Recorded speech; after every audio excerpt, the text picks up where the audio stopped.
Good. So I think we're ready to start. Now, are we live streaming now, or does that need to commence?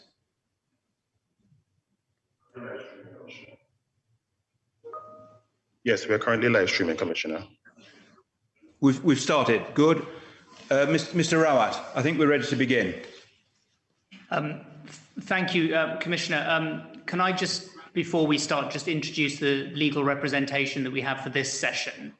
On behalf of the Attorney General, I think we have the Solicitor General, Joanne Williams-Roberts. On behalf of the Attorney and the elected ministers, we have Sir Geoffrey Cox QC, Edward Risso-Gill and Lauren Peaty. And then on behalf of a number of members of the House of Assembly, we have Mr. Richard Rowe and Mr. Daniel Fligerston-Davis. And also representing the Governor who today is Mr. Alex Hall-Taylor, QC. The Governor, I can see, is present at the IAC and ready to continue his evidence. And I'd suggest, Commissioner, that we start with that first so that we can get through that. Governor, you took the oath on the last occasion, which was the 19th of October, when you gave evidence. You're still bound by that oath. But other than that, Commissioner, I've nothing to add at the moment. Good. Thank you very much, Mr. Rawat. Yes, Governor, thank you again for your time in joining us this morning. And I think we're ready to continue with your evidence. Sir Geoffrey, over to you. Thank you. Thank you, Commissioner. I have an awful echo on this. Is that happening with you? We can hear your echo, Sir Geoffrey, yes. Right. I wonder if I might just try to solve that technical problem, because otherwise we're going to have a difficulty. I'm just going to, I think it may be. Would you forgive me for a moment, Commissioner? Yes.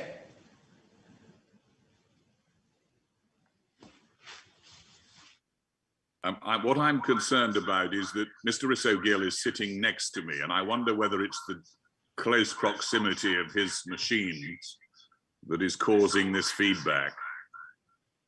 It may well be, yes. Would you?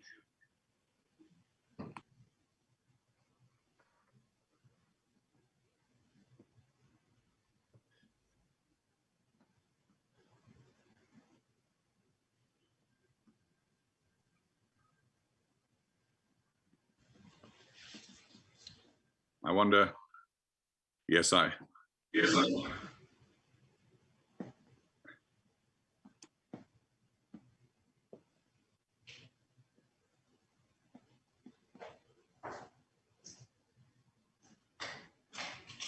I wonder if that has cured it.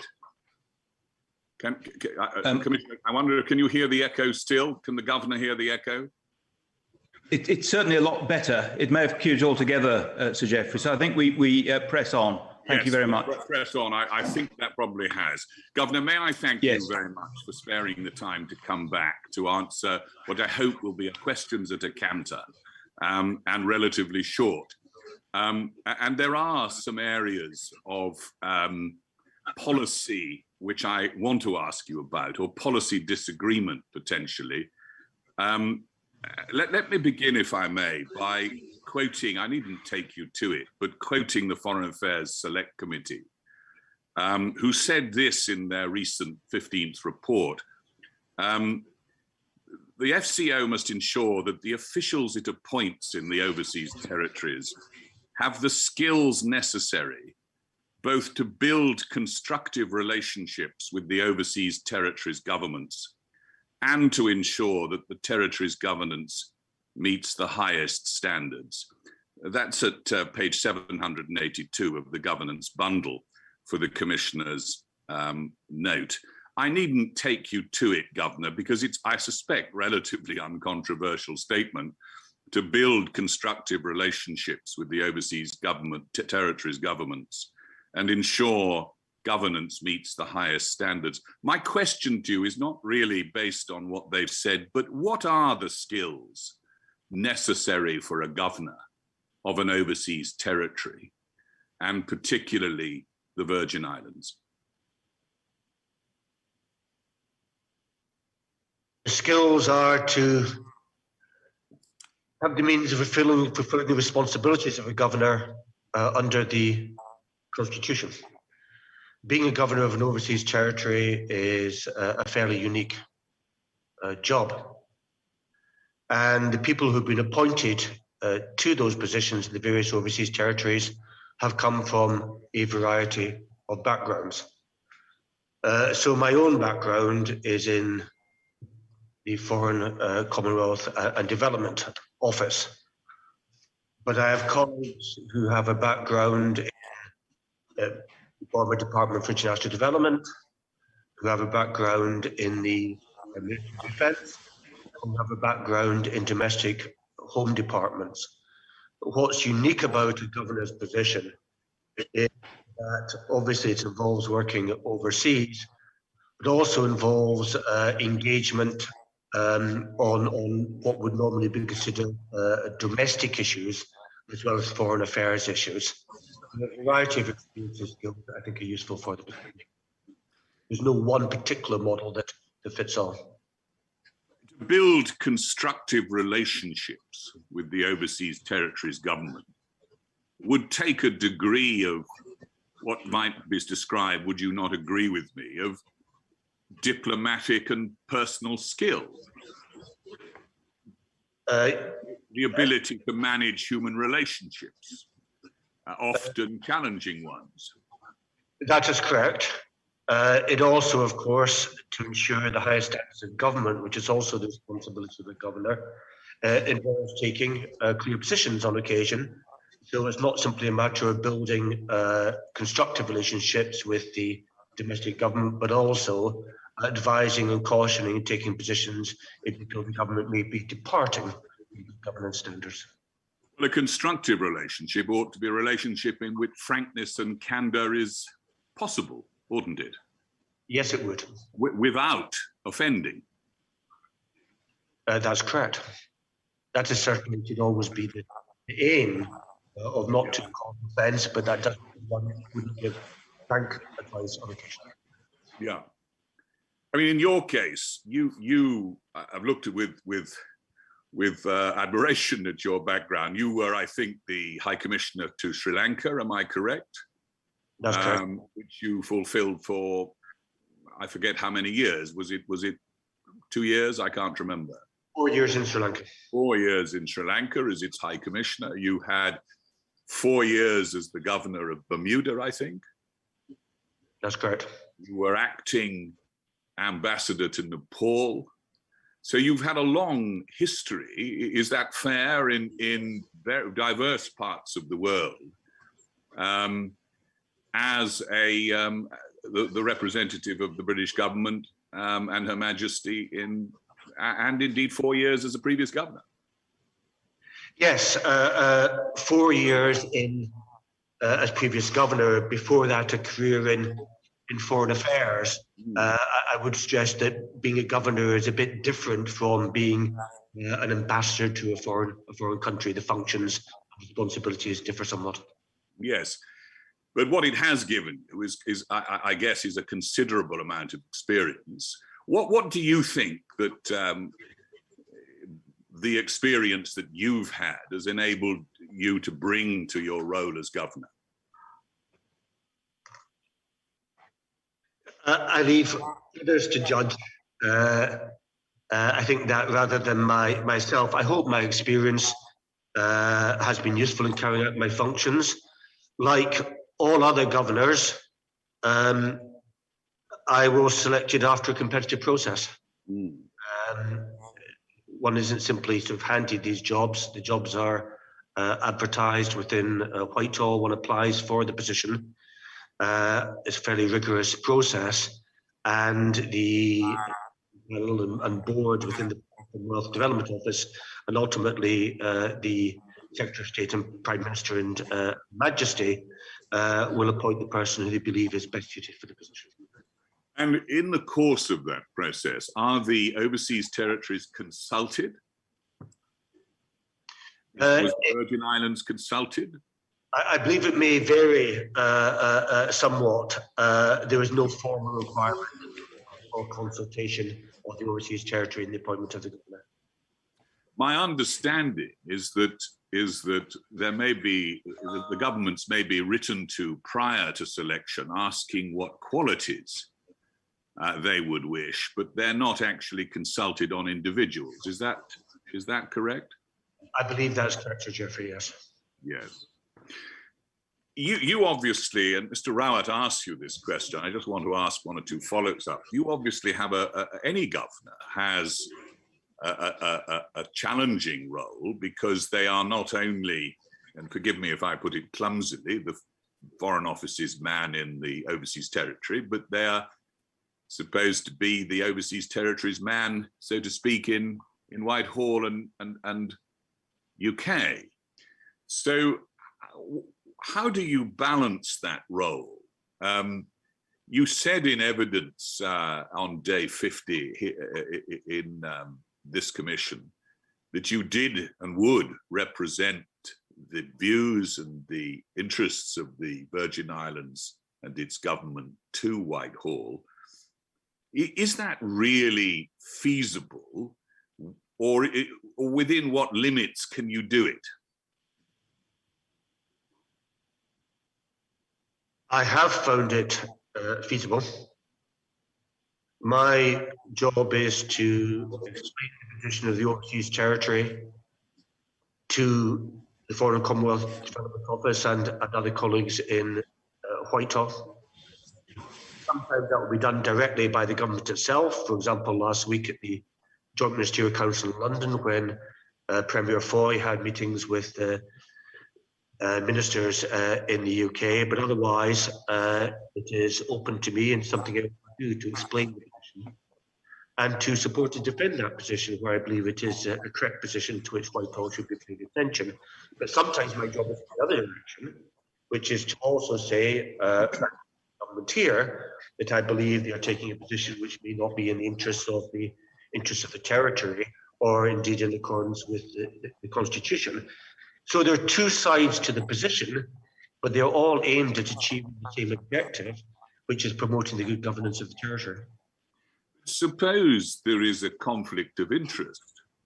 You may say there never could be, but a conflict of interest between, or strongly perceived to be at least, between the interests of the islands and the interests of the British government. How do you manage the situation then? That is for the most part a hypothetical issue. You try to find a way through. Is the answer to that? So the example which I discussed in my evidence on the 19th of October in relation to public beneficial ownership registers is an example of that. The decision that was made by the UK Parliament was not an immediately popular one here in the BVI, and I understand that, but I have since tried to explain to the BVI, as indeed in my previous job, why I believe that while it was not an immediately popular decision, it was and is in the long-term interest of the territory to move towards public beneficial ownership registers. So you try to find a sensible way through whether those differences of position. But I mean, that statement of position by you is really simply saying they're wrong, and that in any event at some point they're going to have to move towards it. But their point is that why should they do that before it becomes a global standard? Why should they do it before Delaware or Vanuatu or other jurisdictions that haven't, including the United States, that haven't adopted this as a standard? That's a legitimate point of view from them, isn't it? I understand the position. My view is the reason it should be done is because, first of all, I think transparency is what is increasingly demanded across the world.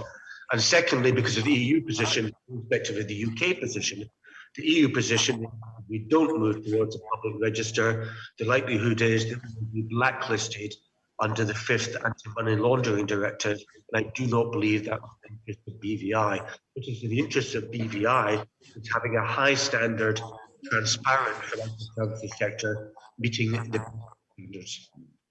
But I mean, look at other areas if we can, because I mean, there may well be conflicts of interest. Mr. Rawat asked you a question, for example, about the tuna catch, in which the overseas territories formerly shared in a very sizable quota, understandably as a consequence of leaving the European Union. A new arrangement had to be reached. The territories, and in BVI's case, was allocated, I think, 10 tons. It might be said there that there was a conflict because you were having to share a pie. In circumstances like that, how can you be a credible interlocutor with Whitehall when you are employed by it? There was no practical conflict in that instance. BVI in recent years has reported zero. Yes, no, I'm aware of the substance of it. Albacore tuna. So there was no practical conflict in that instance, and I was satisfied that the 10-ton allocation to BVI more than needed in the foreseeable future. Right. I mean, the performance appraisals and the monitoring of your performance are all appraised and controlled in the FCDO, are they not? That's correct. I am, in constitutional terms, accountable to the Secretary of State, and I am line managed by the Director of Overseas Territories Directorate in London, and my appraisals are assessed by the Director. But we have a system of 360-degree feedback in that appraisal process. And certainly I suggested to my line manager that he seek feedback from certain persons within BVI in assessing my performance, as well as seeking feedback from other colleagues within the Foreign and Commonwealth Development Office. Yes. Let me move on, if I may. Article 73. What role should it and does it play, that is of the Charter of the United Nations and the general obligations that it places upon the United Kingdom, in your day-to-day functions? For example, one of the duties that Article 73 requires is that the UK should progressively develop the institutions of the Virgin Islands. How do you interpret that in your day-to-day functions and in the exercise of it? Article 73 of the UN Charter is a binding obligation on the United Kingdom as a member of the United Nations, but it also informs the preamble to the Constitution, and it is my duty as Governor to seek to ensure UK compliance with the obligations under Section 73. And I read Section 73 as a whole. And I don't believe that a partial reading of Section 73 necessarily gives the full picture. The obligation is to promote the well-being of the inhabitants of these territories, and to this end, and I quote, A, to ensure with due respect for the culture of the peoples concerned, their political, economic, social and educational advancement, their just treatment and their protection against abuses. And B, develop self-government to take account of the political aspirations of the peoples and to assist them in the progressive development of their free political institutions according to the particular circumstances of each territory and its peoples and their varying stages of advancement. So I will always seek to develop the self-government here within the territory. But I also have an obligation to ensure just treatment and protection against abuses. And that sometimes means giving the government advice or taking actions which the government may not be in agreement with, but because I believe they're required to ensure that just treatment or protection against abuses. And I would view the decision taken by my predecessor to establish this inquiry as being wholly consistent with the UK obligations under Article 73, to which I've just referred. I didn't actually ask you that question, Governor, but it's good of you to state that resounding support. I mean, my real question is this: isn't it a function of the Governor to try to ensure that capacity for self-government is built up, that the institutions are, as Article 73 requires the UK to ensure, are progressively developed? So that's the obligation, isn't it? That's certainly part of the obligations of the Governor, and it's one I will always seek to fulfil. So if they are, and of course the journey, according to Article 73, is towards self-determination, isn't it?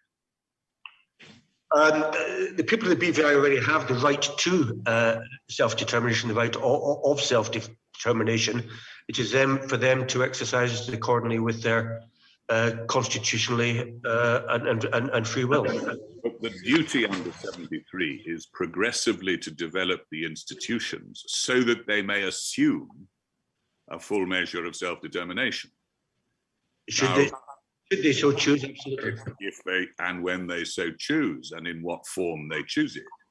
Now, how do you help them progressively develop their institutions, build up their capacity for self-determination as Governor? By promoting good governance, I would say, is the key to it. I obviously have particular responsibilities under Section 60 of the Constitution for security, peace, and for independent institutions, the independence of the courts.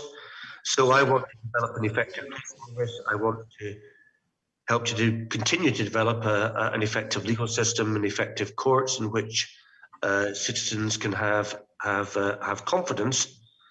But in terms of wider development of self-governance in areas which are devolved to the elected government, my responsibility is to advise and caution and encourage. And of course, I also have certain responsibilities in relation to the public service, in terms of conditions of the public service, and in terms of appointments to the public service, acting generally in accordance with the recommendations of the Public Service Commission. So I have multiple functions in that respect, all of which I think will help to develop good governance. So I'll come to the public service, if I may, in due course. I mean, would you agree with this, that what is central to the Governor's role is that he should command the trust of the elected government, ministers, cabinet, and all parts of all constitutional entities and institutions? I would hope to always command confidence, but there will be occasions where I may take decisions which I believe are in the interest of self-governance, which may run contrary to the immediate wish of the elected government. That was certainly the case in Bermuda, where I had generally good relations, I believe, with the elected government, but occasionally we locked horns, and I took positions which were different from the elected government, and that has certainly occurred since I've been in the BVI as well. And that's perfectly understandable.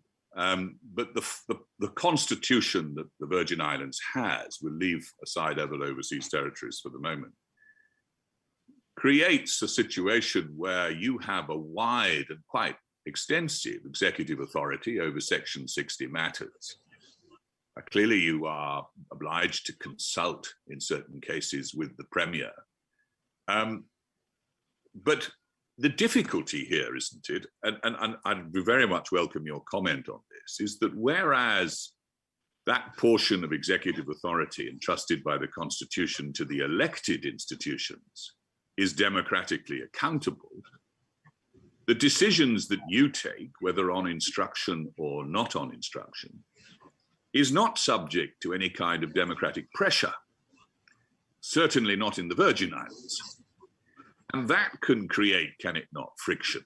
Because if part of the executive authority, part of the government effect, is not subject to democratic pressure and scrutiny, it's not therefore driven or has to be driven by, inevitably to an extent, those pressures, then there is an awkwardness, because while on one side the democratic government finds itself under those pressures, on the other side, the governor's office, that part of the constitution for which you are responsible, doesn't have to move perhaps at the same speed, may not even appreciate the nature of the democratic pressure. So what you get is a situation where if a governor doesn't move in conjunction with the elected government, that doesn't remove the possibility of disagreement, obviously, that's different. But if it moves at a slower pace or it doesn't appreciate the need, there is a central friction that can arise from that, isn't there?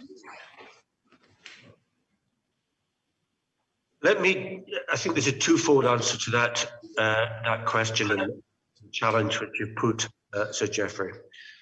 First of all, you are correct. My formal accountability is to the Secretary of State in the United Kingdom.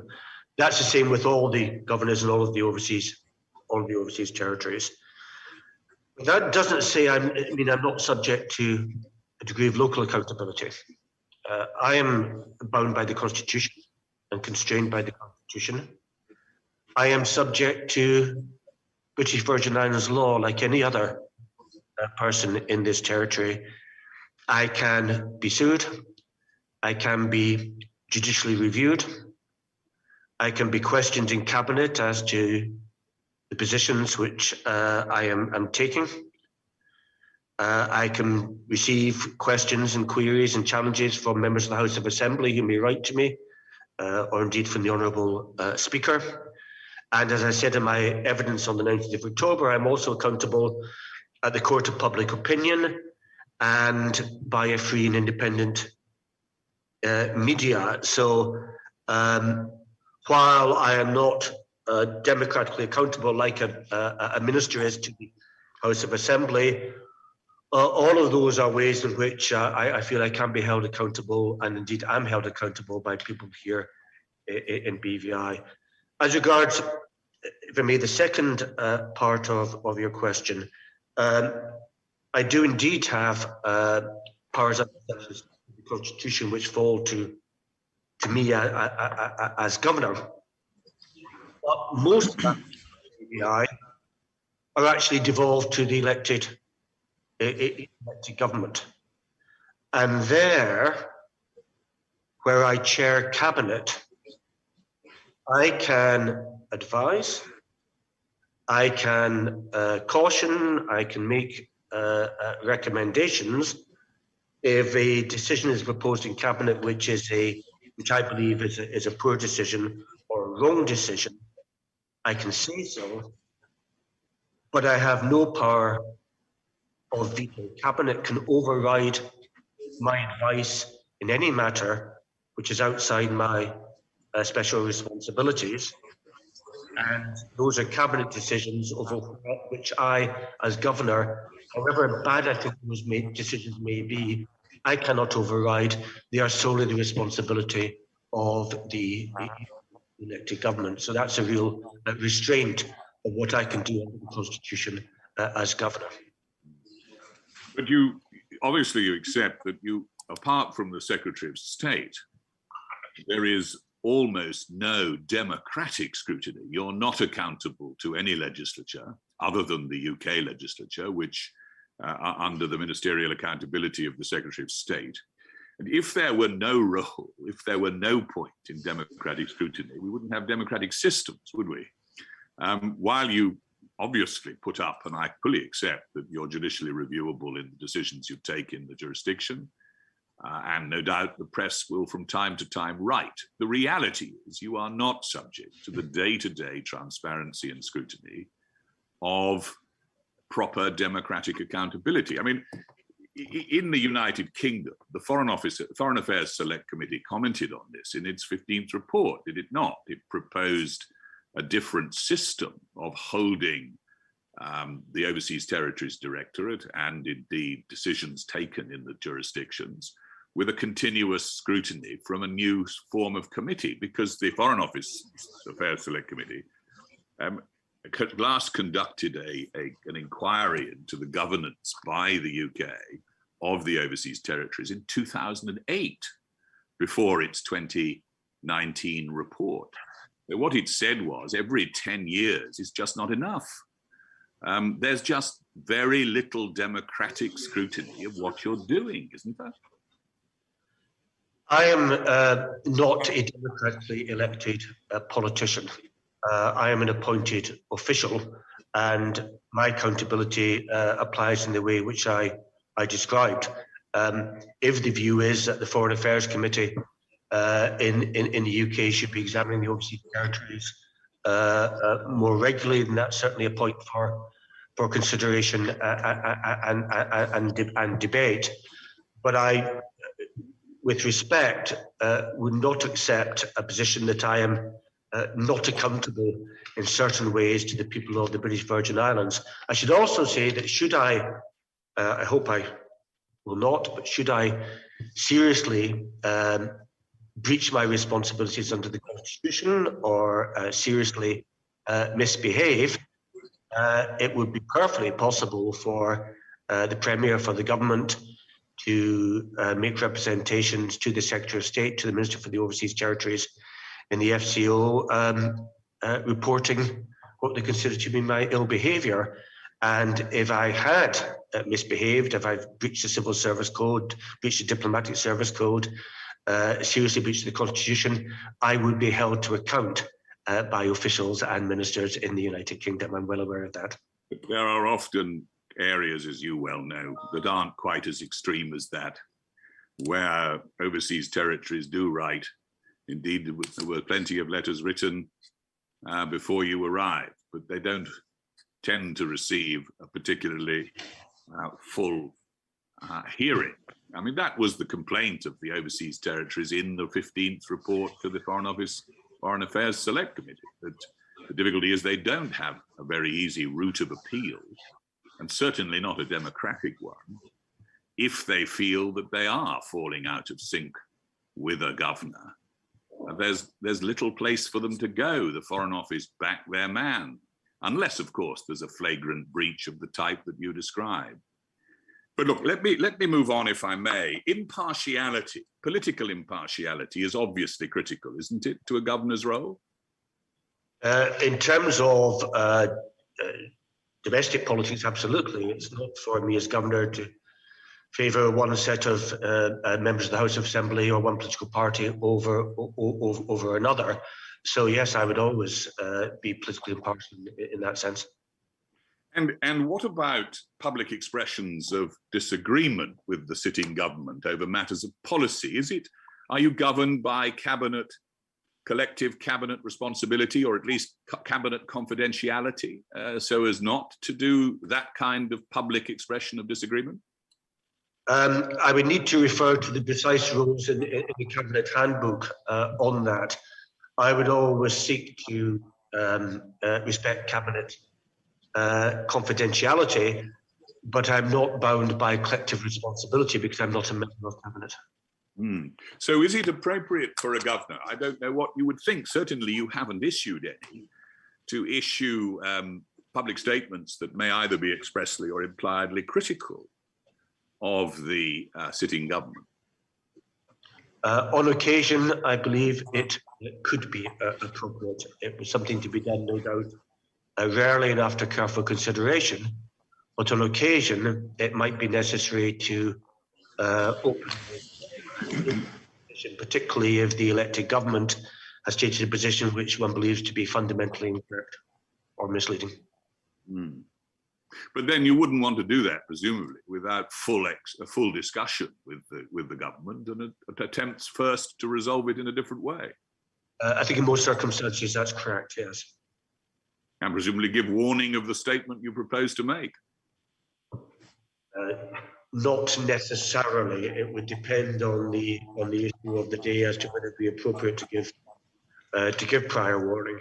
But if you're going to command the respect and trust of those with whom you are, over whom you are presiding as the chairman of the cabinet, surely before you resorted to a public expression, formal statement of disagreement or criticism, you'd want to strive might and main to reach a position where you could avoid it first, wouldn't you? I would have thought that this is likely to arise out of an area where there has been disagreement. And so it would be very likely that as governor, I would have set out my position in some detail, minuting in cabinet my concerns on the issue, having no doubt tried to find a constructive way forward on that issue.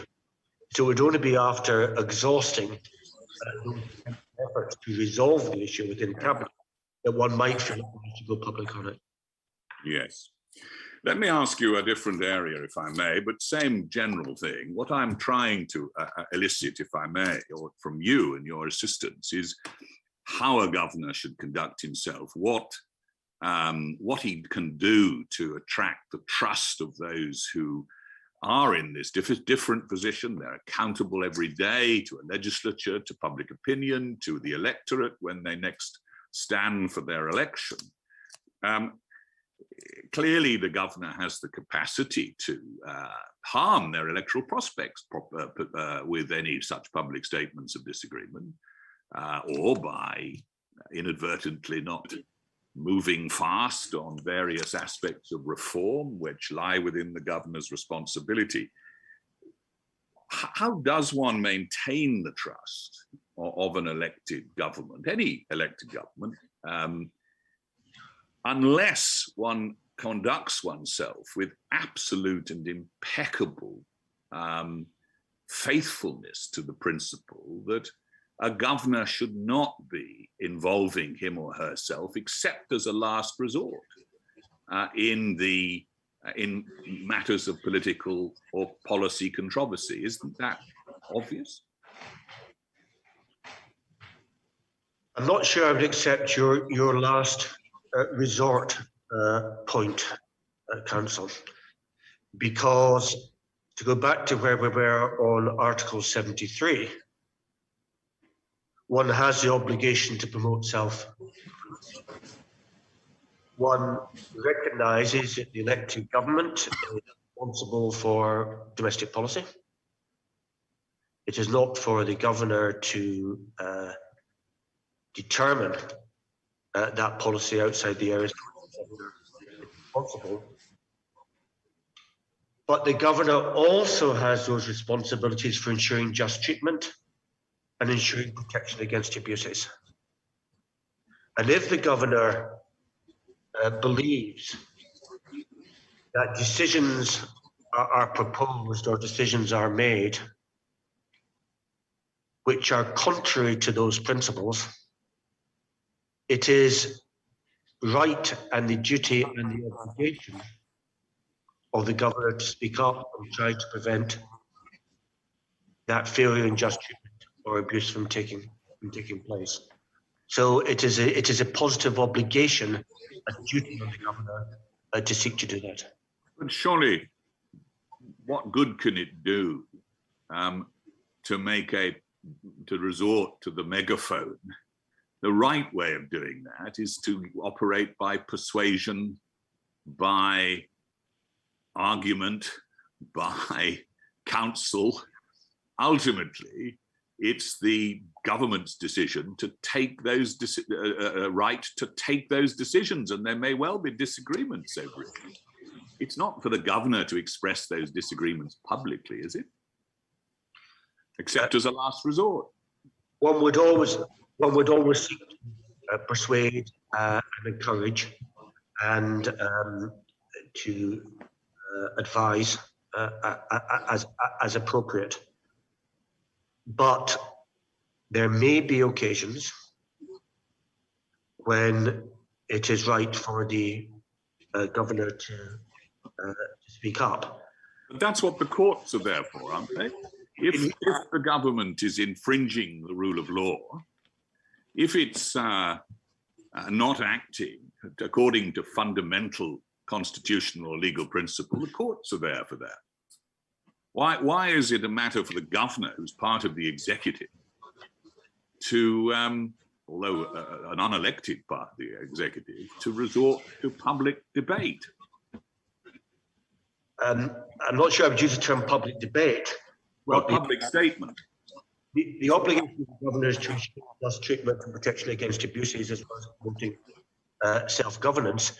There could be some decisions made which are not illegal, and therefore not for remedy through the courts, but nonetheless go so much against good governance principles that it would be right, I think, for the governor to make his or her position publicly known.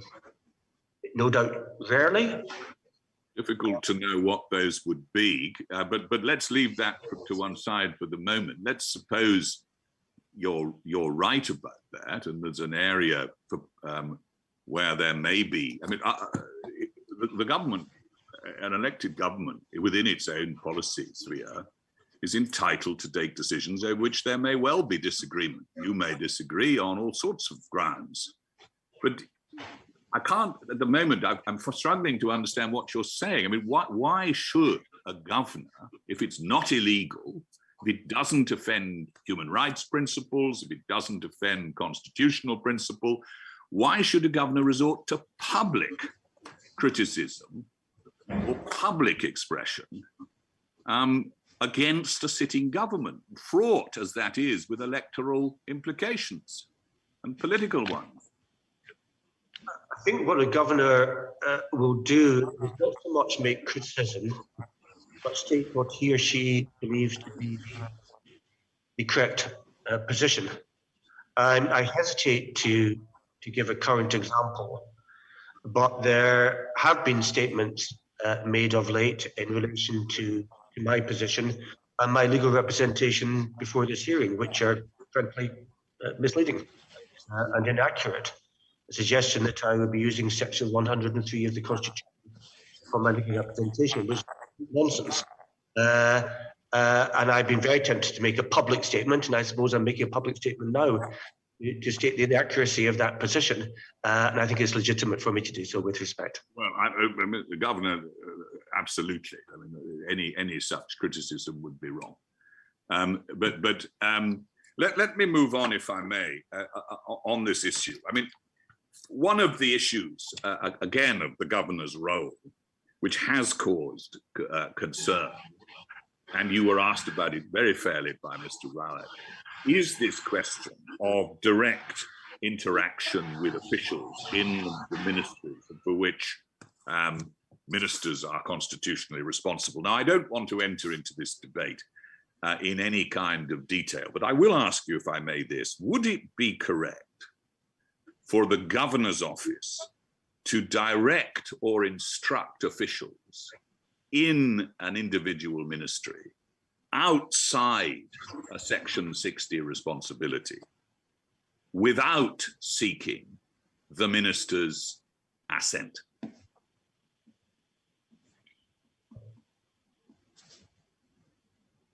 You asked me a good constitutional question, Sir Geoffrey. Section 60, paragraph 8, does give that power of direction. I did say outside Section 60, so we're postulating here that it's not a matter within the governor's Section 60 responsibilities, or not a matter that involves or affects it. Can we assume that for the moment? This is a straightforward issue of domestic policy in a constitutionally devolved area. Would it be appropriate for direct interaction between your office in seeking to either instruct or make requests of officials in those areas without at least first seeking the assent of the minister? It would be inappropriate to give direction in those circumstances, but I don't believe it would be necessarily inappropriate to have direct interaction, which I think was your question, Sir Geoffrey. Direct instruction is what I was really getting at. Direct instruction.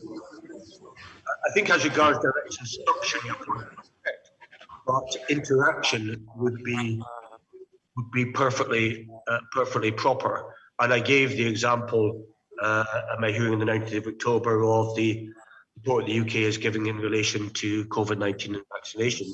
But would it be appropriate there to inform the Minister of what your office was doing with the officials?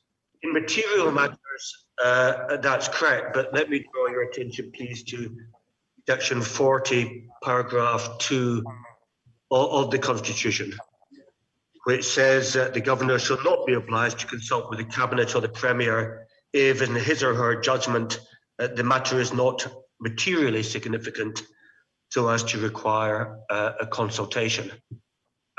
So there might be disagreements about what is materially significant, but I was in. Those are in matters, forgive me, in which you would otherwise be obliged to consult. We're talking here about matters directly under the Section 56 control of a minister.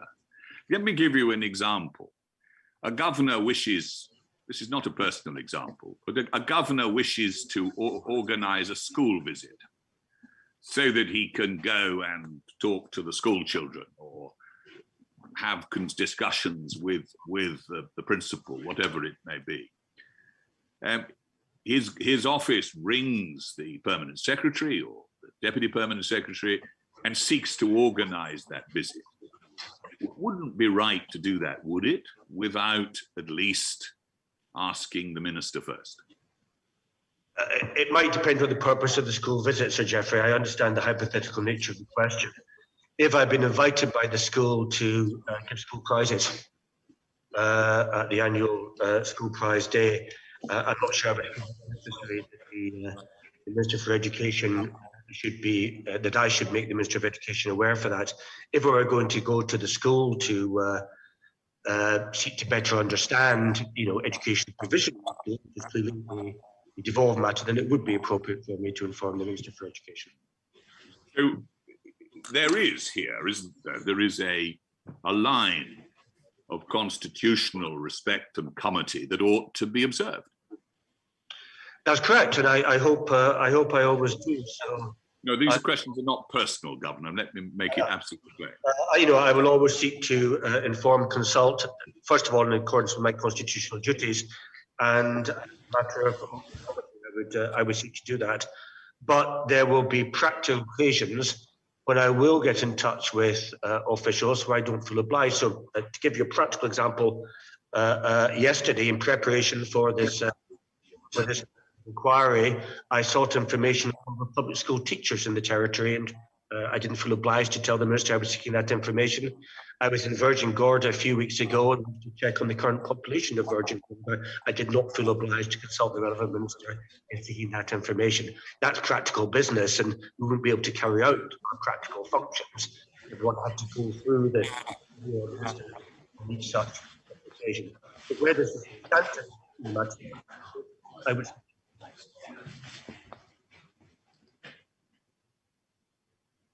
Sorry, the sound faded a bit there, but I think I did catch the gist of your answer, and thank you for that. You were simply making the point, there are some cases where just practically doesn't make sense every time to seek individual assent. But of course, you'd want to keep the minister informed of visits like that in an area of his responsibility, no doubt. That's right, certainly, if it's a substantive matter, yes. Yeah. Can I move on then to chairing the cabinet? Now, the matter of law is a matter for the commissioner, for the purposes of his inquiry, ultimately to reach a conclusion on. No doubt in the end, for a court in the Virgin Islands to decide should it ever be referred to. My question is not on the question of law. The letter from Susan Dixon, which you disclosed, plainly states that at the time the Constitution was drafted and agreed between the United Kingdom and the Virgin Islands, it was the clear understanding of both the United Kingdom government and the Virgin Islands government that in the absence of the governor or an acting governor sworn in to all of the functions of the governor as an acting governor, is the Premier would chair the cabinet. Now, whatever the legal position, and as you know, the elected ministers contend that it is contrary to the Constitution for a deputy governor to have purportedly delegated to him the function of chairing the cabinet. But let's leave that to one side. What sort of message does it send to the elected institutions, to the electorate, to the Virgin Islands people, when a clear and express provision of the Constitution that provides for their Premier to chair the cabinet is consistently and permanently ignored, and means found every time the governor is absent to prevent the Premier from presiding over the cabinet, as was intended, according to Susan Dixon, by both governments in 2008. You refer to the advice of Susan Dixon, and her advice, of course, also was that having the deputy to the governor chairing of cabinet was consistent with the Constitution. So she did not advise that there was a breach of the Constitution involved in that practice. But you're correct that the exchange of letters between Dr. Orlando Smith and Ian Hendry set out that intention of the Premier chairing cabinet when governor was unavailable, but on territory, as opposed to where an acting governor when the Premier's off, when the governor's off. Senior counsel to the Foreign Office is advised that it was well understood at the time that the Premier would, in those circumstances, chair the cabinet. But that understanding has been ignored by successive governors and by the FCDO since 2008. For reasons for which I am not aware, that was not the practice that was followed after the current Constitution came into being. And therefore, that was a practice which was inherited by my predecessor, Governor Jaspert. And the precise reasons why that happened in 2008 onwards, I do not know. But as I said in my evidence on the 19th of October, I can envisage circumstances in which the Premier would chair cabinet, as envisaged in the exchange of letters, and as envisaged under the Constitution. But I would think it would be few and far between, because A, I would always intend to chair cabinet when I'm in territory, and B, the helpful advice from the Attorney General as regards remote chairing of cabinet, if one were otherwise not available to attend in person while in territory, would make those occasions rare. But I do not rule out the possibility, and I recognise the import of the exchange of letters to which you refer. Yeah, my question is, what message does it send to the people of the Virgin Islands? Their constitution says that in certain circumstances, their Premier can chair their cabinet. And yet, when this arises and a governor has been absent, means have been found not to allow successive premiers to do so. What message does that send, consistent with Article 73, in encouraging the people of the Virgin Islands to assume responsibility for their own destiny, if they can't even chair their own cabinet? Well, as I say, I do not know the history of this matter, and I am not aware of the extent to which this matter has been a matter of dispute. Prior to it being raised, when Governor Jasper was here, who then sought the advice of the Attorney General on the matter and acted in accordance with that advice. But I recognise the point you are making, Sir Geoffrey, and as I've said, I do recognise that there may be circumstances in which going forward, that it would be appropriate for the Premier Cabinet, although I thought that would be a rare occasion. And I hear that, Governor, and thank you for it. You'll understand that I represent and articulate the concerns of those who instruct me. And clearly the concern here is that this is unfortunate, to say the least, because of the message it sends that the governors, successive governors, and the Overseas Territories Directorate, the FCDO, whoever has been consulted. I think this matter was raised a couple of years ago with the FCDO. Simply doesn't wish a Premier of the Virgin Islands to chair its own cabinet, and that would be unfortunate. And I hear you saying that that's not your view. That's correct. Well, let's move on, if we may, because I'm extremely grateful, and I want to press on with some further matters, if I may. I should just have asked you about SAMLA. You made the point, I think, that Parliament intervened to pass the provision there. I think I understand the distinctions you're making, but you're not suggesting it's not the policy of Her Majesty's government now. It was not the policy of Her Majesty's government. It wasn't then, but it is now. Yeah, but because it was passed in the Act of Parliament. But Her Majesty's government could quite easily have a policy of reversing it if they didn't agree with it. Not sure that's correct, Sir Geoffrey. So the amendment was proposed on a cross-party basis, and I believe it was clear to the whips that it would command a significant majority within the House of Commons, and ministers made clear, Lord Ahmad at the time made clear that it had not been the government's preferred policy, but that hadn't been passed by the House of Commons, with the view being that remains the position of the House of Commons. That is the legal position which you mentioned. Been an election since then, Governor. That Parliament was a hung Parliament. This Parliament is not a hung Parliament by any means. If Her Majesty's government wanted to reverse it, they could do so by the simple expedient of submitting an amendment or an amending act.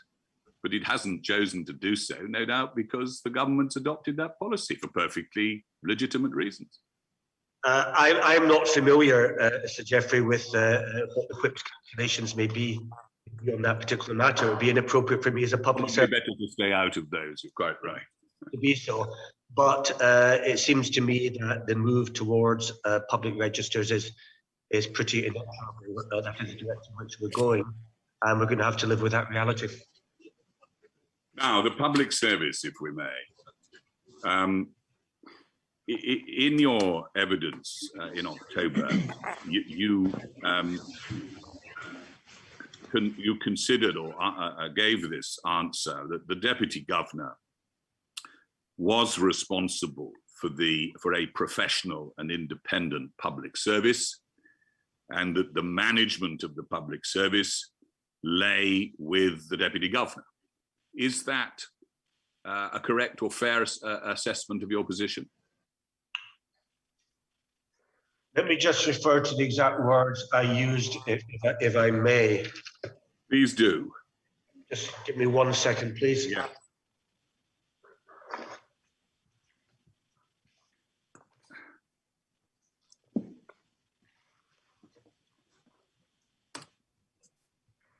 Yes, what I said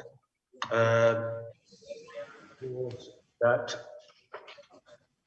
beyond my responsibilities for the terms and conditions of the public officers and beyond my power of appointment on the recommendations of the Public Service Commission, I said that beyond that, the Deputy Governor's Office in particular has been seen as responsible for the overall management of the public service, and I certainly do not want to dissociate myself with that view of the function of the Deputy Governor's Office, which plays a coordinating role in the management of the public service. The point here being is that is not stipulated anywhere in the Constitution, but generally that's been seen as a responsibility from which I happily associate myself. I think you're on mute, Sir Geoffrey.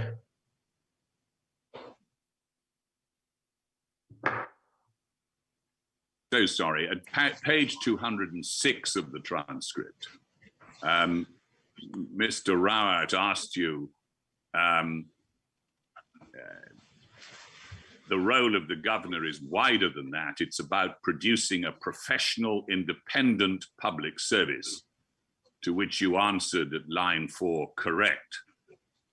And I need to work in partnership with the elected government to achieve that goal. So that seems to be the position you took in October. Now, I'd like, if I may, to take you to a document which you will have seen and is in the governance bundle at page 242. So if you have that handy, Governor, I'd be grateful if you'd have a look at it. Governance bundle.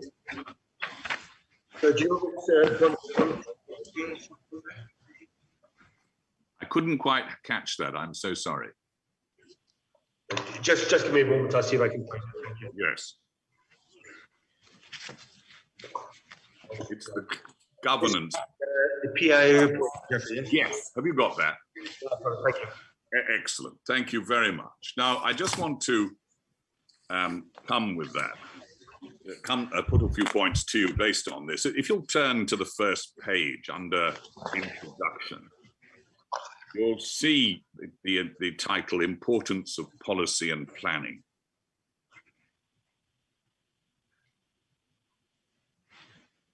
And that's 244 if you have it. Yep. Now, policy is set out by Public Administration International as being about identifying a problem and figuring out ways to solve it, addressing a new need or responding to a new challenge, articulating actions to deliver outcomes in the real world, and evaluating something to see if it can be improved.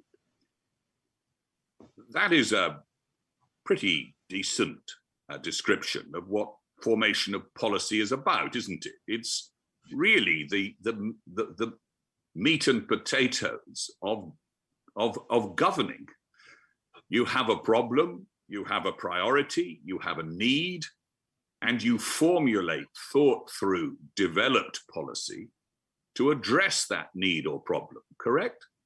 Not a bad description. This report, which was paid for by the UK. Don't be so defensive, Governor. It is. You're absolutely right. It was paid for by the Governor's office and commissioned in 2018.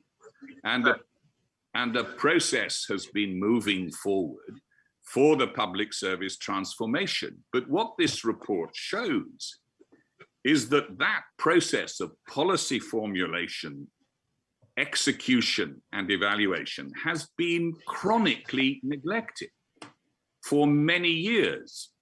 Now, before you answer that question, let's just have a look at some parts of this report, may we? If you continue to read the report for me, policy and planning, says the authors, are the process by which governments translate their political vision into programs. Political parties make general and specific commitments during election campaigns. But once they're elected, a government should articulate and implement these by casting them as policy objectives. And it's a dynamic process. And at the bottom of the page, policy and planning are critical for the executive to govern well and achieve what they promised the electorate. And it is a central pillar in establishing and maintaining good governance. Do you agree with that? Good policy formulation is a central pillar of good governance, isn't it? Yes, I agree. It is also dependent on not just the work of the public service in this area, but also the clarity of position of the government. So section 47, paragraph 3 of the Constitution clearly states the Cabinet shall have responsibility for the formulation of policy, and it is for ministers to direct their departments. And as the PI report says on the same page, which you're quoting, Sir Jeffrey, once the government's policy objectives are clear, this allows the public service to support them. So it's a partnership process which is required, which is what I said. Policy objectives are in the manifestos. The resources are also required to the public service for them to carry out their functions in this area. Let's come to resourcing later. A government comes into power with a series of manifesto commitments. Now, you know that in the United Kingdom, the public service in the United Kingdom will spend some months in advance of a government coming into power developing policy options to fulfill their manifesto commitments, don't they? That's correct. Does that happen in the Virgin Islands? I do not know the answer to that question. It doesn't. I've not been here in the run-up to an election, so I can't answer that question at first hand. I'd like to suggest to you it doesn't happen. What happens is shortly after a government is elected, is they have an induction day, perhaps a month or two after they're elected, but there is no serious policy preparation, policy formulation to present to ministers options for fulfilling their manifesto commitments. But that is a fundamental core function of any civil service, isn't it? It's to propose to a minister the lawful policy options which will help him fulfill his commitments, political commitments. It's for cabinet and ministers to determine their policy. It's then for public servants to assist them in executing that policy. The policy, meaning in political terms, their objective. We want to help small farmers. We want to produce a situation where small local contractors get a fair look in. The role of the public service at that point is to put wheels to it, present them with lawful policy options to enable them to implement those commitments, isn't it? I agree. Yes. Now let's have a look at what the PAI report said. If you can go to page 248. If a minister is not told if he wants to achieve something, what policy options are available to him within the law, how is he supposed to govern?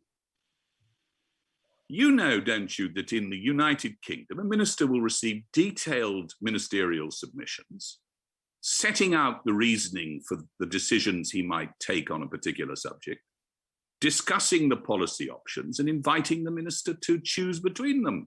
That's a perfectly common thing for a minister to see, isn't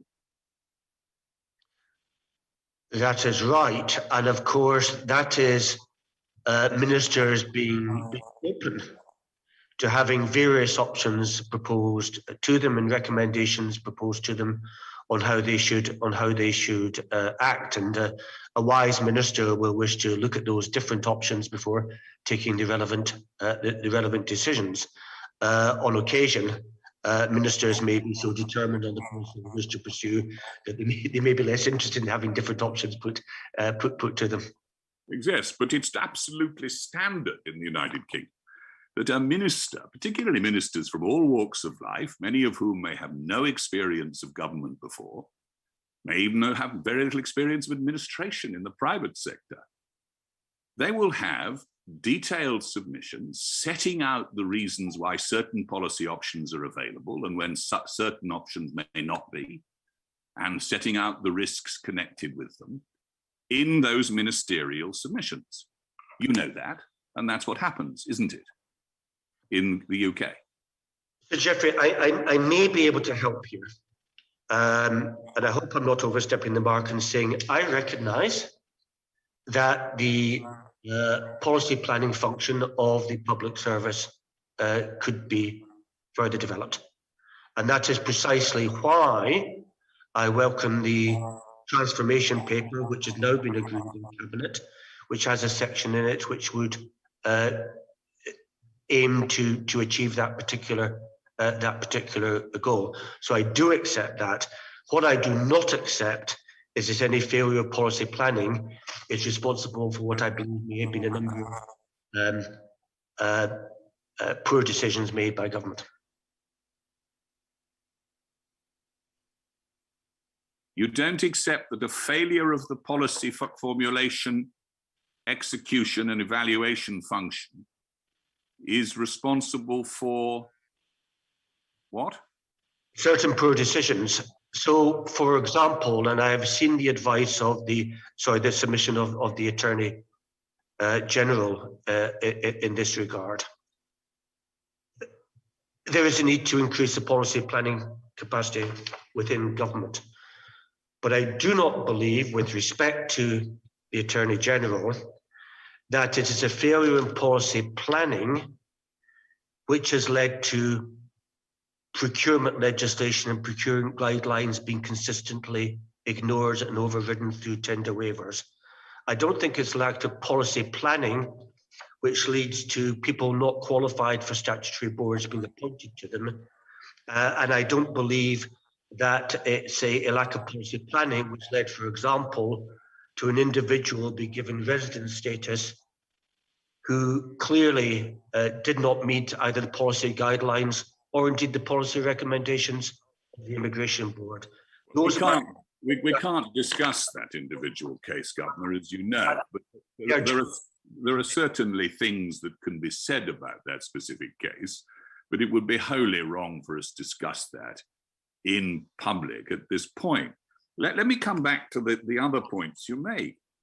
Unless a minister is guided as to what policy options are within legal parameters and what not, unless he's guided as to the correct procedures for, let's say, appointing to statutory boards, and what might be lawful and what might be unlawful, how is a minister, unless he's exceptionally experienced, perhaps legally qualified, I don't know, to conclude that he should radically revise the entire embedded practice over decades of the government infrastructure, the government of the civil service? I mean, there was no code for appointment for statutory board.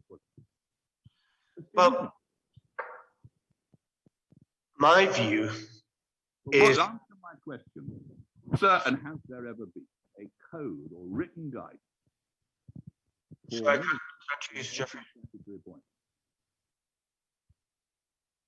I'm having a hard time following you, Sir Jeffrey. Could you ask that question again? The audio is breaking up.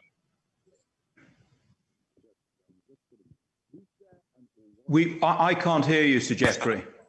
I'm so sorry. I can hear you now. Can you hear me now? Yes.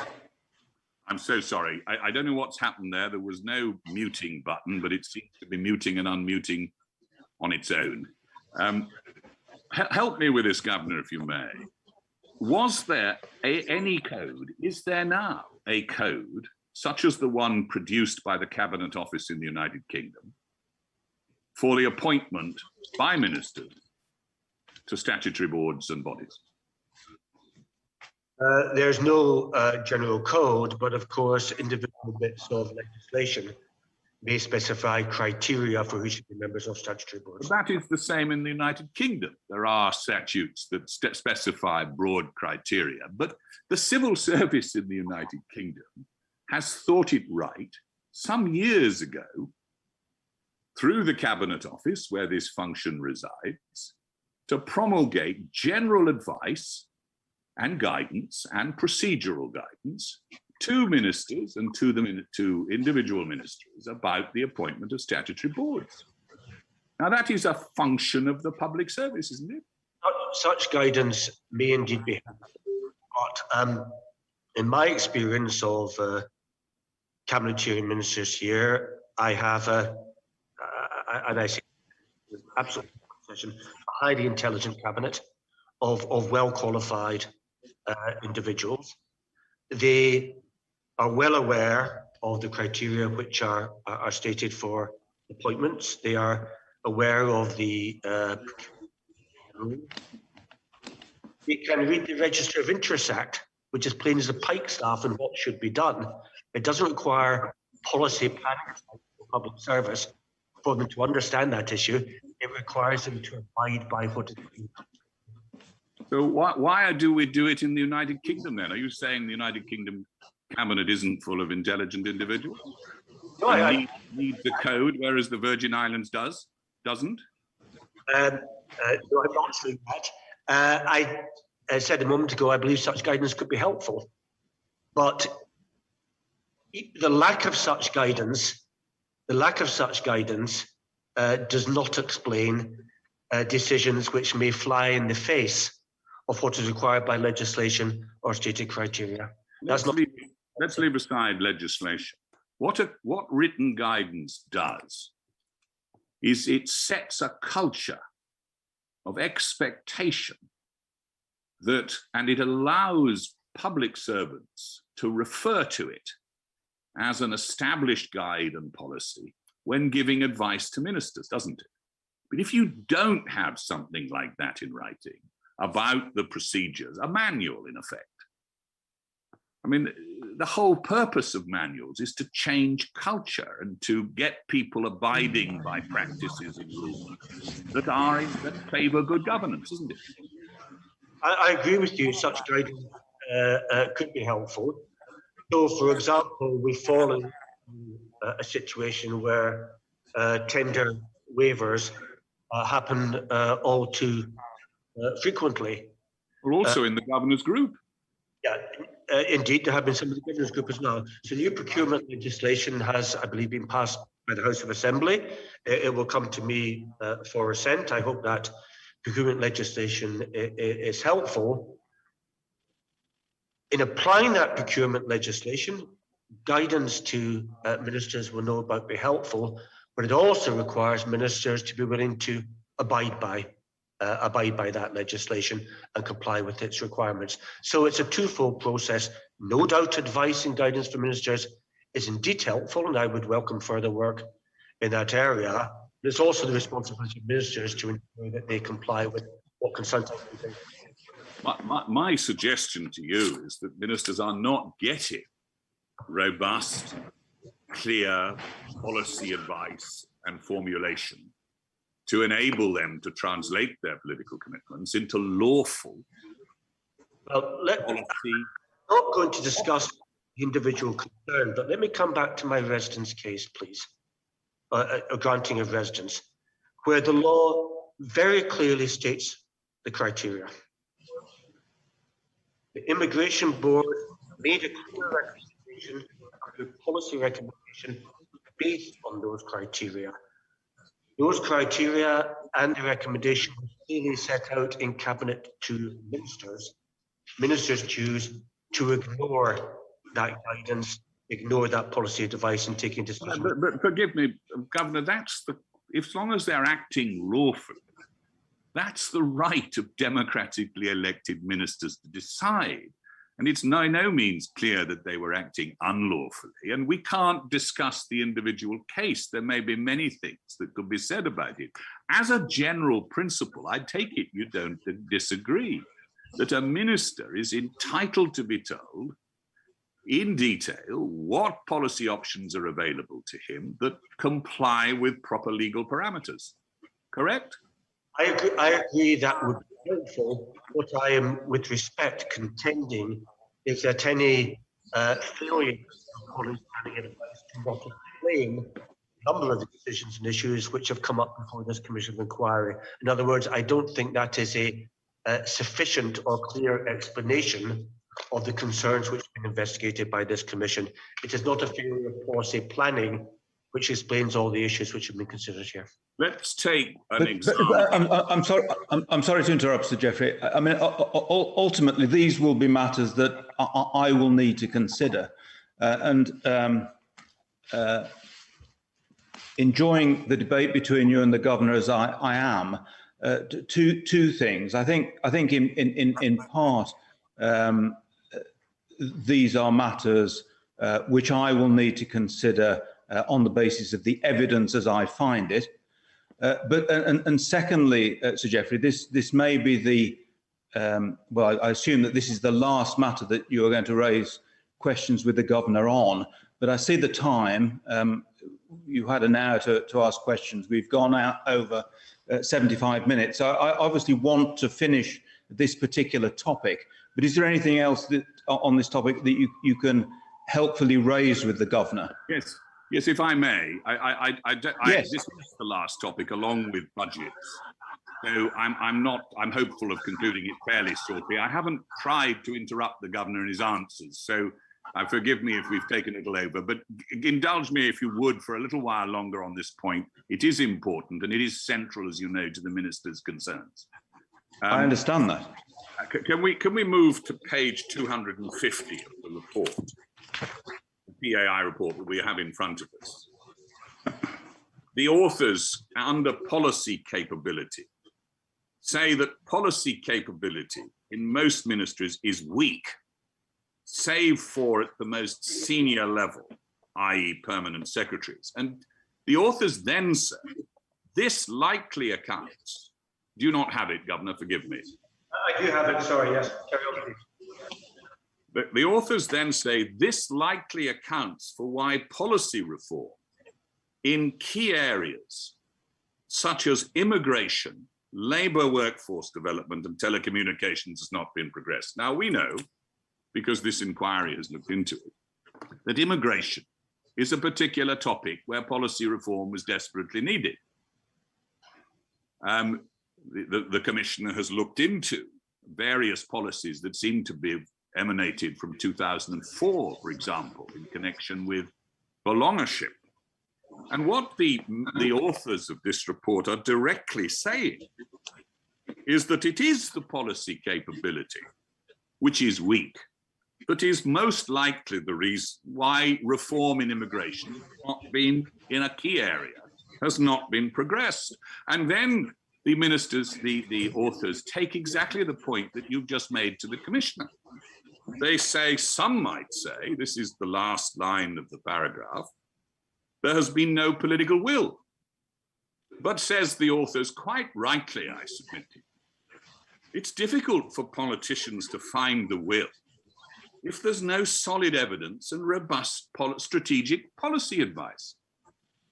So the authors are saying, I suggest to you, quite the opposite, Governor, of what you've just said. Policy capability is fundamental to a minister's ability to make reforms and to get policy decision-making right. What was needed is clear, transparent policies, properly informed by the law, to which ministers could know, so to guide their conduct as to how to behave. But the truth is that policy function, as these authors consistently say, doesn't exist in the public service. Geoffrey, I'm fully supportive of increasing the policy planning function in the public service, as indeed was my predecessor. Hence the transformation. Forgive me, Governor, forgive me just a moment. What you may be, but you always have a sting in the tail. You say, okay, I get that the policy function is totally dysfunctional in that it's, as these authors say in your own report, it's just not functioning. We'll see what they say later. They call it a breakdown. And yet you blame ministers for not being surrounded, as they ought to be, by robust policy advice, setting out the lawful parameters of what they can and can't do. There may be examples where they've decided that they shouldn't, within their scope of democratic discretion, to take certain decisions. But what they're entitled to be surrounded by is a policy environment in which they are being guided to the correct conclusions, aren't they? I agree with you that better informed and more developed policy advice would be helpful.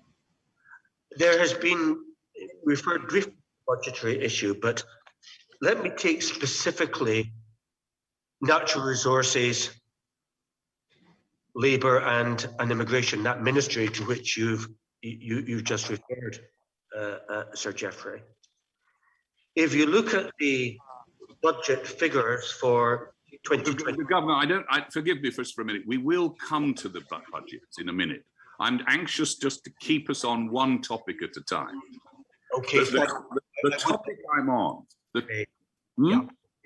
I promise you we will come to budgets. It's the last issue. What the report is saying, look over the page, if you will, at 251, is that this breakdown, as they later call it, in policy capability extends even to the question of drafting legislation, so that it impacts on the government's ability, they say, to progress legislation to royal assent. And they describe why, that unless you have a fully worked out policy behind legislation, draftsmen of legislation find it very difficult to make legislative choices in the way they draft. And so there's, as they put it, there's much delay, lack of clarity as to the purpose and intent of bills. And the Attorney General has said this herself. So it frustrates and impedes ministers in the course of their role at every level. Because if you replace a fully worked out policy platform with a legislative agenda, it's just going to style up the government, because the legislative agenda founders, because there's no fully worked out policy. It's a point the Attorney General makes very clearly in her submissions in relation to drafting in particular. So let's just canter through, Governor, if we can, because at 251, they then make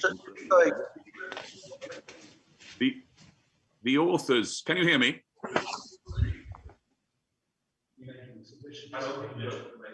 Can you hear me? Sorry. Apologies.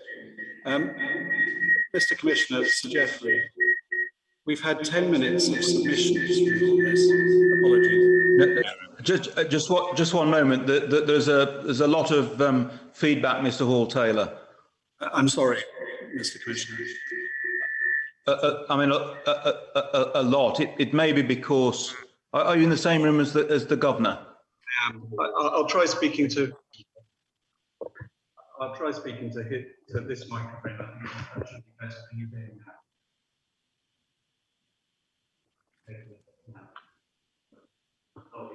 It's not switched on. Apologies. Can you hear me now, Commissioner? That's much better. Thank you. Yes. I was just, and I had hesitated to interrupt, but we have had 10 minutes of submission on this question. And he has, when he has allowed the governor to speak, it has been for a very brief period, and he hasn't, in fact, allowed the governor to answer the question. I wonder whether he might be given that chance, and then whether we might move on to a topic more a subject for question than submission. Yes. Well, so Geoffrey, it is a concern that certainly to an extent I share.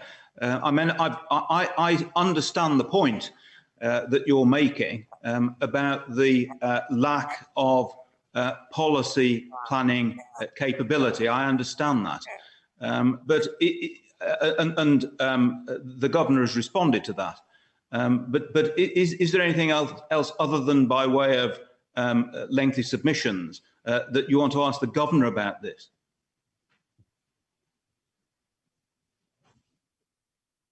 I think partly the problem, I'm afraid, is that I've got some sound difficulties, so I can't always hear the governor, and I seem to be muting and unmuting the machine, does it on its own.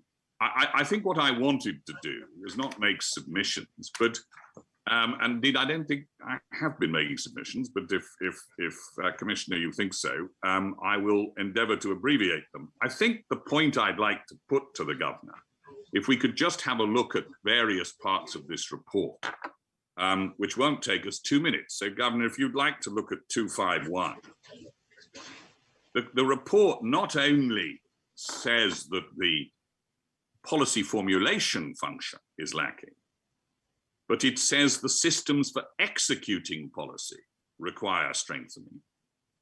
So that's at the bottom of 251. Over the page at 252, there's no clear and unified procedure. This is under system of policy evaluation to evaluate effectiveness of policies. And at the bottom of the page, the absence of clear policy inhibits the public service from performing a key function, which is to provide sound policy advice to decision makers.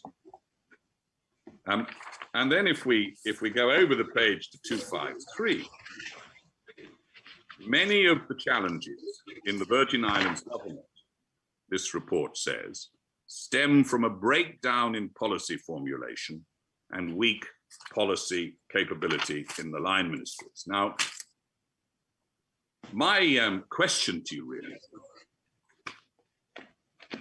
when you gave evidence in October, you detailed a series of public service reform initiatives.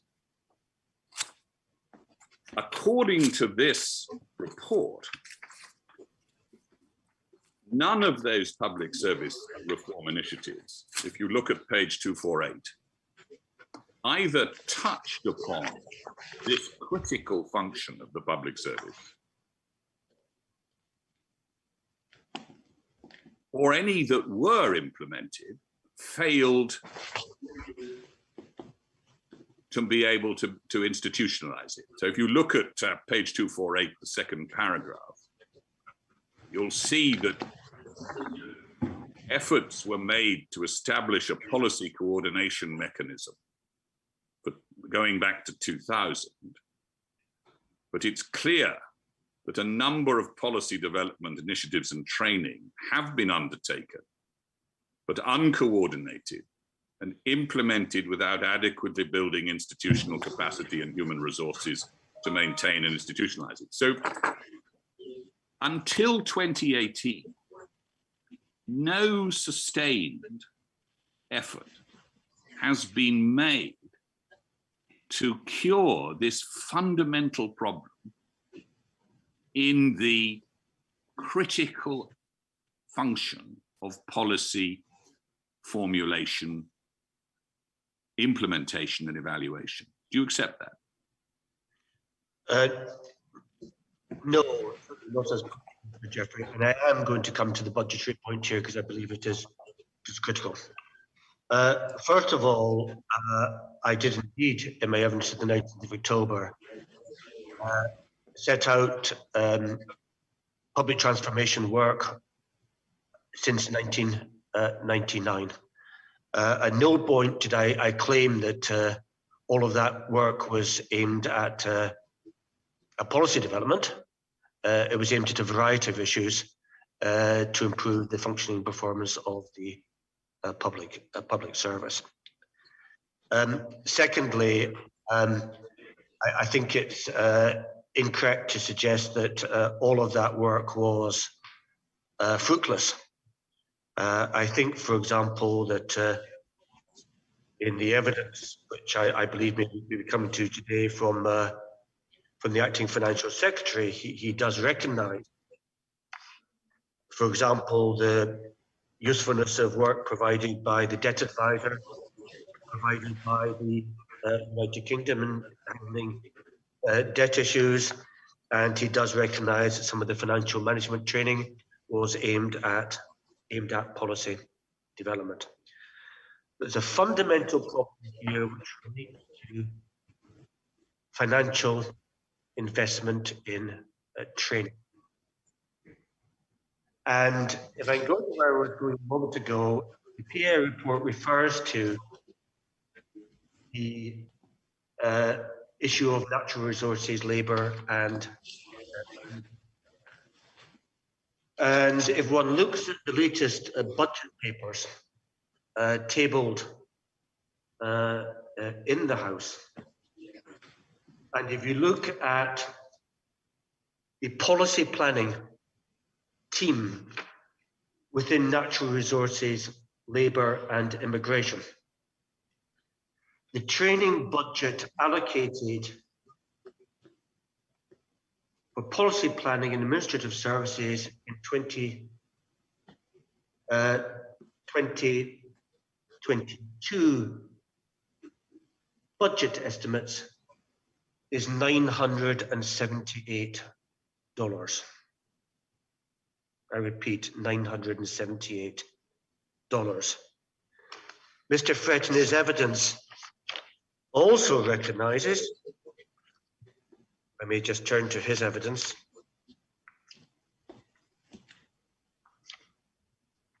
Just bear with me 1 second, please.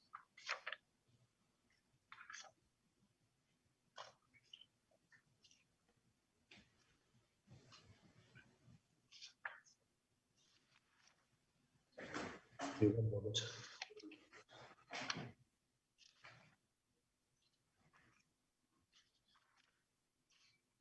Yeah, he recognises in his evidence that the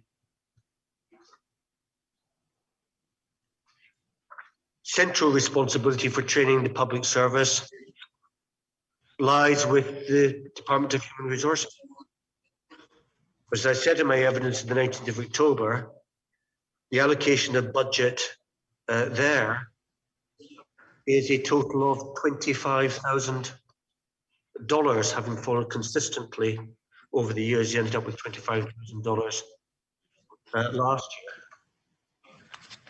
And that's symptomatic of a wider lack of investment in training of public officials.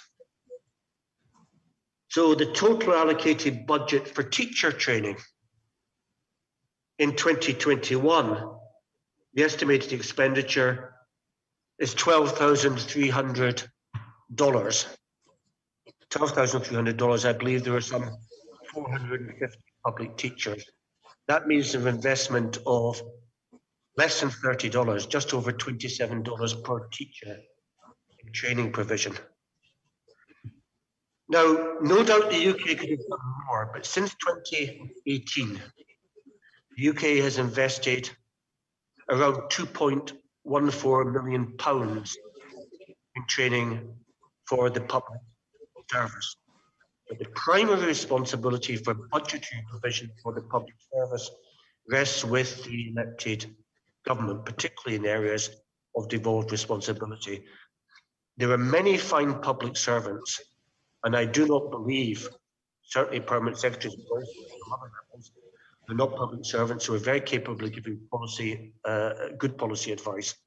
But there has been a chronic lack of underinvestment in this area, I do believe needs to be addressed, including in the area of policy planning. And that is what the transformation paper, which is now agreed in Cabinet going forward, will hopefully seek to do. I hope that will help to address some of the concerns which Mr. Jeffrey.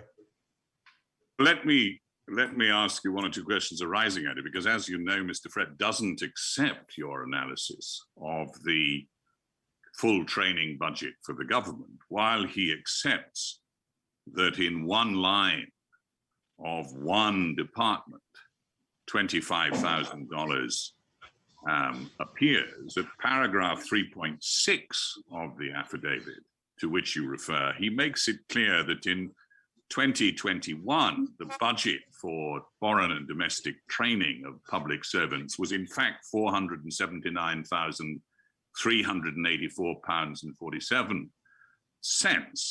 And he also points out, as you may see from his affidavit, that that doesn't exhaust the amount that the Virgin Islands government pays for training, because they also subscribe to various international and regional bodies like CARTAC and the IMF who provide consistent training on an annual basis to public servants. So it isn't really, Governor, is it, a fair analysis to simply highlight a single line in the Department of Human Resources budget and for domestic training only, and say that's how much is being given to training? Apart from anything else, scholarships for 2020 were $129,000. Of course, that was a COVID year.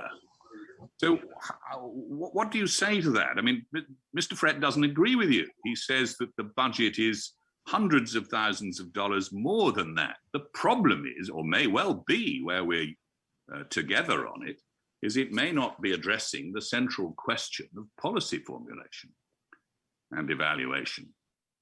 Yeah, it's certainly correct. I accept that there is more than $25,000 provided for training across the public service as a whole.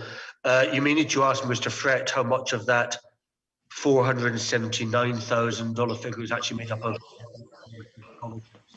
I don't know the answer to that, but it may be quite. I lost you. As made up of what did you say? Forgive me, I have a sound problem. I think maybe made up of scholarships, overseas scholarships. So how much of it is for domestic training is not clear to me. Mr. Frett may be able to clarify that point. But even taking the figure as a stand, and without in any way suggesting that they were not very capable public servants. I've worked public servants here who would match the best public servants in the United Kingdom. I think there has been a lack of investment here. And indeed, that is one of the points addressed in the transformation paper, which was put forward by my predecessor. It was somewhat delayed in place on that matter, but has now been adopted. So I hope that will seek to address some of the problems to which you referred, some of the problems which I recognise, Sir Geoffrey. But I repeat, I do not think that any lack of capacity in this area, in my view, it's a matter for the Commission to take a view on, explains a number of the concerns which have been raised before this Commission of Inquiry. Well, I can't ask you questions about that because we don't want to get into individual cases. The ministries are suffering in a public service for which you are responsible with the Deputy Governor of a chronically neglected policy formulation, implementation, and evaluation and monitoring function. That must have been apparent, or if it wasn't, it should have been, to you, your predecessors, for many years. According to the PA, would you not agree with that? Would you agree with that? It must have been apparent for many years. I was waiting for the end of your proposition, Sir Geoffrey. Well, would you not agree with that, was the end of my proposition? Would you not agree it must have been apparent, as the PAI report says? I wasn't here at the time, so I cannot answer a hypothetical question. I don't believe that policy is something which is just jumped up in the ether. I think policy is also informed by facts and experience. So, for example, the training which the UK has provided in relation to child exploitation, the training which UK helped to fund in relation to Sister Islands coordination, I believe will have helped to inform ministers and inform cabinet and officials in the policy to which we should be moving. So I don't accept sort of practical training on particular subject matters in one area and policy formulation in the other area as entirely different functions. I believe the former can inform the latter. So I'm not sure that I would agree with your description of chronic failure. I believe that efforts have been made in this area, but more could be done. But that requires a government willing to invest and fund in that area. And I look forward to, I hope now, that we will finally get that investment. Well, there's a cart and horse here, isn't there? No sustained plan for addressing this fundamental and weakness in the public service has been made by any of your successors until 2018. The PAI report makes that plain. If the ministers aren't presented with a plan, they can scarcely fund it, can they? I am not aware, Sir Geoffrey, although I was not here, of prior to the PAI report of ministers in previous governments expressly claiming that they were restricted in what they could achieve as government by a lack of policy planning. It may have been there, but I'm not aware of it. This is an issue which has come up in the most recent years and which there's a determination now to address.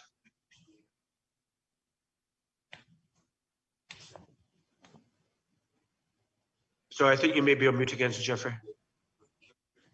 Final subject, if I may, which is related to budgets. In your previous evidence, and indeed I think the Commissioner raised questions on this subject, it wasn't that the budgets have been declined, as I understand it, that you complained about, because I'm not aware that there has been any request, certainly my instructions, and I must put it to you, that there's been no request from the Deputy Governor's Office or from your group for funding for any issue which has been substantively declined. As I understood it, the problem here was not that the budgets weren't there, but that there was a very lengthy time, for example, to fill posts. And I think you've provided some recent correspondence on that. Is that a fair position that I've set out? Well, it certainly can be a very lengthy process. It's a bit like the Cheshire Cat, Sir Geoffrey. The budget is there and then somehow not there and not available for the police commissioner or the relevant. Can we look at this proposition? Because in the bundle, can you hear me? If I may, just 1 second. Right. But I believe, as I said in my evidence, that there have been occasions where there's not merely been a delay, but whereby the money has not been available to fill certain vacant positions. And I referred to the evidence of former Police Commissioner Matthews in that respect.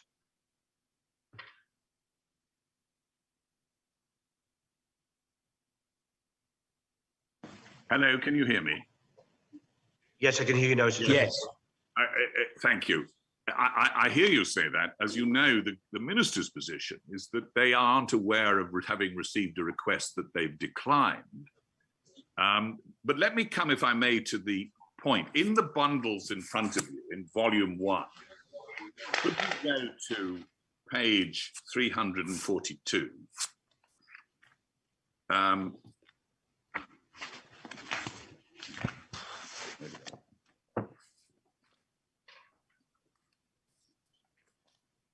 Now, what, forgive me, 331 to begin with, 331. The delays in processing requests for recruitment are the product of a system of recruitment first instigated in this cabinet paper, which is the 28th of May, 2018, I'm going to suggest to you. And you may have seen this already. This was put forward by Mr. Jasper, your predecessor. It's a memorandum from him. Do you have it at 331? 331 is in my bundle is a copy of the Public Service Management Bill. Yes. So sorry. Which volume? This is a bundle for the current hearing. Perhaps there's another numbering there, 2592 on mine. I wonder if that's the one I should be referring to. I think we need to be, we don't need to be in the governance bundles. We need to be in the bundle that was submitted by the Attorney General for this hearing. Yeah. Got it. approval for this.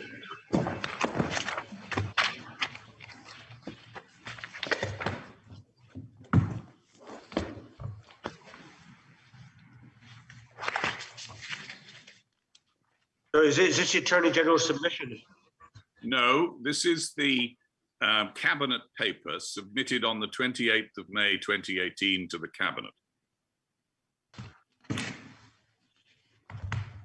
you. I have it. I have it before me now. Tab 3 of that bundle. And I have a 331 in the right-hand corner.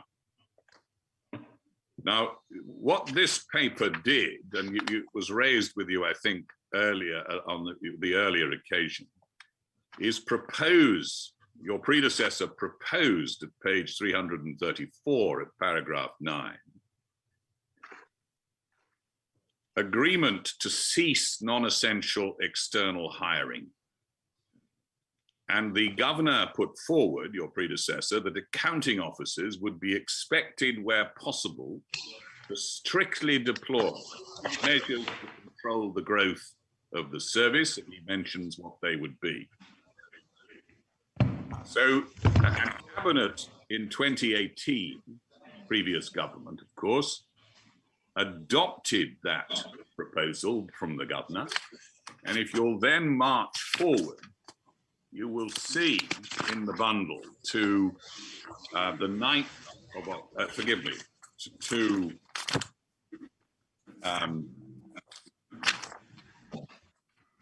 page, what is it? It's, I think it's 697.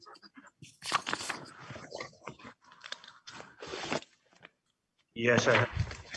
You'll find there a circular from the Ministry of Finance dated the 2nd of May 2019, 697.99 in the bottom right-hand corner.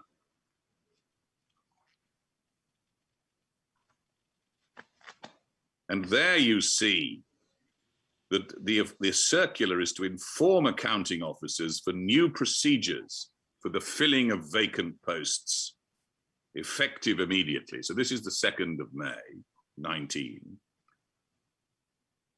And it makes it clear that if an accounting officer wishes to commence hiring to vacant posts, written approval for funding or de-reservation of approved funding should be sought from the Ministry of Finance via the Department of Human Resources and the Ministry of Finance. It will require justification and proof of funding.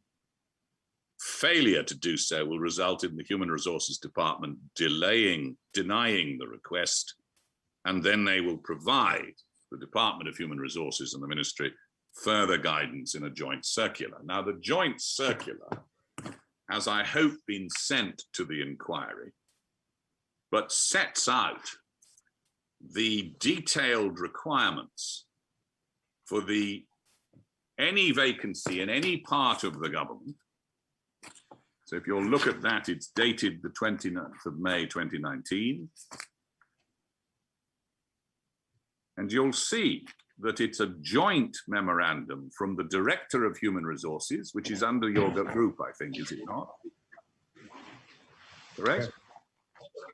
And from the Financial Secretary at the time, setting out the quite rigorous procedures that are required, including a recruitment requisition form, to implement the decision of the previous government in 2018. And they say in terms, they refer to the decision taken by Cabinet in the 2nd paragraph, self-imposed measure to stabilize employment costs.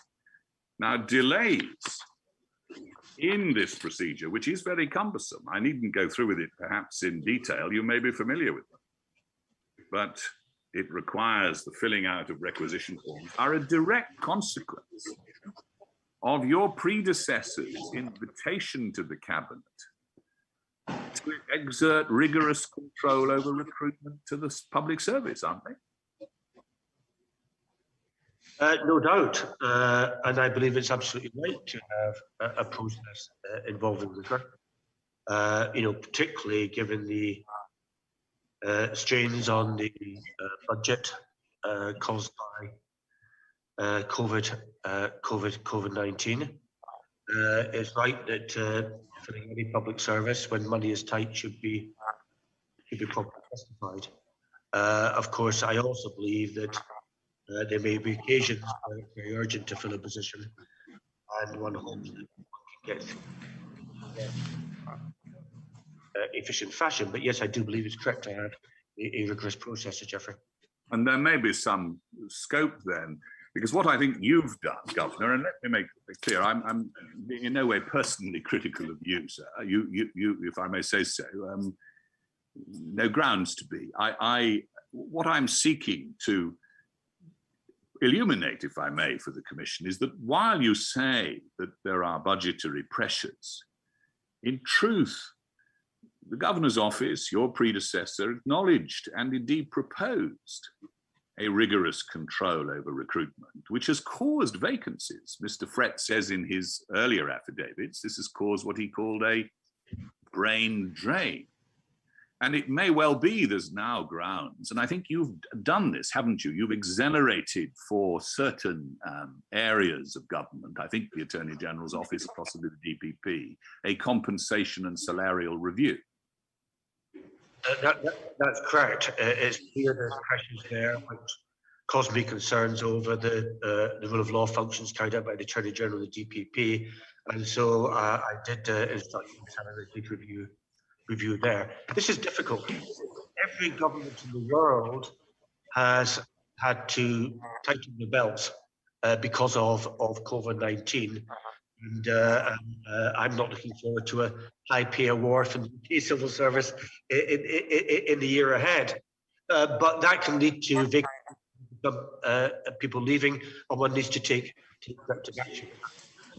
What I want to conclude, if I may, by putting to you is really this. It seems acknowledged on your sides, it's certainly acknowledged by the ministers, that there is a need for investment in a serious plan to upgrade, as you rightly say, many very talented and very hardworking public servants. But the apparatus and infrastructure and environment in which they're working is simply in requirement of real modernization now. Do you agree? I agree that modernisation of parts of the public service should take place, and the paper which I've agreed with Cabinet is not just about policy development, it's also about good governance, it's about digitalisation, it's about better customer service. It is directed towards that end. Yes.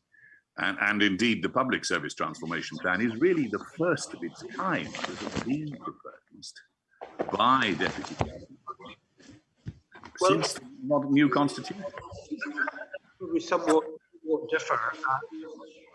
I take your point about policy planning, but I do believe that the previous attempts at reform, and I cannot speak up firsthand about a number of them, have all been aimed at improving the performance of the public service. So I think it's a continuum rather than just starting in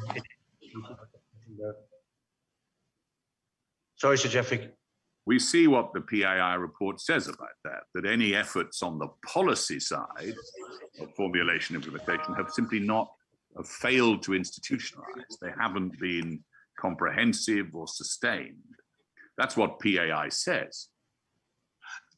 Yes, but I draw the slight distinction between policy planning functions and I do believe previous training and previous work has helped to inform policy and inform ministers of an official of facts which help that function. I've obviously had the opportunity of discussing with ministers and the great privilege of discussing with permanent secretaries. As you rightly say, indefatigably hardworking people throughout the government of the Virgin Islands. What's apparent is that, for example, the basic practices that one might expect of making ministerial submissions with the policy options, recording and minuting are not being followed in any methodical and systematic way.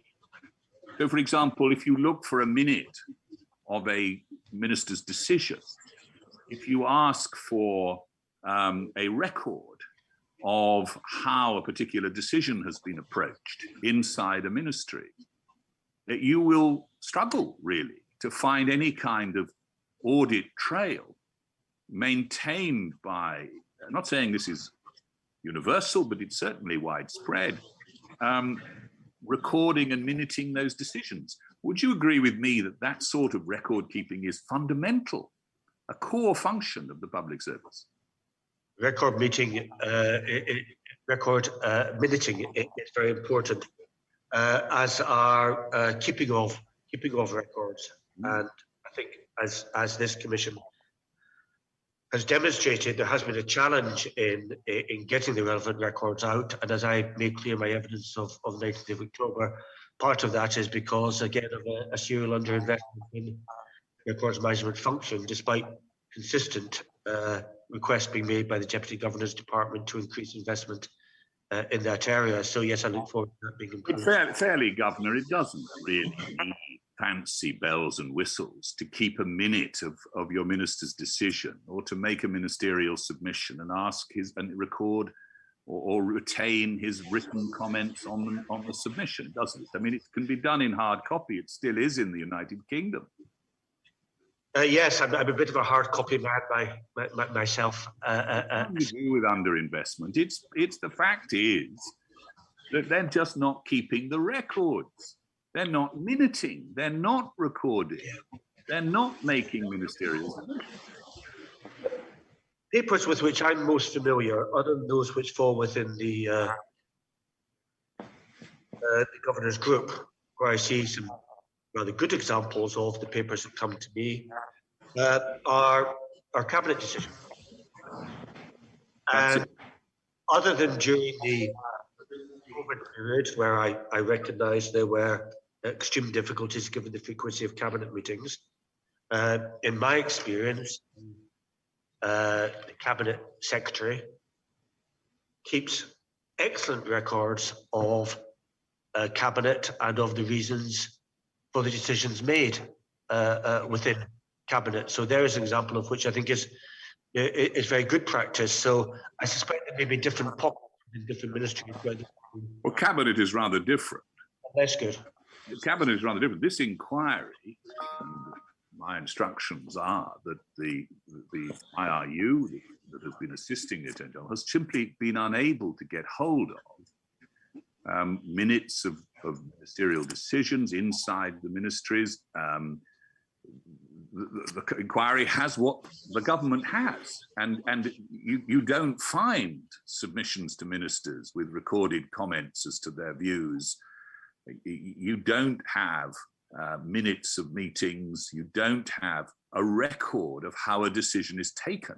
Now, if you don't have that record of how a decision is taken in a ministry, it opens up both the public servant and the minister to misinterpretation later. Would you not agree with me?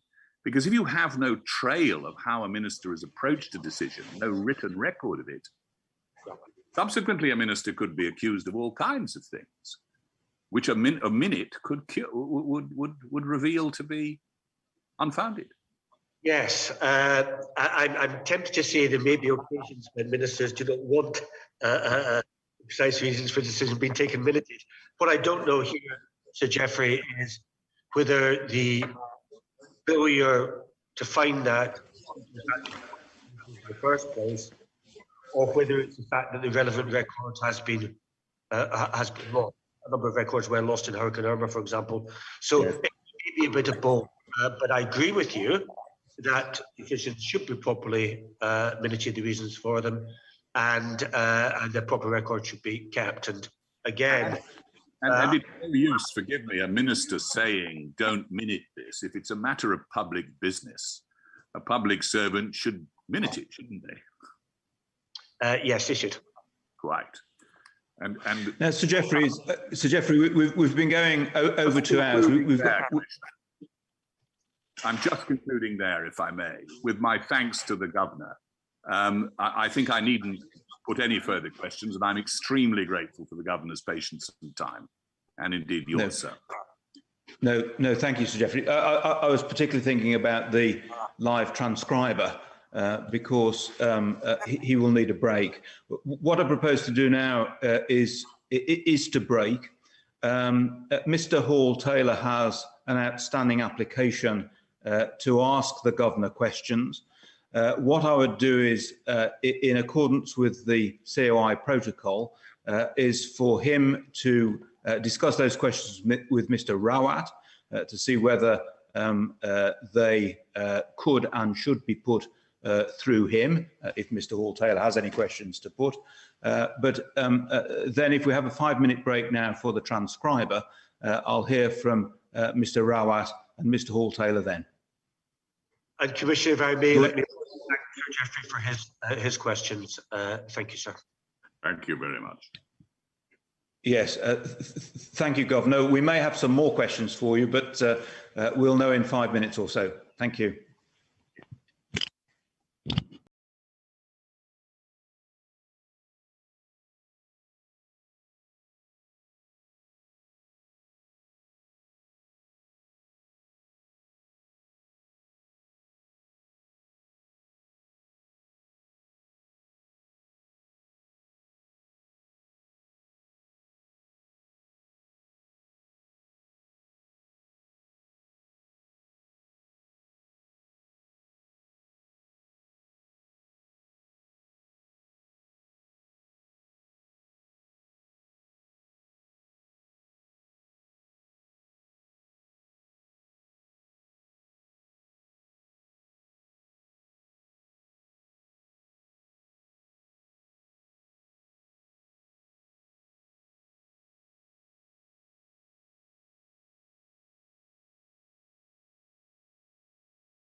much, Mr. Peters. Sir Geoffrey's asked me to present his apologies to you. He's had now to leave us, and so I'm effectively taking his chair at least. But as I say, his apologies for having to depart now.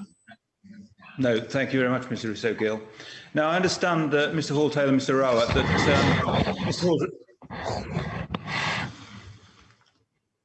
Mr. Hall-Taylor, you've spoken to Mr. Rowett. Mr. Rowett has a few consequential questions to ask the Governor, and you have fed into him, in accordance with the protocol, those matters that you would wish to raise.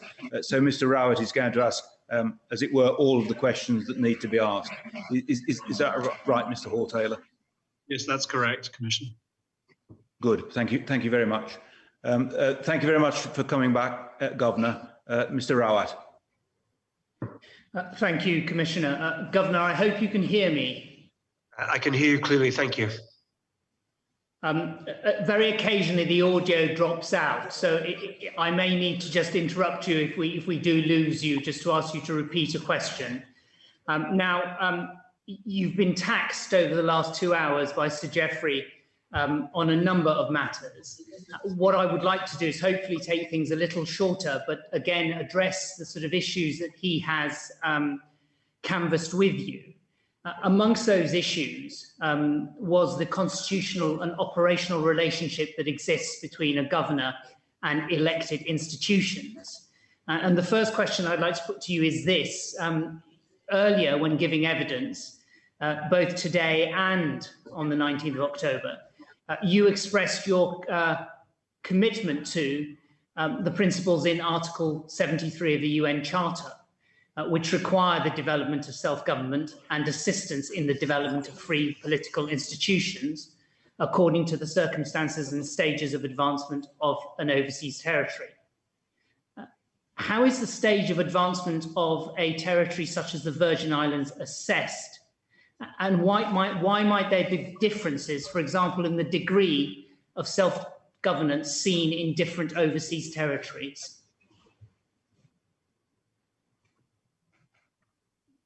The overseas territories all differ. One size does not fit all. And for example, within this region, the most self-governing of the overseas territories, not actually part of the Caribbean, but in this part of the world is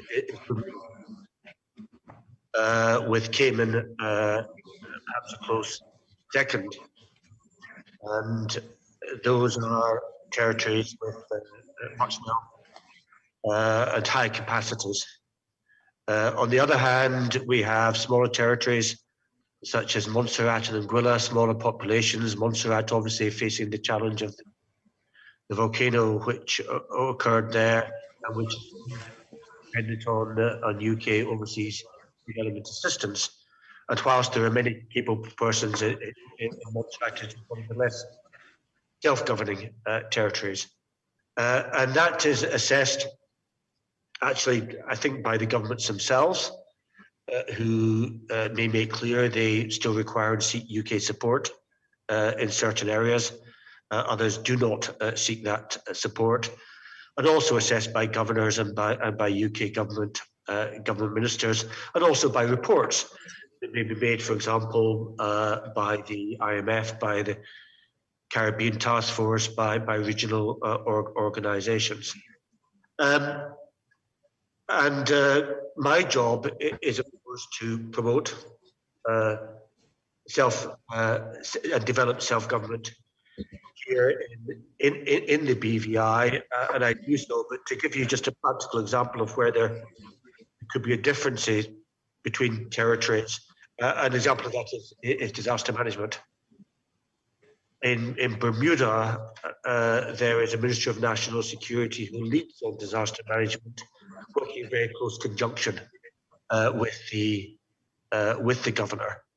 And so there is more of a devolved function in disaster management there. My judgment has been based on what happened here, particularly after Hurricane Irma, and based on my own experience in consultations, is at this stage, it is better for overall responsibility of disaster management to lie with me as governor. But as I've indicated, I do not rule out moving forward in that area as BVI further develops its capacity in that area, to that becoming more of a devolved function within the territory. It's a matter of judgment and assessment as to capacity and capability. And you've spoken about your past experience in other overseas territories, but what differences do you know of elsewhere that you consider might helpfully be implemented in the BVI? Frankly, I think one of them is prioritisation of infrastructure spend. And I mean, I recognise challenges caused by Hurricane Irma. I recognise the physical complexity of the territory, but I think everybody here knows that we might usefully invest more in some of the basic infrastructure, which would in fact help with disaster resilience. So that's one perhaps quite obvious example. Your voice dropped out there a little bit, Governor. But can I just summarise it as this: the step that you identified might usefully be implemented is prioritisation of infrastructure, particularly in relation to disaster resilience. That's correct. Yes, that was one example. I mean, similarly, I mean, we now have a ministerial code which has now been agreed here by Cabinet. Perhaps that could have been done at an earlier date. I'm glad that progress has been made in this calendar year. Now, moving on, obviously, the Commission of Inquiry was set up by your predecessor, but other than to initiate a Commission of Inquiry, what powers under the Constitution might a governor otherwise exercise to promote good governance? Well, in terms of actual powers, not many. The governor has her powers under Section 60 of the Constitution and powers of appointment. And of course, I can decline to assent to legislation. But as I sought to explain before the Commission, in areas which are, as most areas, are responsibility of the elected government, when the issues come to Cabinet, and I believe that a decision which has been made, which is not in the interest of good governance, all I can do is advise or record my objections in the Cabinet minutes. So whereas my predecessor he was faced with serious concerns which led to inquiry, he didn't really have much other means if Cabinet was going to consistently go against his advice and take decisions which he felt were the wrong decision, other than to call a commission of inquiry. There are other overseas territories where other mechanisms are available, and when there are standards of good governance stipulated, the government is required to abide by, or where the governor has power to intervene if they're not being adhered to. Both Cayman and Turks and Caicos have provisions to that effect. One could also have watchdog arrangements, although of course that would require compliance with those watchdog recommendations, such as here the Auditor General or the Commissioner. But there are other mechanisms available in other overseas territories which don't exist in BVI, and which, had they existed, might have allowed another option other than the calling of a commission of inquiry. You've spoken of Turks and Caicos and Cayman. You've spoken of watchdog provisions, but can you give the Commissioner some specific examples of such other alternative remedies that might assist a governor in the BVI in promoting good governance? Well, if we had agreed standards of good governance, and there need to be a degree of specificity around this, and a remedy to prevent action being taken should those principles of good governance be not necessarily saying that remedy lie in the hands of the governor, it can lie in other hands as well, then that would provide a remedy other than calling of a commission of inquiry. But it would obviously be for the commission to look at other constitutions in this area if the commissioner so wishes.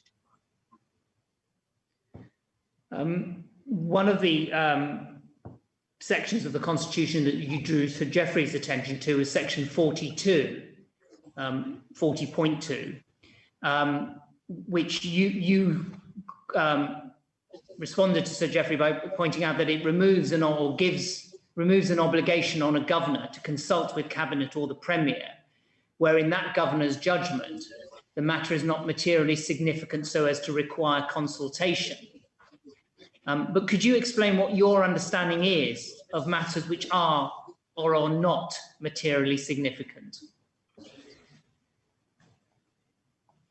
I can't give you a hard definition. I gave a couple of minor examples in my evidence. Scope prize giving or seeking facts about public or virgin order. When I am seeking from public about a factual situation. I'm sorry to interrupt you, Governor, but we're losing you at the moment on the audio. I'm sorry, I'll bring the microphone slightly closer to me. It's a matter of judgment, Mr. Arat, but I think where I'm simply trying to establish fact, trying to understand from a public official, for example, what the position is, let's say in regard to the number of vaccines which have been administered. Let's relate to the number of active COVID cases, where we are in terms of setting up a drive-through vaccination arrangement at the festival grounds in Tortola. All of that's just factual stuff, which I think is not in itself require consultation. But should I then wish to get that factual information and make a change or propose a change in policy in this area, propose a change in what's been done on delivery of vaccines, or suggest to a minister that the UK may wish to alter the number of vaccines is delivered, that is materially significant, and that I would, I think, properly either inform or consult with the minister or the premier as appropriate on that issue. So it's a matter of judgment, and there might be areas of disagreement. I don't believe I've sort of overstepped the mark on that since I've been a governor. I need to be wary of the desire to work in consultation with the elected, and will always seek to do so. But it would be simply be impractical to have to go through ministers or the premier on every issue. Now, one of the matters I think I asked you about on the 19th of October, and I think it was also something I may have covered with former Governor Jaspert, but amongst the correspondence that the Commissioner has seen was correspondence about the use of the Government Information Service. Now, is it practical for all communications between the Governor, the Governor's office, and ministers and their departments and public officers to pass through the Premier's office as seemed to have been proposed at one point in time? It's neither practical nor would that be in accordance with the Constitution. So there are certain areas where I am required to consult with the Premier or inform the Premier. There are certain areas where no doubt that would be courteous thing to do, but the Constitution does not, with respect, require it. As regards communication, and this may be the point to which you're referring, Mr. Rawat. Yeah, there was a proposal and a draft cabinet paper which would have effectively limited information services work with my office, on the view that it wasn't the function of information services to work with the governor, and claimed that this had been the previous practice. My understanding is that A, that was not been the previous practice, and B, it ignores the fact that the governor is part of government within the British Virgin Islands. And obviously I would have been unhappy with any suggestion that that my communications would be under a power of approval by the Premier or ministers. But I'm glad to say, as I said in my evidence on the 19th of October, that we seem to have found a practical way through that difficulty. And for the most part, I'm content with the working as it stands with Government Information Services. If that were not the case, and your communications did have to go through the Premier's office, what would be the practical consequences of that? Well, if my communications required the approval of the Premier, then that again would not be in accordance, in my view, with the framework within which we are both operating. Premier has his responsibilities, and I have my responsibilities. But I don't think it would be the interests of good governance or consistent with the Constitution if any communication that I made required the approval of the Premier. And do your views apply both to what I may describe as private communications, for example, a communication with a minister, as well as public communications? Well, I was referring in this context to public communications and government information services. As regards engagement with ministers, then that is covered by the constitutional provision, where I do have the right to go direct to ministers on areas within my responsibility, but would inform the Premier of same. There's a materiality test there as well. I mean, ministers on a number of occasions may get in touch with me to ask me a question on a particular matter, and I'll give them an answer to that. I don't suppose they've consulted the Premier before seeking that information, and I haven't felt it a requirement to inform the Premier. But on material issues, I would always. And in terms of the relationship between the Government Information Service and the Governor's Office or a governor, what, in your view, should that relationship be? The Government Information Service is there to serve government. I am part of the government of the Church under the Constitution, and therefore, and I'm very pleased to say they have been of assistance. I look to Government Information Services to assist me when I'm giving out messaging, for example, in relation to preparation for hurricane season, in relation to the need for people to get vaccinated, or any other matter on which I may wish to make an appropriate announcement. So I think Government Information Services are there to serve the governor, as they're there to serve the elected government. Could I move on to the public service, which you've been asked questions both by myself and Sir Geoffrey. With whom do you consider that the responsibility and the best opportunity lies to identify any shortcomings or training needs in the public service? I think it's a shared responsibility. I work, of course, very closely with the Deputy Governor. I mean, I consult with the Deputy Governor in a formal sense every week, but informally we speak to each other on a regular basis.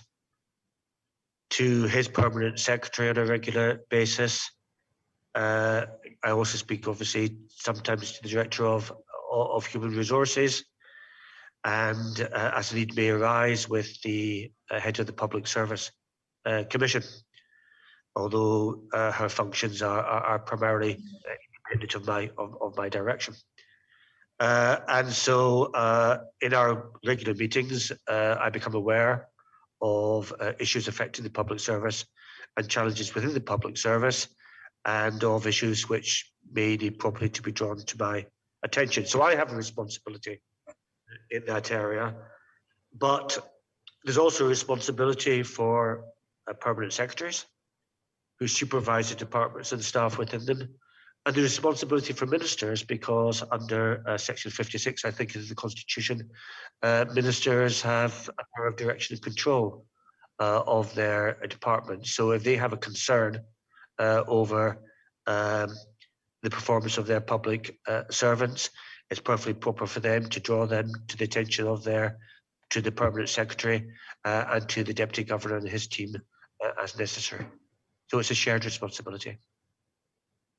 Now, in your written response to a warning letter, Governor, you set out various initiatives in terms of reforming the public service that date back to 1999. You've seen Mr. Frett's latest affidavit on that, in which he addresses in some detail those initiatives. Taking this question in two parts, please. First of all, having undertaken that exercise, what factors or challenges do you believe historically have existed in training and developing the public service? I can only speak a second hand to that, because obviously I've only myself been in the territory for 10 months. Well, 11 months now. My assumption, which I think is a reasonable assumption, is that the training programs and the initiatives which were developed from 1999 onwards were designed to address particular needs. So if you just give me one moment to refer to them.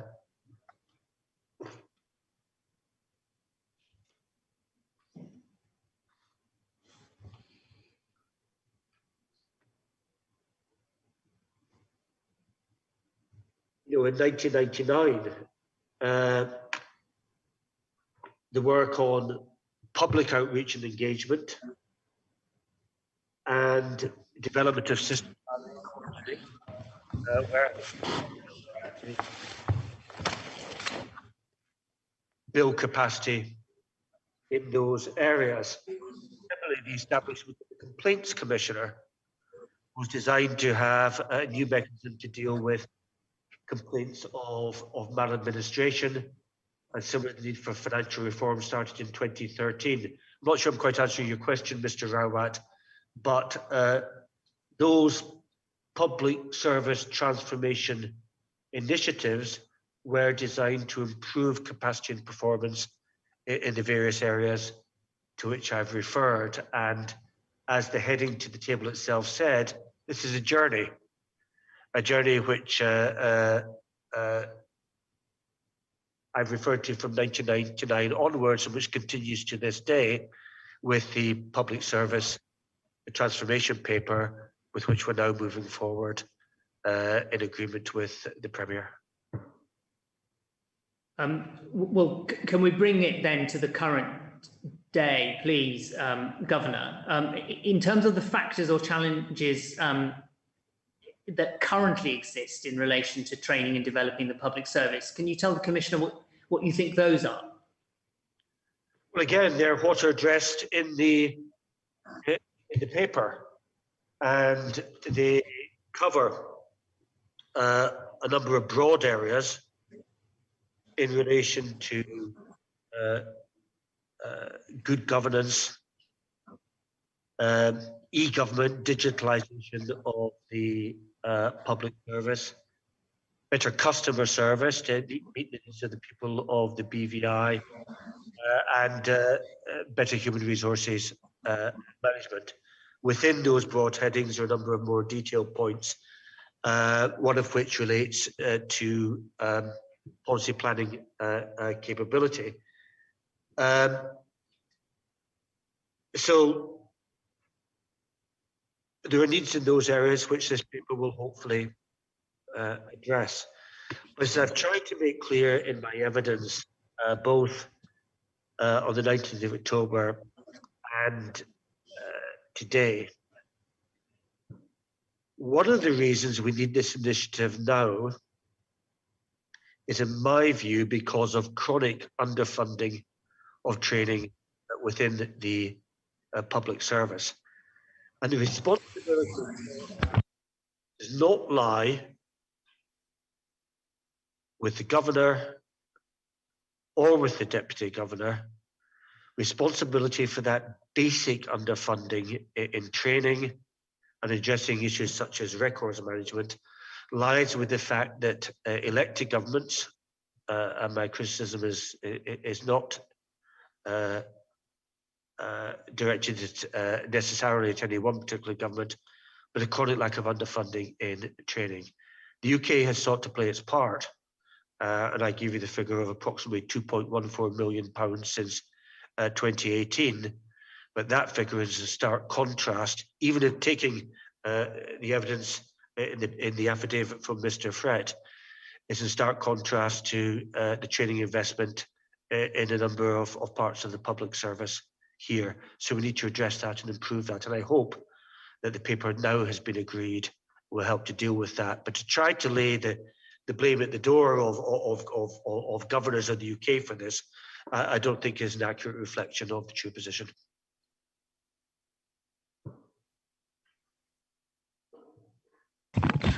Can I come back to the question of budgeting in a moment? But just obviously, you've seen Mr. Frett's affidavit. He goes through the various initiatives that date from 1999, and if one takes one point from that affidavit, it is that, with limited exception, and the most prominent of those is the 2018 initiative, Mr. Frett's view is that those earlier initiatives did nothing to address policy development capacity in the public service. Is that something with which you would agree? Not entirely, no. I recognise that a number of these initiatives do not have the title policy development capacity attached to them.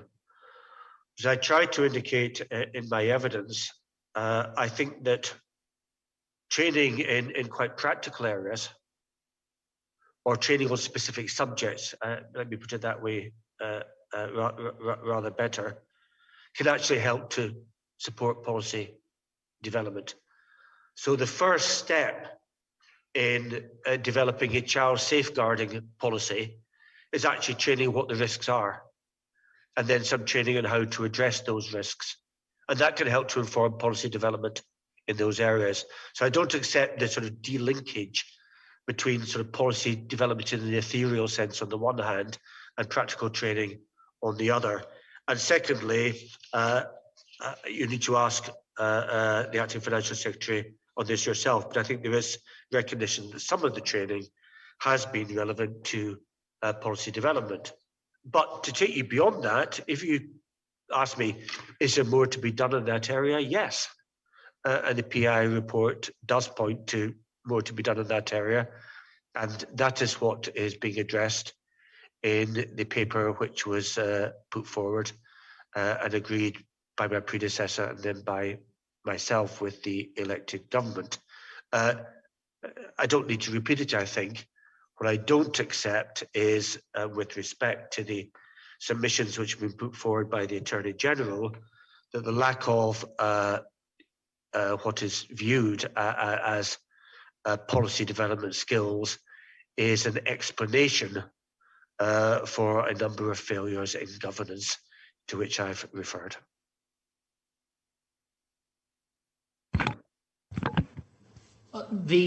You've mentioned now the PAI report, you've mentioned the transformation plan. It would seem that in terms of policy development capacity of the public service, what is now going to happen is a partnership between various, what might be described as stakeholders, between the governor, the deputy governor, the ministers and the public service itself. But to your knowledge, prior to or outside this commission of inquiry, has any lack in the policy development capacity of the public service been relied upon to explain or justify ministerial or cabinet decision making and departures from and waivers of due process or principles of good governance? Not the time of.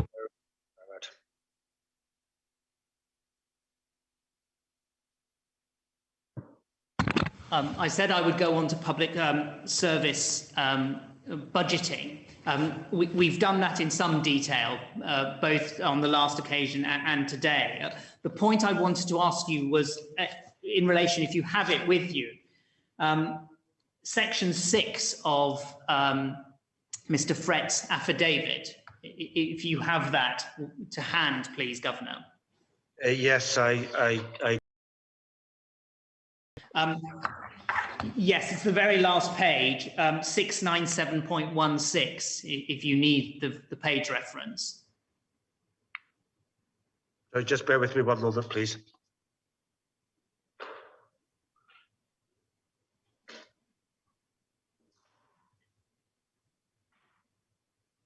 Is this yet Mr. Frett's affidavit? So, yes, I've got that. Thank you. Thank you, Governor. I'll summarise, but it's the section headed budget responsibility, and he responds to a piece of evidence you gave about the budget available for the public service lying with the elected government, and a point that was also made on by Mr. Jaspert. But what he says at 6.2 is that the appropriation bill, inclusive of the budget estimate, is subject to the approval of the governor. Further, if there's any breach of the protocols involved, the budget has to be approved by the UK government through the FCDO. In reality, what can a governor do in relation to an appropriation bill put before him and her? And that's a governor in the BVI. Not a lot. Budgetary matters are devolved. The draft budget is discussed in cabinet. The governor can make points about the appropriateness of otherwise of certain proposed expenditures, but otherwise that is a matter for the elected government and for the House of Assembly, and then the appropriation bill comes to the governor for assent, and it perhaps would be the most nuclear of options for any governor to refuse assent to the appropriation bill. So I think in practical terms, this is a very devolved issue. You have set out for the Commissioner, if you like, a spectrum of overseas territories, where you have one end, an overseas territory that may have a very, very high degree of near independence, and at the other end, others which are very dependent upon the UK. On that spectrum, if, again, returning to Article 73, is it an indication of a territory moving towards self-determination, that they do have responsibility for their own budgets and they do fund their own initiatives? I think I'm correct in saying that the only overseas territory in this region which doesn't have some form of framework agreed with the UK is Bermuda. And I think that is a mark of its degree of self-governance and excuse me, the way that the territory has developed. So yes, I think you're correct, Mr. Arat, in what you suggest. Returning briefly to Mr. Frett's affidavit, the term that he uses is well, most uses is policy development capacity of the public service. What do you understand is meant by reference to policy development capacity of the public service? It's to assist ministers in their formulation of policy and to assist ministers in the implementation of policy, to put it in its most obvious terms. But the responsibility for determining policy rests with Cabinet, as specified in the Constitution. Excuse me. And therefore, excuse me one moment, please.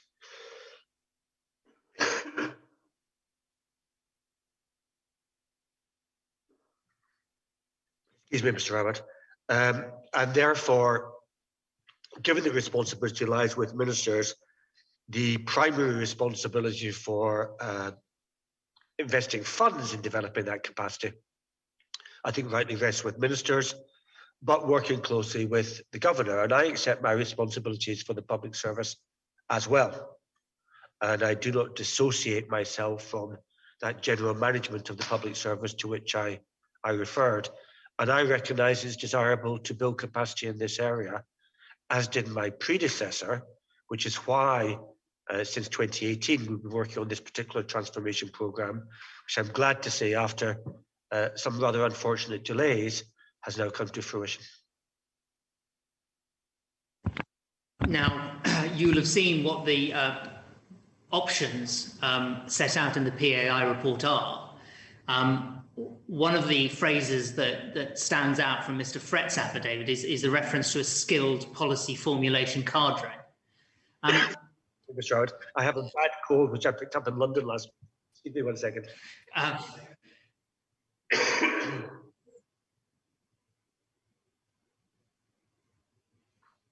Sorry, please, Mr. Howard, could you just repeat the question, please? If one looks at the PAI report, one of the options, for example, is the development of a specialist unit that sits within the Premier's office. Mr. Frett also refers to developing a skilled policy formulation cadre. Now, if one accepts, and it will be a matter for the Commissioner, that there is a need to improve policy development capacity in the BVI's public service, in your view, how might such a need best be met? Well, the transformation paper does specifically propose a policy planning unit within the Premier's office. And I think that would be a helpful step forward.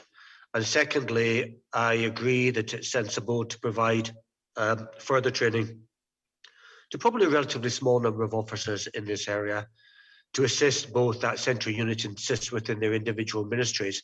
Not every public officer needs to be trained in policy planning development. But I think it would be helpful to have people skilled within that area, both within the Premier's office and within individual ministries. And there are such persons already, as the PI report recognises. It's a matter of increasing the number of people with relevant skills in that area. But it doesn't need to be across the public service as a whole. So we're looking at well-directed funding and training to assist in that area. Now, you've spoken, Governor, about funding that has come from the UK. You've said in plain terms, you referred to chronic underfunding in the past. So if there is going to be this development, where would the provision for that and the budget for that have to come from ultimately? Come from the local budget here in BVI, and the paper adopted on public service transformation has language in it on the necessary budget for that purpose. The UK will help. I hope to be able to help, particularly in the good governance field, but it will primarily come, as it should do, from the budget here in BVI. So this is a positive forward, which I don't hesitate to say I welcome. Just to, I think you may have perhaps differently answered this question earlier, but you will be aware of the different topics that this Commission of Inquiry has investigated. In your view, would the development of a specialist unit that makes or improves policy development capacity in the public service resolve all of the issues that have been investigated by this Commission of Inquiry? No, I don't, and I think this is quite a fundamental point, because I hope without oversimplification, there seems to be an argument that if things have gone wrong in certain areas, it's because of a lack of policy development within the public service, and responsibility of the public service lies with the governor, and therefore that's where any blame should lie. And I don't really recognise that point. The Attorney General, in her submission, I think the penultimate submission, argues at paragraph 20. It reads, in my view, a number of areas upon which the Commission is focused, such as statutory boards, belongership, crown lands and contracts, are all areas in which there has been a failure in policy making. However, I have not yet seen evidence of dishonesty, venality or ill intent in these areas, and I believe that such problems as have been identified in the evidence could have been avoided through carefully thought out and implemented policies. Now, I respectfully disagree with that, because, for example, on contracts, there are stipulated standards and stipulated requirements which have simply not been followed. Similarly, there are criteria for appointments to statutory boards which have not been followed.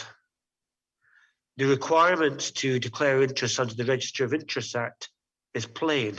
It's not a matter of policy development or lack of policy development which has led a failure to comply with the legislation in that area.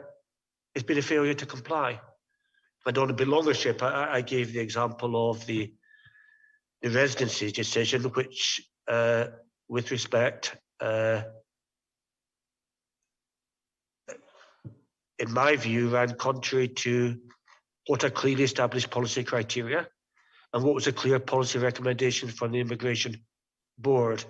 So policy development and better policy capacity can help to inform these areas, but I do not believe that the lack of policy making, which is referred to by the Attorney General, even if there have been some inadequacies there, is a sufficient explanation for some of the what in my view have been failures of good governance which have been identified by this Commission. That's my view of the matter. Commissioner, with the exception of one question, I think I've reached the end of my questions. I pause here because if Mr. Hall-Taylor has feels that there's a question that I ought to have put or another question he wants me to put, perhaps he can email me quickly.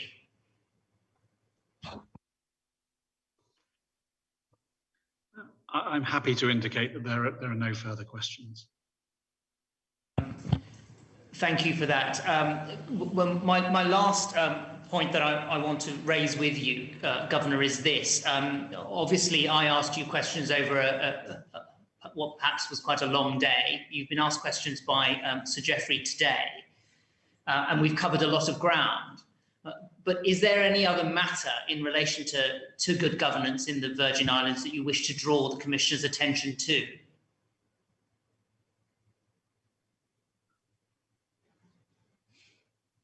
I think I'd like simply to confirm that commitment to good governance, which I have, and which I'm confident all of my predecessors have had.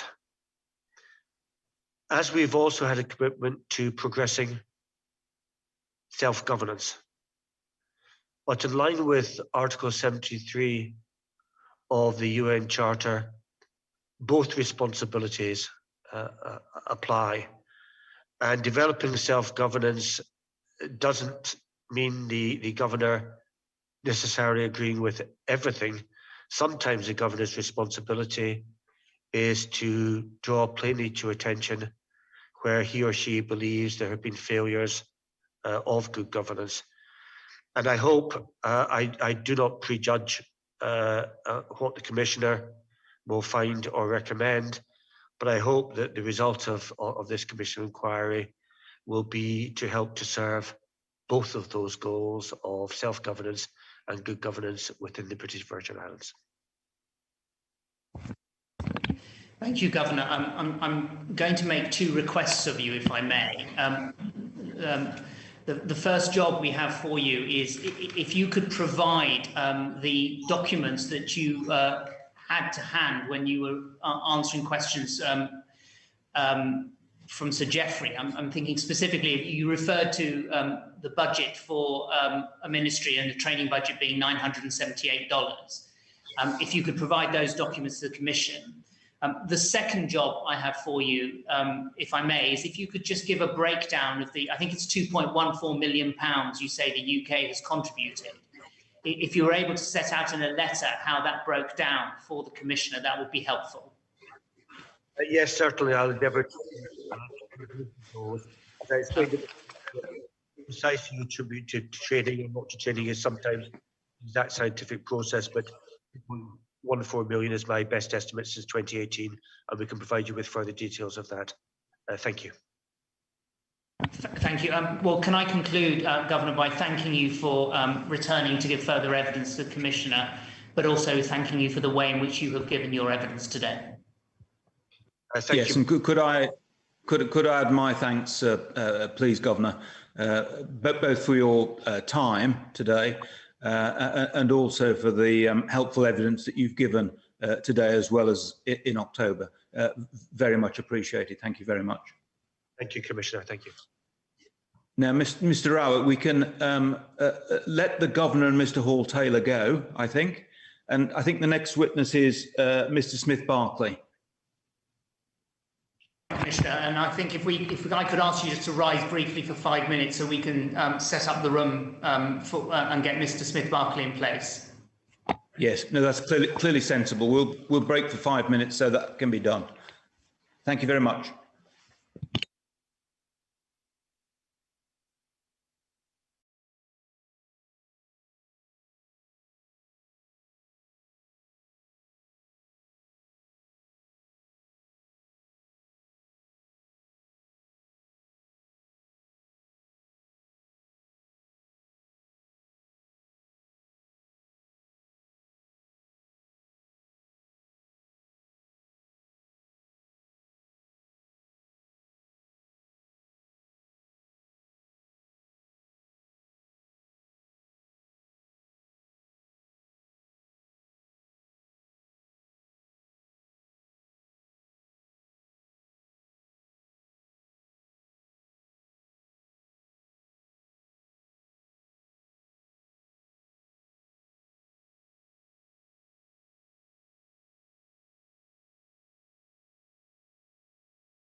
Good. Thank you, Mr. Rawat. I think we're ready to continue.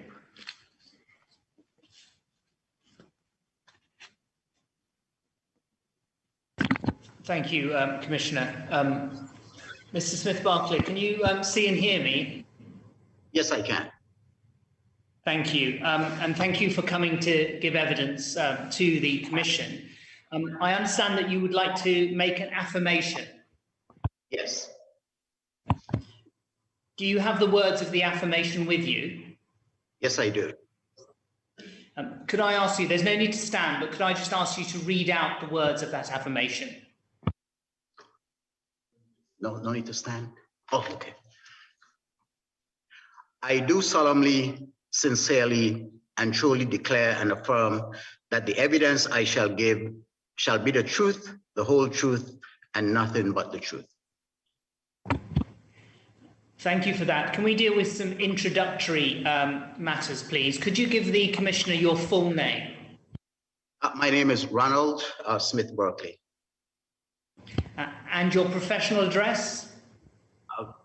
Bellevue, Tortola. Sorry, Rotan. Thank you. Now, could you briefly give the Commissioner an outline of your career in public service? Career in the public service, I became a permanent secretary in 2011, and I served for about 9 years or so in the Ministry of Natural Resources, Labor and Immigration.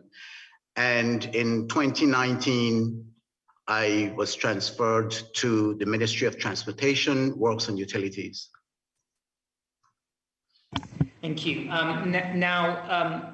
The reason you were asked to attend to give oral evidence to the Commissioner was to ask you some questions that arise from your fourth affidavit. Can I confirm that you have a copy of that with you? Yes, I do. Could I take you to the last page of that affidavit, please?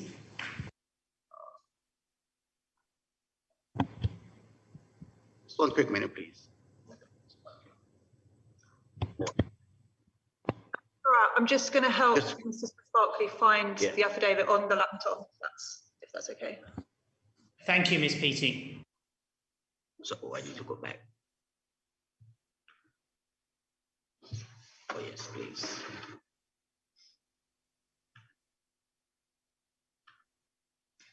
Oh, back all the way back there. So while Ms. Peaty is doing that, I should explain that Mr. Smith-Barclay, in case you didn't know, he has all of the material on his laptop. So he'll be using that to navigate the bundles. Yes, thank you very much, Mr. Russo-Gill. I'm there, so you asked that I go to the last page. Please, and could you confirm that that carries the date of the 26th of October 2021 and is signed by you? Yes. And are you content, Mr. Smith-Barclay, that this affidavit formed part of the evidence before the Commissioner? Sorry, I did not hear that. Are you content that this affidavit should form part of the evidence before the Commissioner? Yes.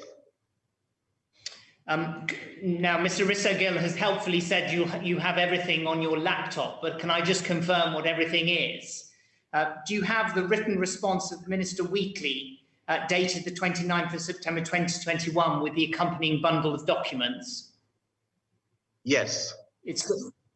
And do you have the further response from Minister Wheatley dated the 8th of October 2021, which also is accompanied with documents? Yes. We also asked for you to have access to the hearing bundles that were prepared for the session that we did on Crown land. Do you have that?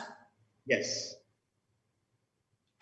And you've also, I hope, been supplied with a small sheaf of papers headed extracts from AG disclosure.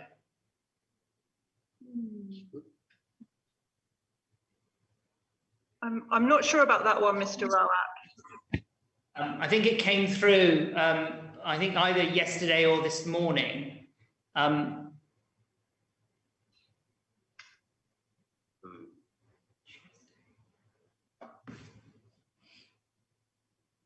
Could it perhaps, if it's quick to do, could it perhaps be emailed me, and then I can, if it's small, and then I can show it to Mr. Smith-Barclay when we get there? If that's helpful. I think that's what we'll do, and then we'll press on and see if we can work through it.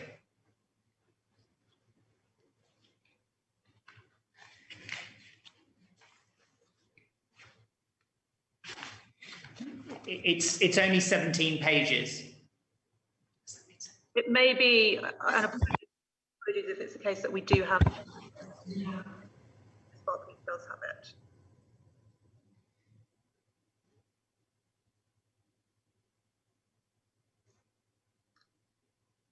And can I explain, Commissioner? I'm proceeding on the basis that there is no, or that the IRU previously indicated that on behalf of the attorney that there's no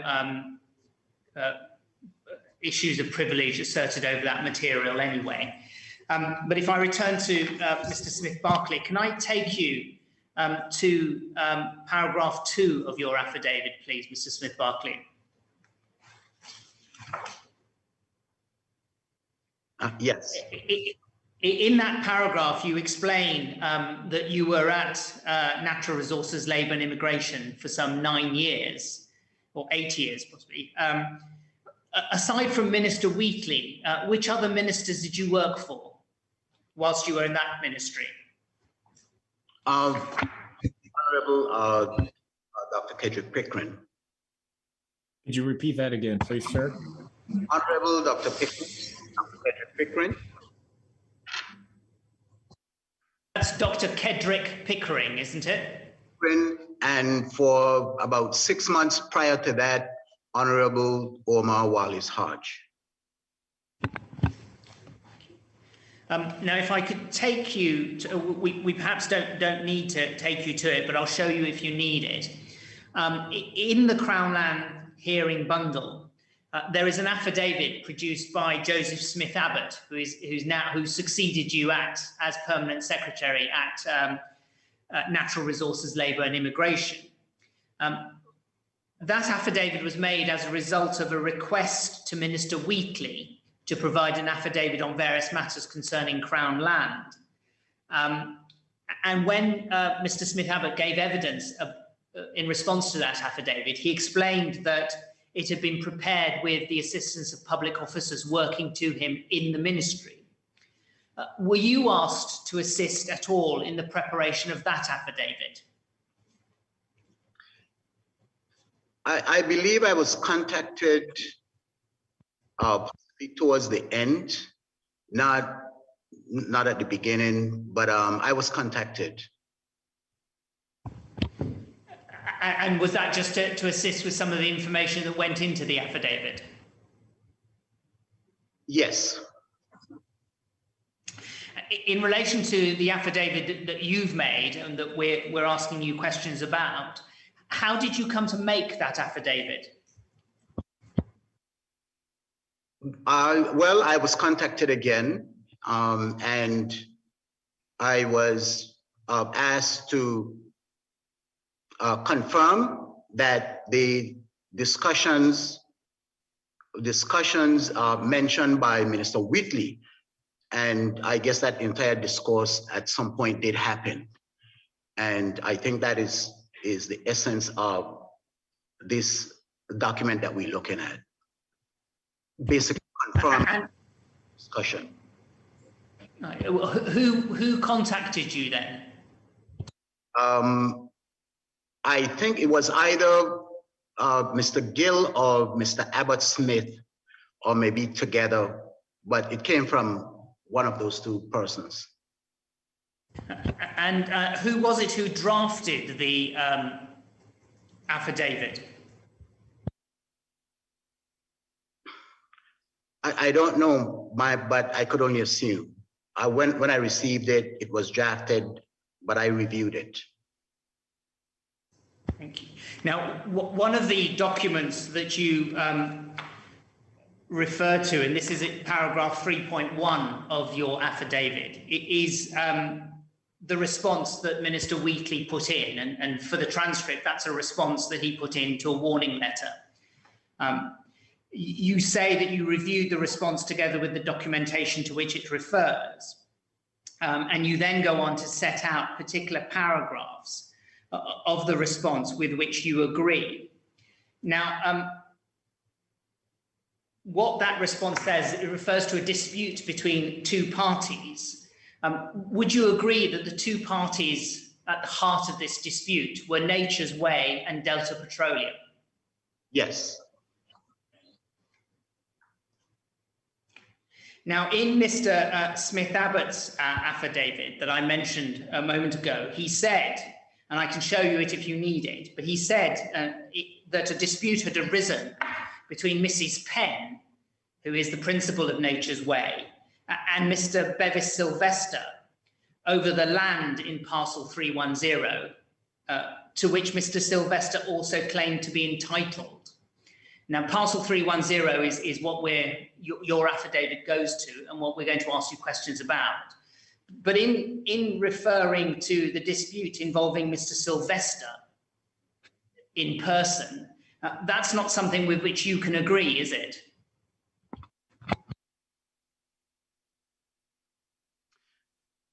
Can you ask that again, please? The dispute between Nature's Way and Mr. Sylvester. I didn't. What is the question again, please? You agreed with Minister Wheatley's response where he refers to a dispute between two parties, and you've confirmed that is Nature's Way and Delta Petroleum. Yes. We know that the principal of Nature's Way is Mrs. Penn. Yes. In Mr. Smith-Abbott's affidavit, when it recognised that Mr. Smith-Abbott had only recently started at the ministry when he had to make this affidavit, but he writes this: a dispute had arisen between Mrs. Penn and Mr. Sylvester over the land in parcel 310, to which Mr. Sylvester also claimed to be entitled. And what I put to you was, that can't be something with which you can agree, because your point is that it's Delta Petroleum that had the dispute. Would you agree? Yes, I agree. However, may I continue? Of course. Yes. Obviously, the documents does mention Delta, but all discussions that I had was with Mr. Sylvester. But did you understand Mr. Sylvester to have any claim to parcel 310, independent of any right that Delta might be asserting? No.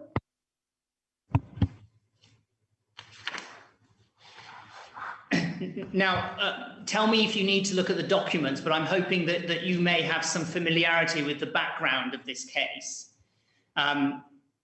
which is parcel 310, as I've explained. Now,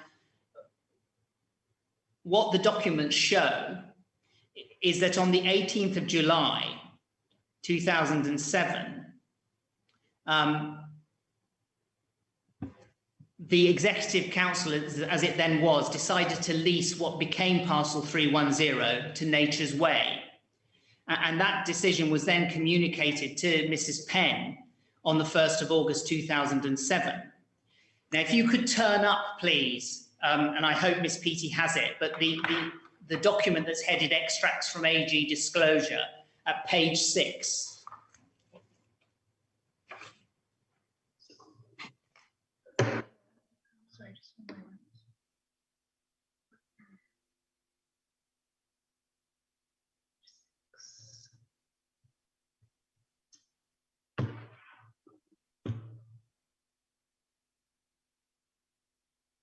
Okay. Thank you, Mr. Smith-Barclay. If we're both on the same page, you should have a cabinet paper dated the 17th of August 2012.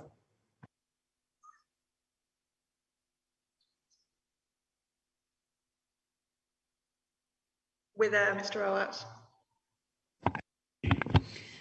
Now, it's a memorandum from the Minister for Natural Resources and Labour, By 2012, you were in position as the permanent secretary. So would you have had a hand in drafting this paper?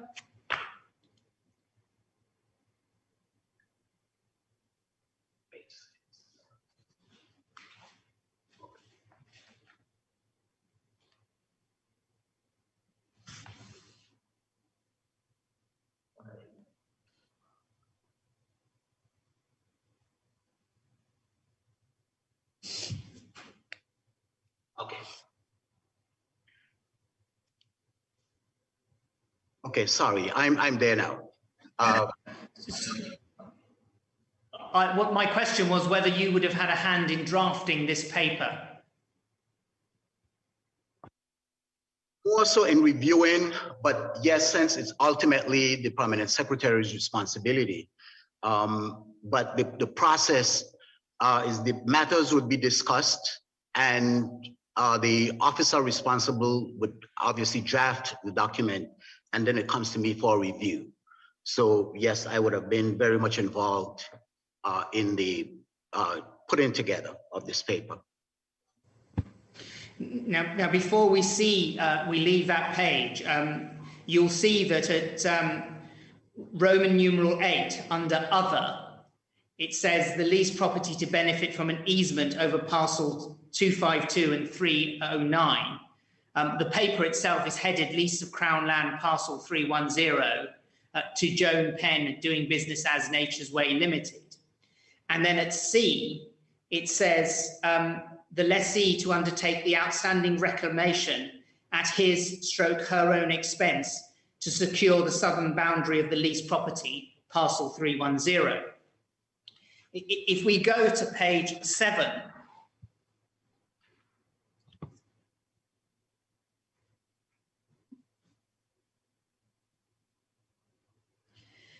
you'll see that there's the penultimate paragraph, which is headed in begins November 2011. So in November 2011, Ms. Penn wrote to the ministry to inquire about the offer made to her in 2007. The offer of lease was never formalised despite her acceptance dated August 2007 and the many follow-ups from her attorney. If you look, please, at page 8,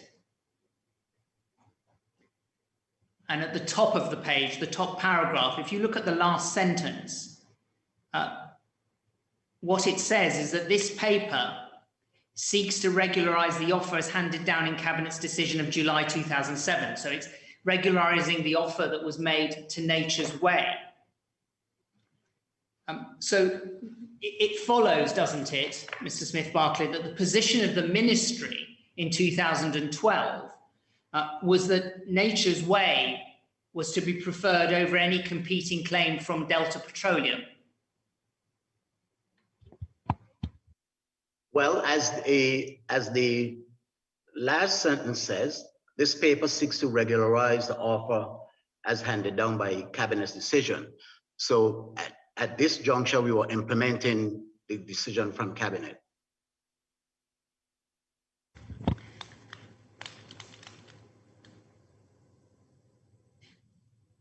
Now, the issue that was perhaps can be said to be at the heart of why it took so long for Nature's Way to gain access to parcel 310 was the question of landward access to that parcel of land, wasn't it? Yes. We don't have the Cabinet decision, but if you look at page 17 in that small bundle,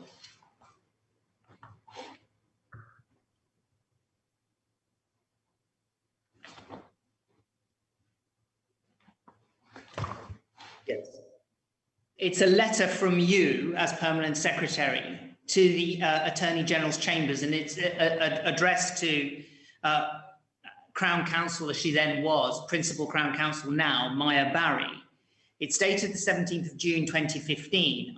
I'm not going to read it out, but it's in summary, what it sets out, what appears to set out, is that Cabinet had made a decision, had decided to grant Nature's Way a lease and also to grant an easement over 309. So that was the position in 2015, wasn't it? That you were still progressing with the idea of a lease to Nature's Way. Yes. Now, in your affidavit, you refer to a judicial review that was issued by Delta Petroleum in 2013. The information before the Commissioner is that it was withdrawn in March 2014. But on the 25th of July 2017, and I'll show you the document if you need reminding of this, but it appears that the lessee of parcel 309 did grant an easement to the Governor, which would allow landward access to parcel 310. Do you recall that? Yes. So by July 2017, it's right, isn't it, that the issue of landward access to 310 had been resolved?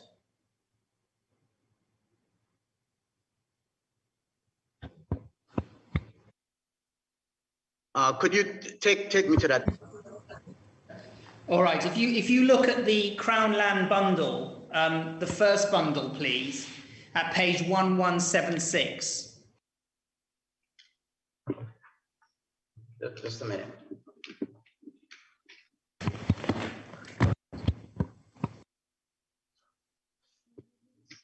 Right here. Be in the second bundle, but it's page 1176.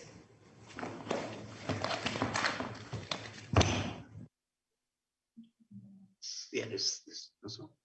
Yeah.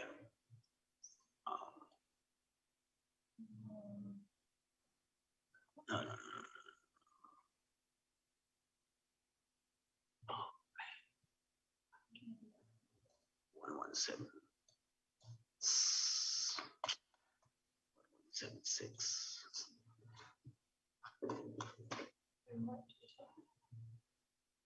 To the beginning. Oh, okay. Not up here, it's here. Oh, so I think this is bundle 112. Bundle 1. So Sorry, 1176. 1176, please.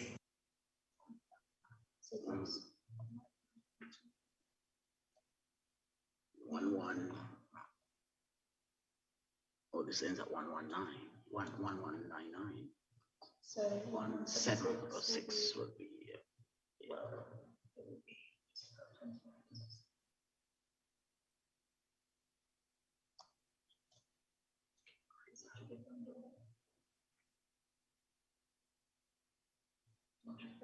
Further down.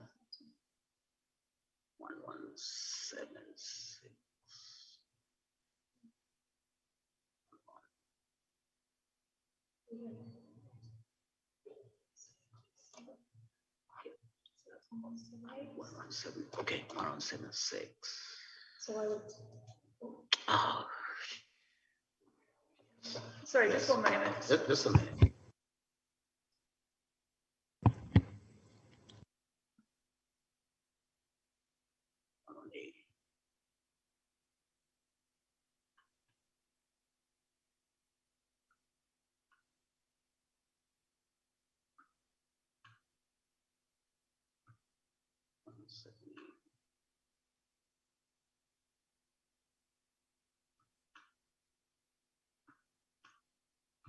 Okay, 1176. Okay, we at 1176. Now, it's just so that you can orientate yourself in time, Mr. Smith-Barclay, but that's the grant of easement that I mentioned earlier to you, dated the 25th of July. Do you have that? Yes.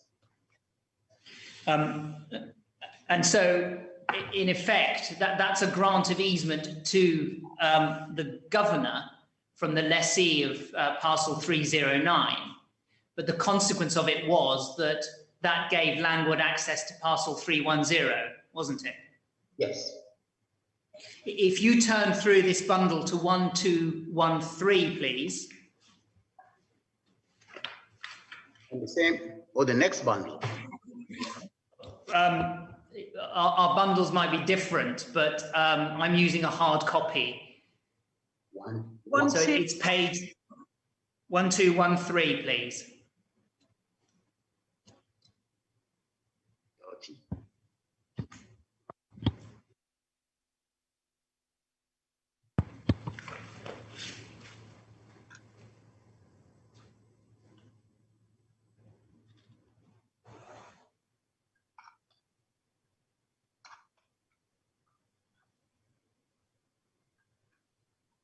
One, 2, 1, 3. Okay. Yes. Now it might be, I think, an email from yourself to Miss Barry in the Attorney General's chambers, dated the 17th of May 2015. And you are there to summarise, explaining that there was an issue of access which had been resolved, that Assistant Secretary Penn would commence the process which would lead to the execution of a lease between Mrs. Penn and the Crown. And whilst that is in progress, we ask if you can write to Delta via their attorney asking them to cease use of the said parcel of land. So by 2018, you are taking steps, aren't you, as permanent secretary to begin to execute a lease in relation to parcel 310, is that right? Yes. And one of the issues that confronted you was that Delta Petroleum had been illegally occupying parcel 310, hadn't they? Yes. Now, the next few pages, and I don't need to take you through it unless you want to, but there is correspondence exchanged with Delta Petroleum's lawyers when they are asked by the Attorney General's chambers to vacate parcel 310. Do you recall that correspondence taking place? Yes.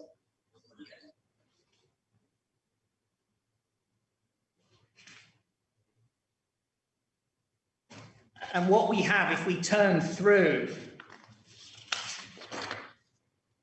to page 1218, please. 1218. In fact, if you go to 1217 first, please. 1217.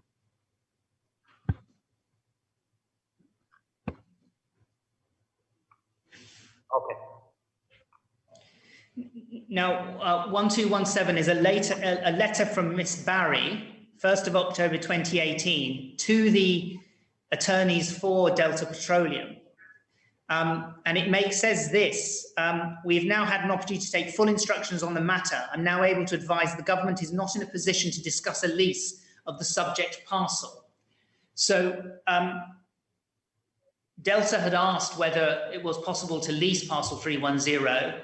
Miss Barry, upon instructions, told her no. And if you turn to 1218, the next page. Yes. You'll see ultimately that despite the attorneys for Delta saying that they would leave parcel 310, an expulsion notice had to be signed from the governor. Presumably you would have been involved in obtaining that expulsion notice. Well, this would have been involved, yes, but this would have been through the AG's chambers, as the ministries do not contact directly the governor. So once you had given instructions to the AG's chambers to ask Delta to vacate that land, it was for the AG to take all necessary steps? Yes. Now, this is the 18th of January 2019. The right-of-way had been granted in July 2017. Why was it that by January 2019, a lease had not been executed? Because of the issue of what we're now discussing, the occupation of the land by someone else. But why would the occupation of land by Delta Petroleum stop the ministry dealing with the mechanics of executing a lease?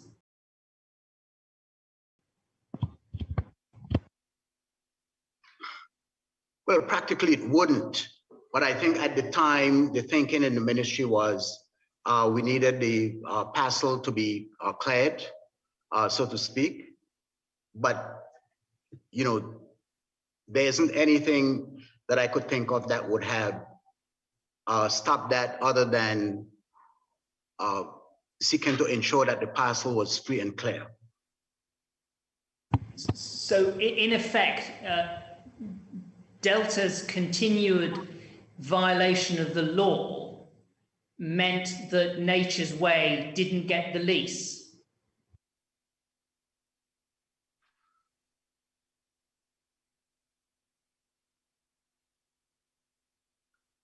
I guess you can say that. Now, the expulsion notice is the 18th of January 2019. What steps were taken to enforce that expulsion notice? Well, other than asking, really,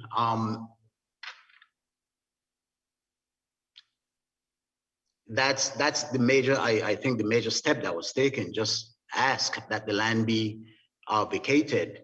And that was done primarily through the lawyers.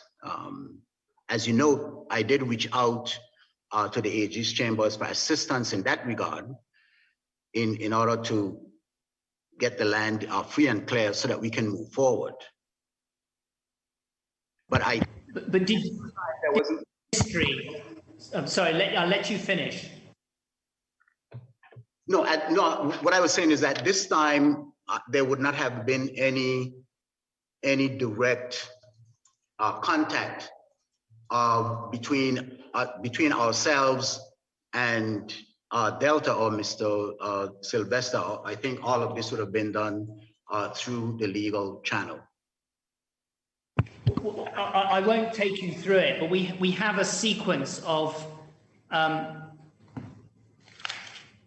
it's 3 letters that are exchanged between the Attorney General's chambers and Delta Petroleum's attorney, and then the expulsion notice gets signed by the governor. But once that's signed, I mean, you only need an expulsion notice, don't you? Because people won't leave voluntarily. Is that right? Yes.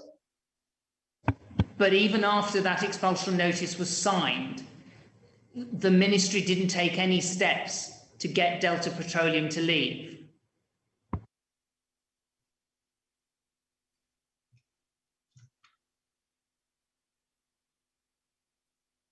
Other than our communications through the AG's chambers, no. Wasn't anything direct. Were you aware that an expulsion notice had been signed? Yes, I was made aware. And it's something that you would have put as a conscientious and senior public officer. You would have made sure that was on the file, wouldn't you? Yes.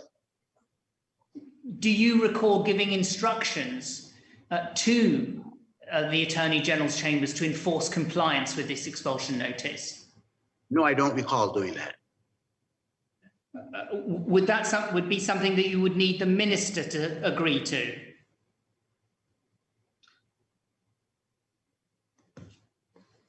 No, I don't think so. I think the notice carries enough weight, but to your specific questions, I do not recall making contact with the AG's chambers again on this. Now, obviously, the last part of your time as permanent secretary of that ministry would have coincided with the change of administration and Minister Wheatley taking on that portfolio. Now, you've referred to the response in your affidavit where Minister Wheatley speaks of being briefed by you as permanent secretary. when you briefed Minister Wheatley, would you have explained to him that the issue of land access, landward access, had been resolved? I do not recall the details of those conversations. I do not recall saying that specifically, or at this point, the details in general. Do you consider? Discussion. I'm sorry, I'll let you finish. No, but I was saying, but I know we had the discussion, but I can't say specifically what I said or what he said. I don't recall. Do you consider yourself to be a conscientious and diligent public officer? I would say that. It's unlikely, isn't it, that if you were briefing a minister about Parcel 310, that you would omit to tell that minister about a detail that had consumed a number of years. Is that right? But I did. I think you're asking that I recall specifically what I said. But what I'm saying, no, I don't recall specifically what I said, but he was briefed on the matter. Was he fully briefed on the matter? Well, fully is kind of subjective. Fully, I would have mentioned everything that needed to be mentioned that surrounds the matter. Obviously, it is clear that I brought it to his attention forthwith, and because he needed to know about this outstanding matter. And the outstanding matter that a minister would need to know is the fact that Delta Petroleum were illegally occupying Parcel 310. Is that right? Yes. So you would have drawn the existence of an expulsion notice to the attention of the minister, wouldn't you?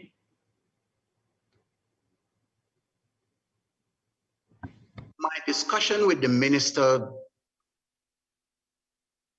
specifically, I do not recall exactly what was said, but the matter was brought to his attention. I really do not recall exactly, specifically what I said, any timelines or anything, but it was brought to his attention that we are dealing with the matter. Mr. Smith-Barclay, I appreciate that you can't remember the detail of that conversation. And there doesn't appear to be any record of that briefing that's been produced to the Commissioner.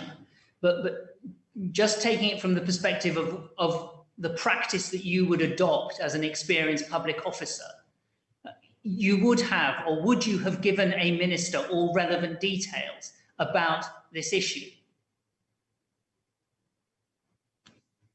Would I have given?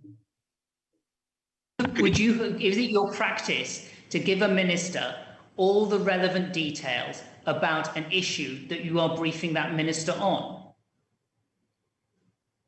Yes, I would. Well, this and other matters would have given all the details that I thought the minister needed to know at the time. I hasten to say, though, that these are discussions that would have taken place not necessarily in one sitting, but over a period of time. And so different details would have been given at different times. And that would have been, I guess, in part to how the discussion would have evolved between myself and the minister in any one sitting. If you've had if you were giving the minister more than one briefing on this matter, doesn't it make it even more likely that you would have told him all the relevant details? Yeah, I would say that. And the position that was reached in relation to Parcel 310 when Minister Wheatley took office was that Nature's Way no longer had a dispute with the government because Cabinet had decided to give Nature's Way a lease, and access from the land had been obtained. And so the only issue was expelling Delta Petroleum, wasn't it? Yes. If we could turn to your affidavit and paragraph 4.3, please.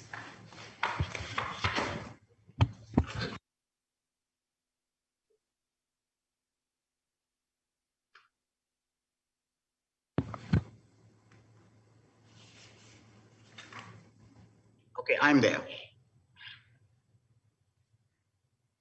I just want to, I mean, the thrust of your affidavit is about essentially you're saying you were present when Minister Wheatley received advice from the Attorney General's chambers, and you set out your recollection of that advice. That's right, isn't it? Are we looking at 4.3? I'm trying to summarise the main purpose of your affidavit. It's to confirm your recollection or set out your recollection of the advice that was given to Minister Wheatley by the Attorney General's chambers. Yes, I recall the discussion between. Now, it's the reason I took you to paragraph 4.3 is I wanted your assistance as to when the advice was given, because you refer there to an email that you sent to the minister dated the 23rd of July 2019, in which, and I can show you the email if you want, but in which you set out a suggestion from the Attorney General's chambers. And you say, I believe it was probably pursuant to that initiative that Principal Crown Counsel took the opportunity which presented itself to advise the minister in the meeting in 2019. Let me know if you want to look at that email, but in terms of the meeting where the advice was given, is it your recollection that it occurred sometime after the 23rd July 2019? I do not recall specifically. I recall the email, but I don't recall specifically the date.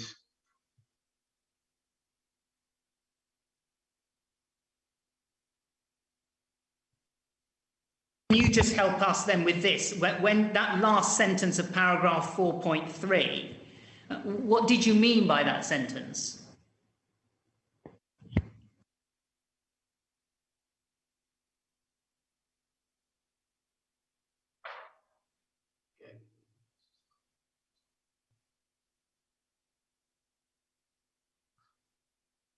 Okay, in terms of how this would have unfolded, I would like to think then, yes, I do recall the email to the Honorable Minister. And so the meeting most likely would have come subsequently to that email.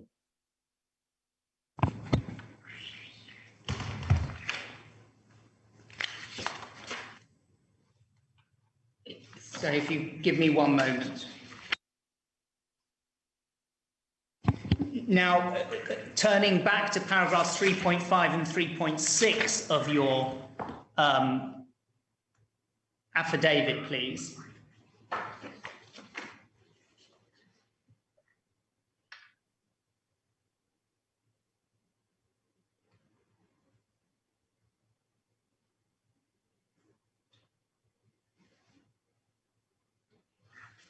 Let me know when you're there.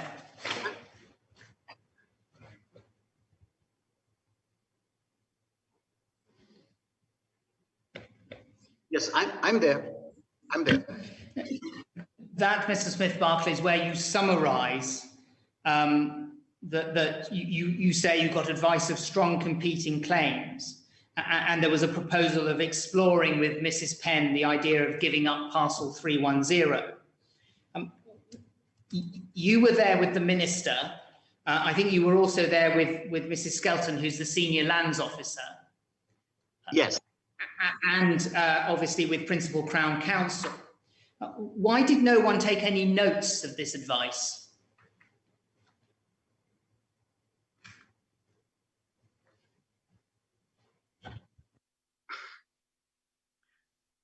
I'm sure at that time, the notes would have been jotted down, not formally, because obviously we went ahead and acted on the advice, you know, but in terms of something that we can turn to, no, nothing was noted in that sense. The Commissioner has not been provided with any document from the files that show what the advice was. Would it have been recorded in the files?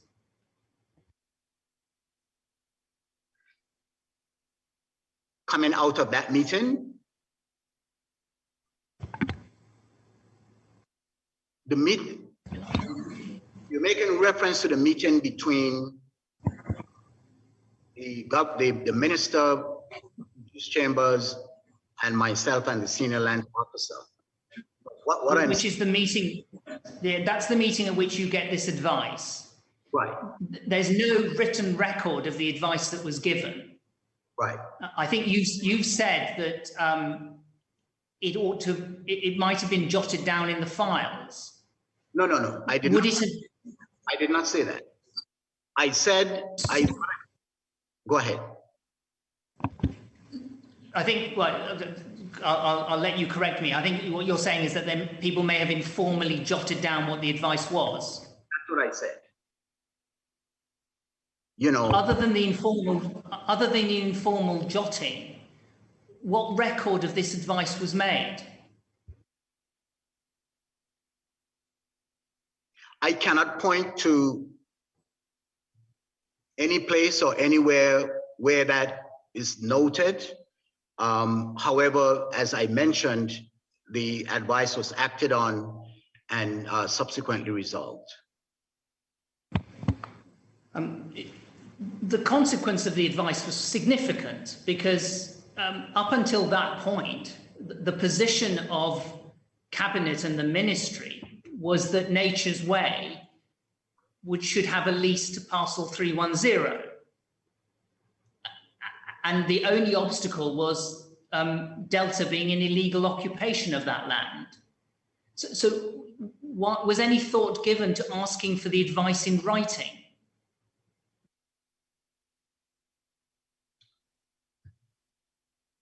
I cannot answer that because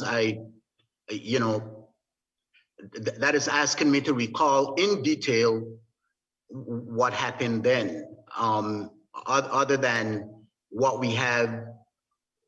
I can't answer that. I don't know. If you could turn, please, in the Crown Land Bundle to page 1221, please.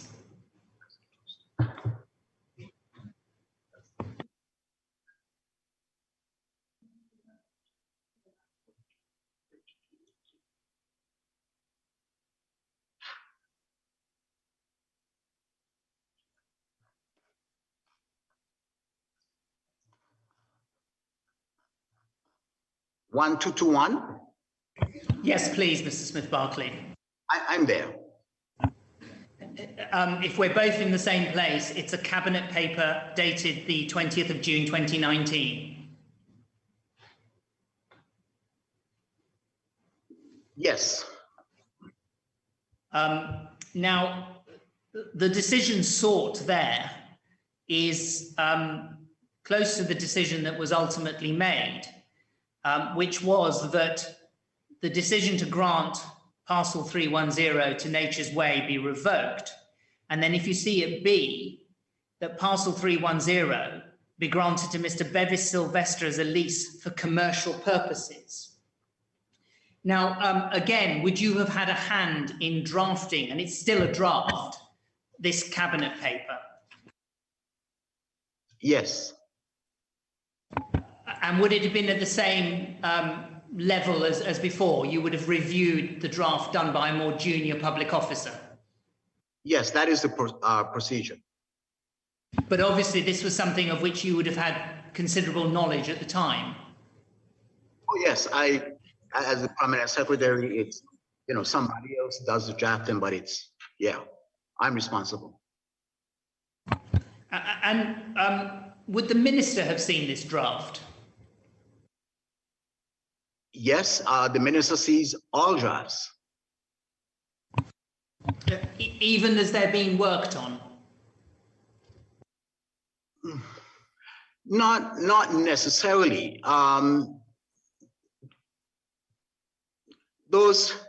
The minister's knowledge of any paper would be in the discussion. At the point back then, it was all paper based. At the point the file goes to the minister, we're hoping that that would be a final draft that ultimately would move on to cabinet. However, there might be edits from the minister that comes back, you know, comes back to the ministry.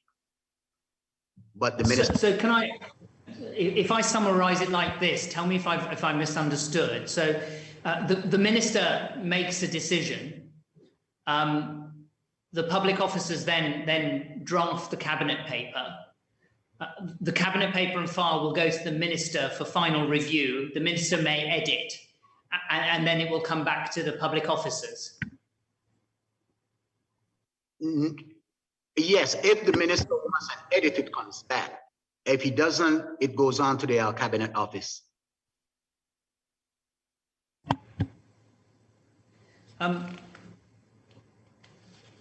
If you look at 1222, the next page. Yes, I'm there. At paragraph 7, it refers to Delta not complying with the request of the government to vacate parcel 310 and continues, so the Chambers was further instructed to prepare an expulsion notice for execution by the governor to be served on Delta. And it goes on to say that it was executed on the 18th of January 2019 and served. And then that paragraph concludes, to date, the company continues to occupy the property. So some 6 months after the expulsion notice is executed, Delta are still, to the knowledge of the ministry, illegally occupying the land, aren't they? Yes. If you look at paragraph 9, it's which shows that there's a draft, but there's reference in paragraph 9 to a letter that dated, and the date hasn't been put in. The person who submits that letter hasn't been put in, but to someone submitting a request to lease parcel 2310 to continue the operation of their business. In exchange for this leasehold interest, Delta has entered into agreement with government to reduce the debt owed to them. And then there's an attached, or supposed to be attached, a copy of that agreement. Now, there is no such letter, there is no agreement, but can you help the Commissioner with what paragraph 9 was intended to deal with or to address?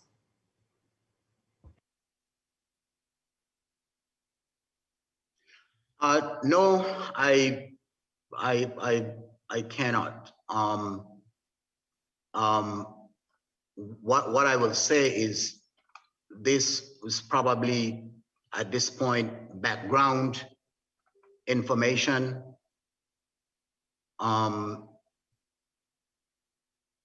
You know, that's all I can say on that, really. Now, you have signposted the advice that you and the minister got from Miss Barry as having occurred sometime after the 23rd of July 2019. This cabinet paper is dated the 20th of June 2019.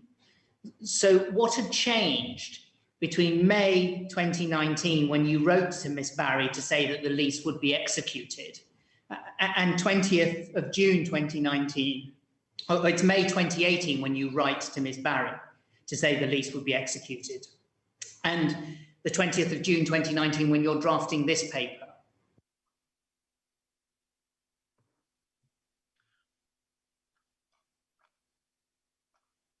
The only thing that would have changed is as I recall, a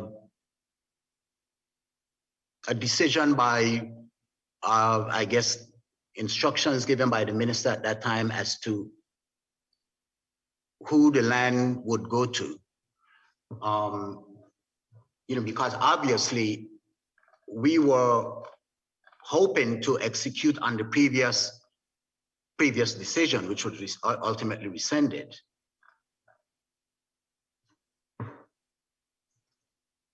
Okay, if you turn through, please, to page 1, 2, 3, 4 in that bundle, Mr. Smith-Barclay.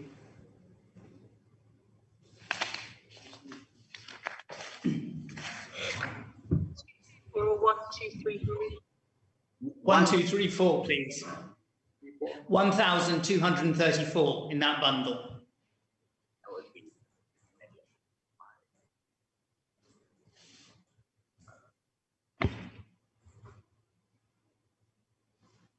Yeah.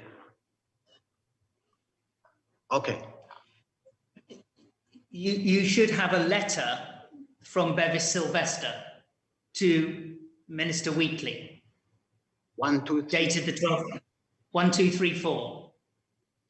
Sorry. A bit further down. Maybe 3, 6.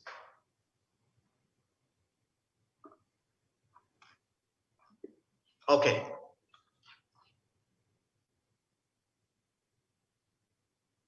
I'm there. 12th of June 2019, do you have it? 12th of June 2019. And it's a letter written not as a representative of Delta Petroleum, which we know Mr. Sylvester is, but in a personal capacity. And it writes with respect to what he's called lots 1 and 2, but they're what became parcel 310. And he writes, I hereby advise that I'm requesting to apply to lease the said Crown property for a period of 99 years. I look forward to your favourable response on this matter. Now that seems to be, on the evidence that has been supplied to the Commissioner, the only development that occurs between May 2018 and that draft cabinet paper that we were looking at. Did you have any discussions with Mr. Sylvester before that letter came in for the Minister? No. Were you aware that he was going to send a letter to the Minister? No. If you look at the top, in manuscript is written, please execute VW 12th June 2019. Do you have that? Yes. And am I right to describe that as an instruction from the Minister? Yes. And what did you take, or what did you understand to be the instruction? What did the words please execute mean for you? That this is what he wants done, to the request.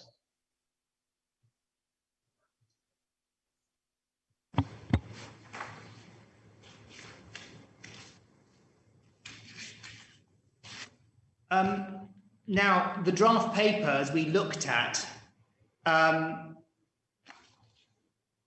referred to the lease being transferred to Mr. Sylvester for commercial purposes. Where did that information come from?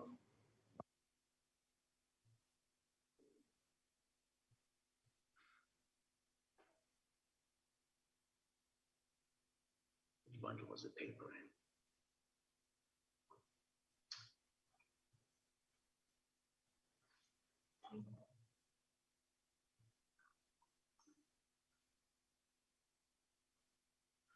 Okay, I'm back at the paper. What number are we looking at? You're back at the paper. If you look at under decision sought at B, can you see that it says be granted to Mr. Bevis Sylvester as a lease for commercial purposes?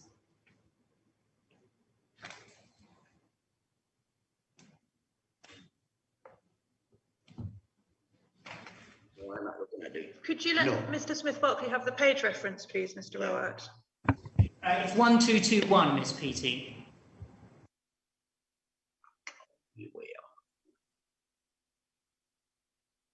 Or this one. 23. One, two, 1. Okay, B. It's that paper we were looking at, Mr. Smith-Barclay. Do you see? If you look under decision sought at B, you'll see a reference to commercial purposes, the end of the paragraph.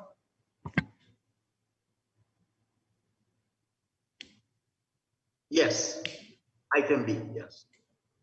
Where did that information come from?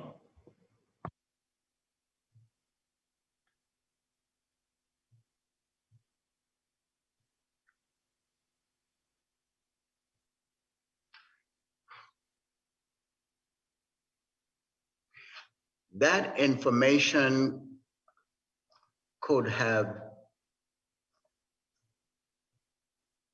I'm trying to recollect.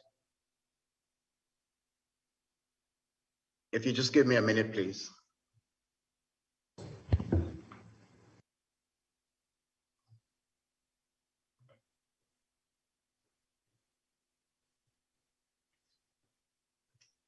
All right, in another affidavit that was submitted, we made a reference to a letter that was written into us by Delta. And that specific request, I'm not sure which bundle you would have that in. That specific request asked that the lease be granted to Mr. Sylvester.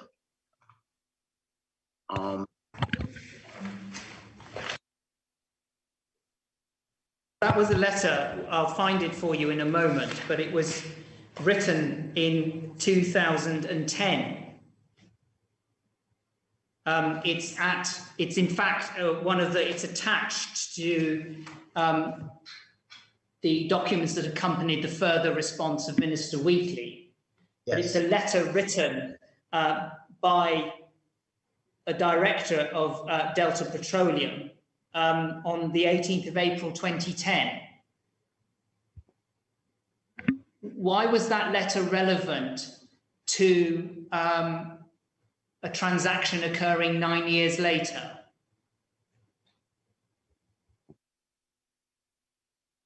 Because at the time, the discussions surrounding rescinding the decision to give the property, to give the land to Nature's Way and turn the land over to, I guess in this case, Mr. Sylvester, then that letter became somewhat relevant to the discussion. Why was there, because the letter that we looked at of June 2019 from Mr. Sylvester doesn't say what he wants to lease the land for. No, it does not. Did you go back at that time to speak to Mr. Sylvester about his interest in the land? No, I didn't. Did the minister, to your knowledge, go back and speak to Mr. Sylvester? I don't know that. I don't know if he did. So was it just sort of detective work on the part of the ministry to try and guess what Mr. Sylvester's interest was? I would not say that.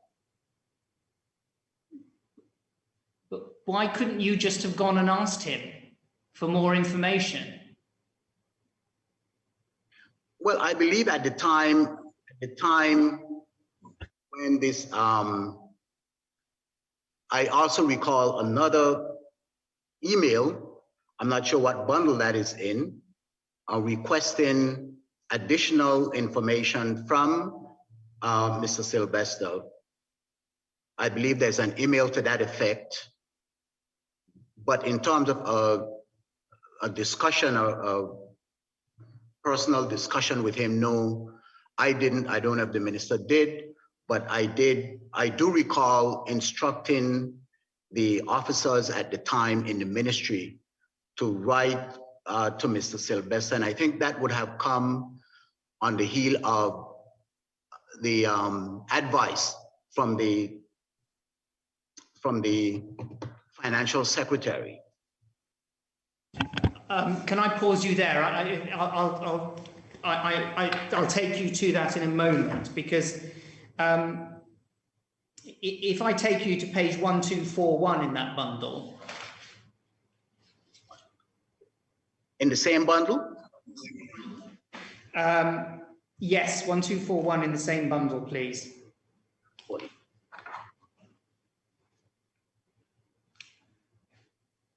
Okay, I'm there.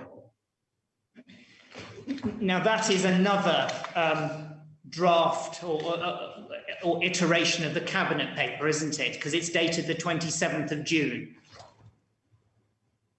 Yes.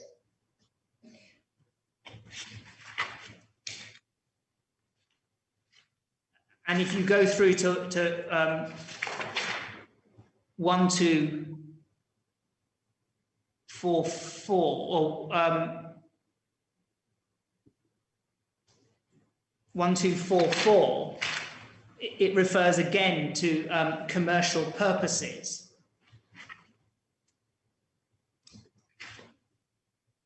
But tell me if you don't agree with this, but what subsequently the Ministry of Finance asked for was to get a business plan from Mr. Sylvester.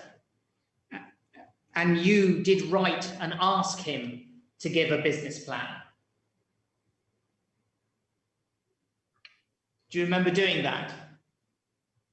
I remember an email. I remember instructing someone in the ministry to follow through on this particular request from the financial secretary.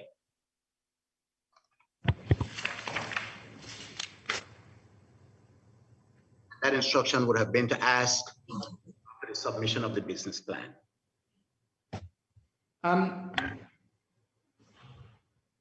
There is no record of Mr. Sylvester submitting a business plan. Did someone decide that it was no longer necessary for him to do so? I believe that shortly after that request, or those instructions were given, could have been sometime, my recollection, in late July, August, could have been, and I think on the 6th of September, the following month, I reported to a different ministry. So I can't speak to whether or not that plan came in, but I did give instructions for to the ministry staff to request the plan.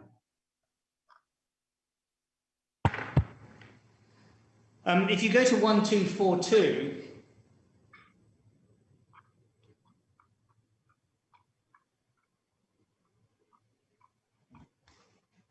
I'm there. The purpose of this cabinet paper, the purpose of the decision that was sought, was it assists to facilitate economic growth. How could you decide whether economic growth would be facilitated without a business plan?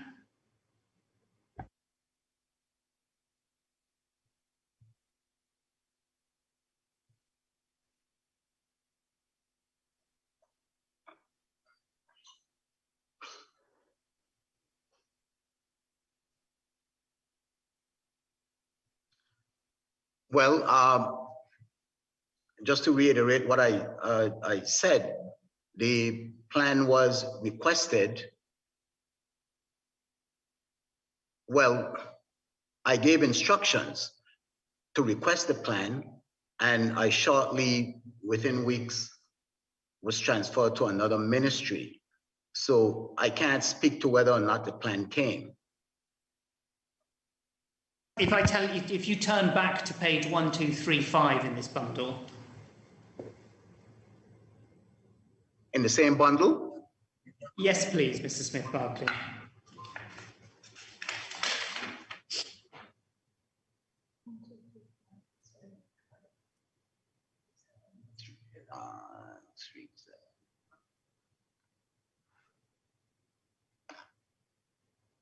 Okay.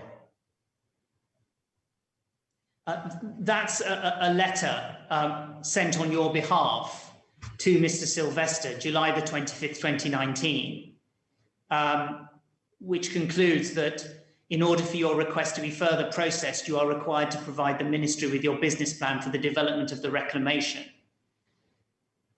Yes. So was that how things were left at the time that you then moved to your new ministry? Yes. This would have been, this is the instruction that I'm making reference to go ahead and request the plan, and I shortly thereafter was transferred. At any time when you were dealing with this in 2019, was there discussion about obtaining a valuation of parcel 310?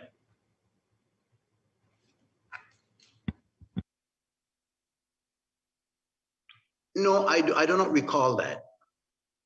I do not recall that. And I believe that could have been because it's not, parcel 310 is maybe 75% complete. There's still a portion of what is supposed to be parcel 350 that's still not reclaimed. You say that a short while after July 2019 you moved on, but up until the time you left the ministry, had you had any contact with Mr. Sylvester? Yes, I recall at least once meeting with Mr. Sylvester and I recall that. And was that sometime in 2019? Was it? In 2019? I do not recall that. If it was in 2019, it could have been quite early or maybe later the following year, but I do not recall. I do recall meeting with him. But did you meet with Mr. Sylvester before you moved on to your new ministry? No. After you'd moved to be permanent secretary elsewhere at the Ministry of Transportation. Did I meet with him after that? Well, I'm just trying to get a date for when you met with Mr. Sylvester. I understand your evidence to be that at some point in 2019 you met Bevis Sylvester. Is that right? Yeah. No. What I'm saying is no, I do not recall when. If it was then, it might have been quite early. However, allow me to say this, that the practice was once the lawyers begin,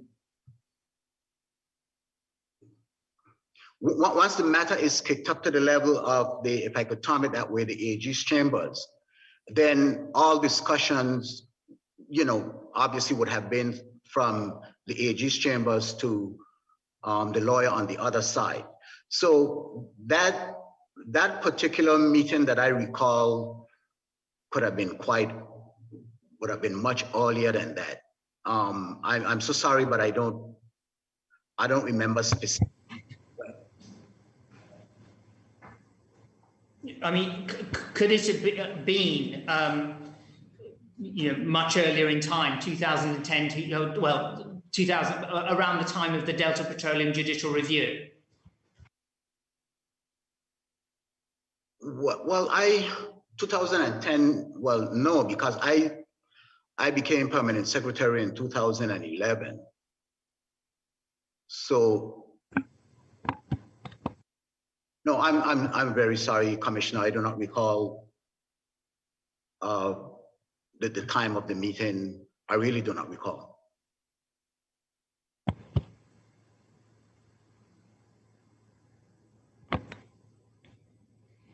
There is in the correspondence, and it's in the documents that accompanies the further response. I can take you to it if you need to see it. But there's a letter addressed to you dated August the 20th, 2013, which refers to a recent meeting between yourself and Mr. Sylvester, writing as General Manager of Delta. Could that be the meeting that you have in mind? Could you take me to that, please? What date was that? We need now, and you'll need Ms. Petey's assistance with this, but it's the bundles that accompanied the further response of Minister Wheatley.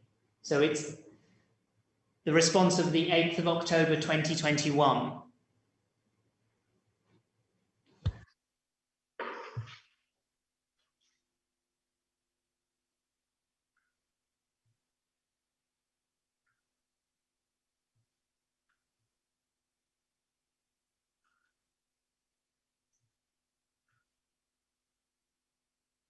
Which Page number? in that bundle?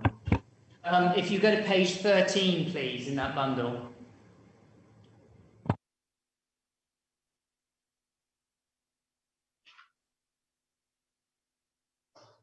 Okay. Do you see? It's a letter on Delta Petroleum headed paper dated August 20th, 2013, addressed to you. And if you see the second paragraph, it says at our most recent meeting. Yes. So that seems on the papers that the Commissioner has the only reference to a meeting between you and Mr. Sylvester. Could it be that meeting that you had in mind? Yes, I'm thinking that this 2013, because it was a while back. So I do recall that meeting. I'm so sorry I couldn't recall what year that was, but I remember the meeting. At the time in 2019, what was the policy in relation to non-belonger companies being able to lease Crown land? Sorry, could you ask the question again, please? Focusing on 2019, what was the policy in relation to non-belonger companies being able to lease Crown land? Well, the leasing of Crown land, just in general, I guess, whether it's a belonger or non-belonger, the only difference there would have been, I guess, one requiring a license, and the other really does not. But a request would be made. Are we speaking, so that I could sort of zero in, are we speaking just Crown land in general or reclaimed Crown land? Let's speak reclaimed Crown land. We're discussing parcel 310. If there's a difference, I mean, essentially, could a non-belonger company lease reclaimed Crown land in 2019?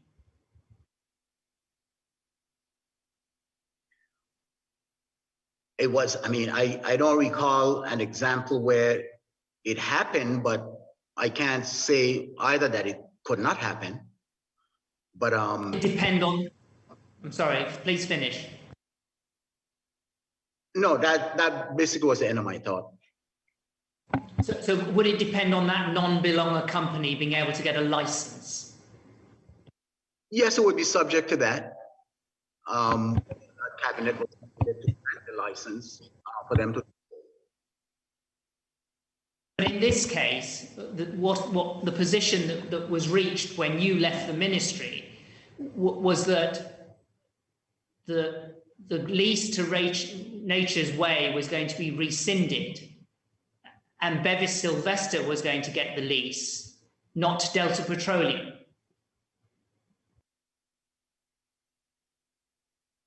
I don't understand the question.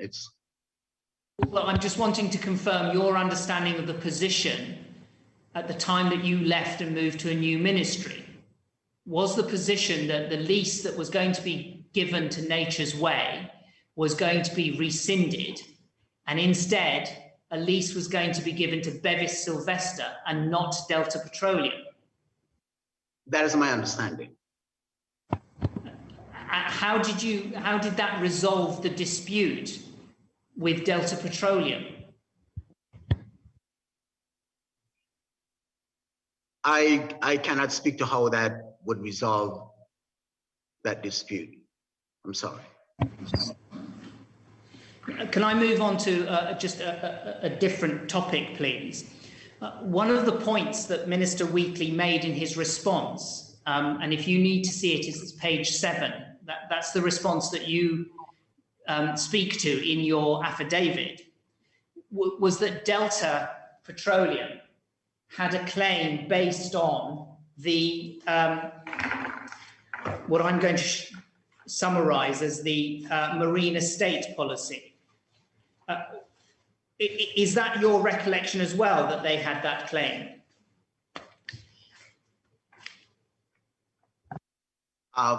I'm sorry, Commissioner. I was trying to find a page, so could you please repeat? I'm sorry.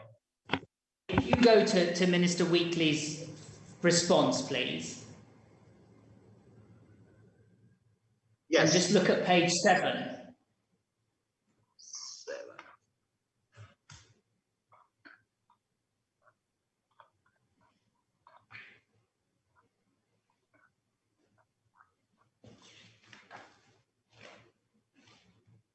No.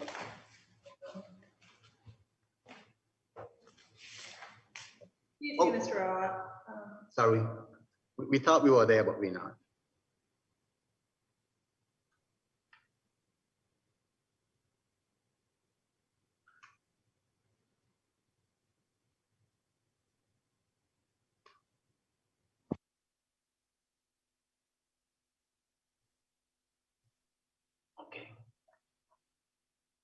Okay, page 7.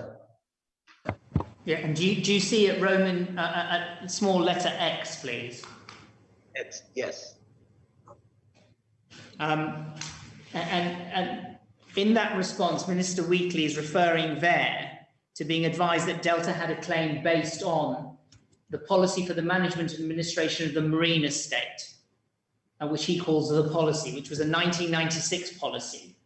Yes. Is it your recollection that the advice that was given at that meeting encompassed reference to this policy? Are you referring to the meeting with myself, Ms. Barry, the minister, and that meeting? Yes. That's likely. Again, you know, Mr. Smith-Barclay, I don't want you to guess. If you can't remember the advice of Ms. Barry included reference to that policy, please do say so. Yes, and I've said that before, and I said that like 3 or 4 times. I do not recall specifically what the discussion was. So you don't remember that advice was given to the minister? No, I do not recall specifically what that was.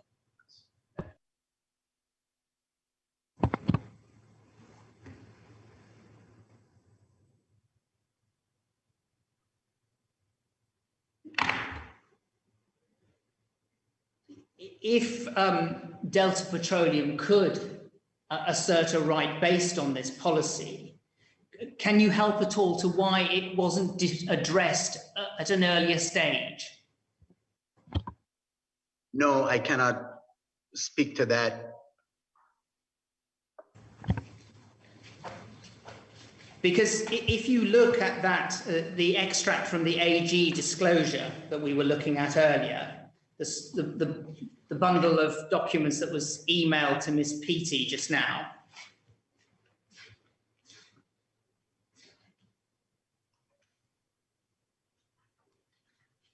if you go to page 8 in that bundle,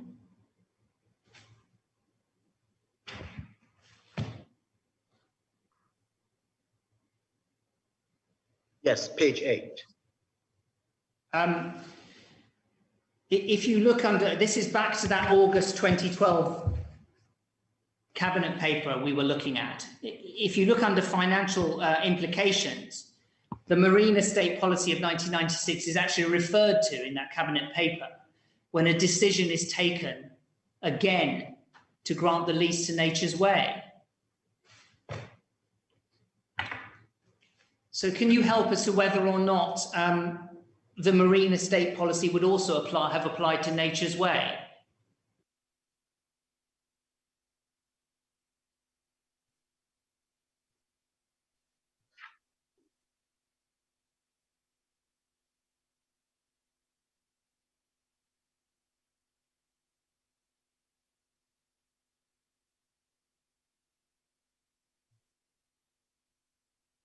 Okay. Sorry, Commissioner, could you ask the question again? I was just sort of briefly Let me break it down. No problem, Mr. Smith-Bartlett. I'll break it down for you a little. The first question I should have asked you is are you familiar with this policy? Yes. You are familiar with it? Yes. And I can take you to, you'll see from the further response of Minister Wheatley that he actually refers to the policy and cites it, and you can, and the bit that he cites relates to undertaking reclamation rather than occupying reclaimed land. I can, if Ms. Peaty wants to bring it up, it's the documents accompanying the first response at page 14.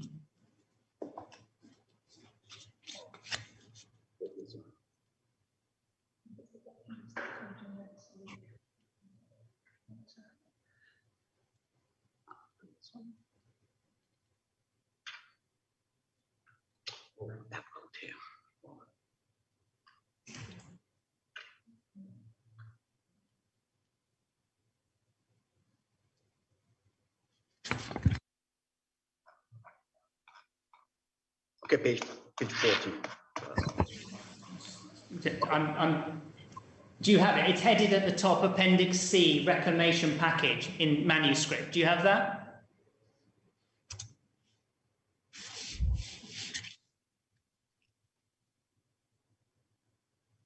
Yes, I do. Now, you said you're familiar with the policy, so to tell me if I've misunderstood it, but this part of the policy appears to relate to someone who is undertaking reclamation rather than occupying reclaimed land. Have I understood that correctly? Yes. So does it follow that it would have also applied to Nature's Way?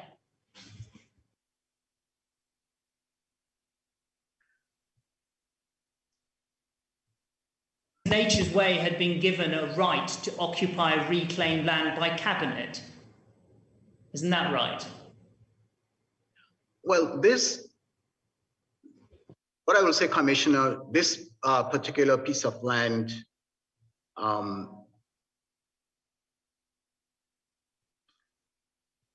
may need to be looked at differently, because as my understanding of the policy is that persons who owns property that borders the sea has the first right of refusal. You know, so but this particular. Please, Ms. Barclay, please finish your answer. But this particular location that we're talking about here today is maybe a little bit unique in many ways. In what way?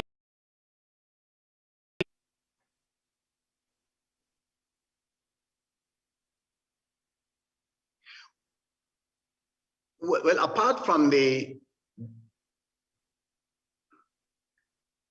back and forth, if you will, and trying to execute on the various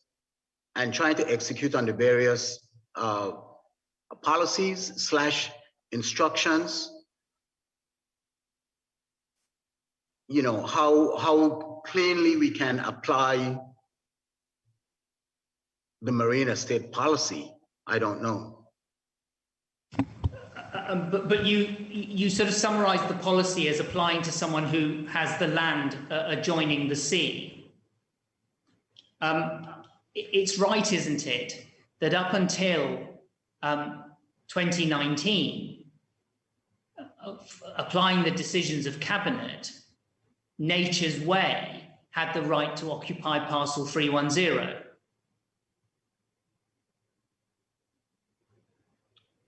Could you ask the question again, please? When you were looking at the policy a few moments ago, Mr. Smith-Barclay, you said that you summarised the policy as saying that it relates to someone who is occupying land that adjoins the sea. Is that right? No, I did not say that. Persons who owns land. Own land. So in this case, it doesn't apply at all because nobody owned the land apart from the Crown. Well, I think that's why I mentioned that this. Forgive me, Commissioner, that's not quite true because Delta did actually own its plots. I'm sorry, we couldn't quite hear you, Mr. Risso-Gill. Forgive me, it's not quite so that no one owned the land. Delta itself did own parcel 221. No, I understand Delta owned parcel 221. My questions are directed to parcel 310. And as I understand it, Delta did not own parcel 310. Correct. Yes, but the discussion, I think Mr. Gill is right. The 310 is reclaimed land. Can I put it this way, please, Mr. Smith-Barclay, because I haven't got much more to go. And I appreciate that you can't remember this being part of the discussions that happened in 2019. So based on your understanding of Appendix C, what relevance does that appendix have to someone who has the right to occupy Crown land to them?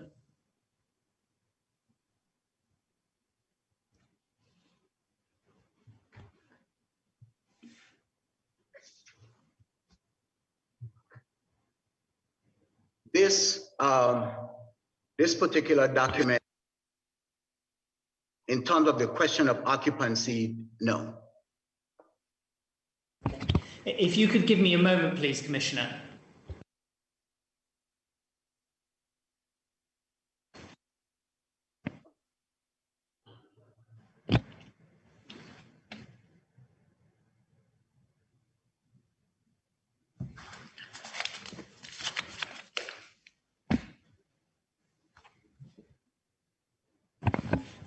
Commissioner, I've reached the end of my questions. Can I conclude, firstly, by thanking Mr. Smith-Barclay for making himself available. It was done at relatively short notice, and we're grateful for that. But also thank him for the way in which he has given evidence today. Forgive me, yes, Commissioner. I did, in fact, just send an email, but it may have been rather late, suggesting one other short area for Mr. Rowett to go to. Because of the distances, may I perhaps suggest that in this way rather than in the email fashion? I appreciate you were trying to bring the evidence of Mr. Smith-Barclay to an end, and I hope this wouldn't be a very long matter. Can I indicate that it would be page 17 of the additional bundle, the Attorney General's disclosure, and it would be to ask if Mr. Smith-Barclay can help in respect of the 17th of June 2015 memo to explain what's meant by the penultimate sentence.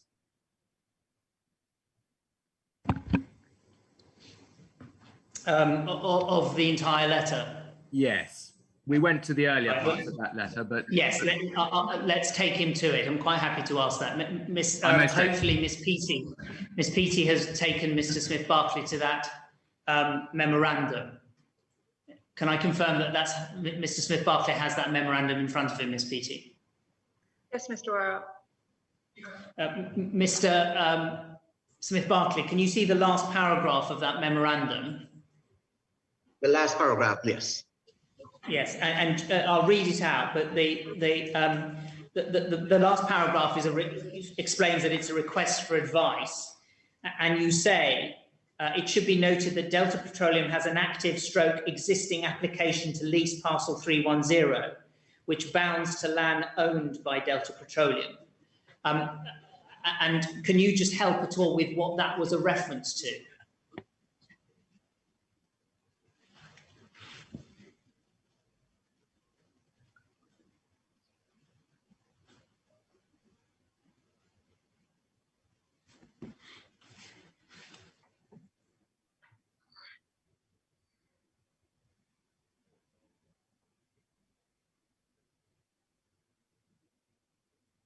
I will need to read this entire thing to get, you know,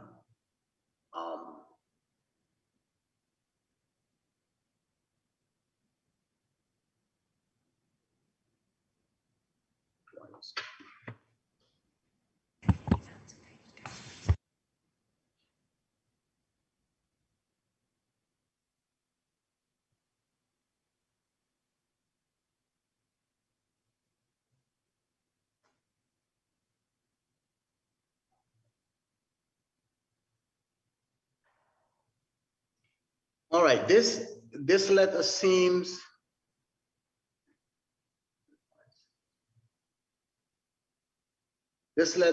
to be conveying to the AG's chambers the discussion back in 2015 that we had with the owners of Nature's Way.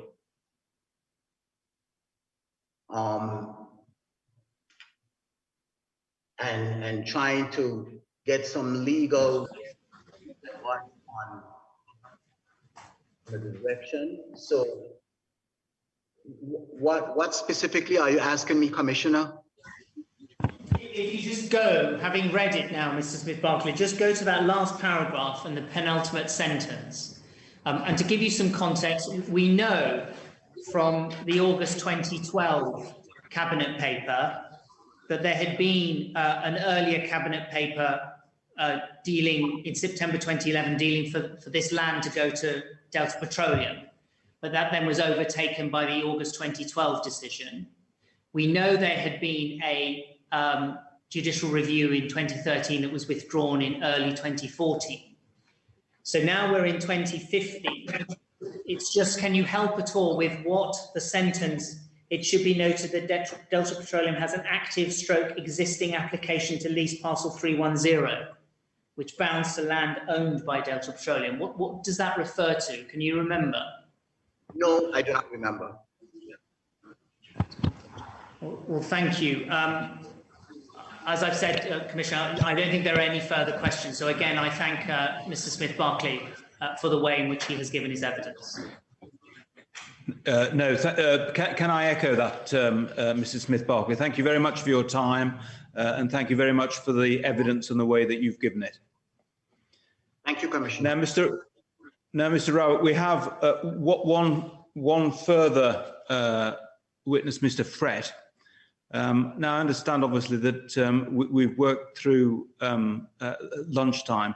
Can I suggest that we have a sort of 20-minute break? Is that convenient for everyone? And then we hear Mr. Fret's evidence at 2:30. Certainly, Commissioner. Yes. Is there anything else in the meantime? Good. Okay. Not for me. 20 minutes. Thank you very much.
Good. Mr. Rowett, I think we're ready to continue. Thank you.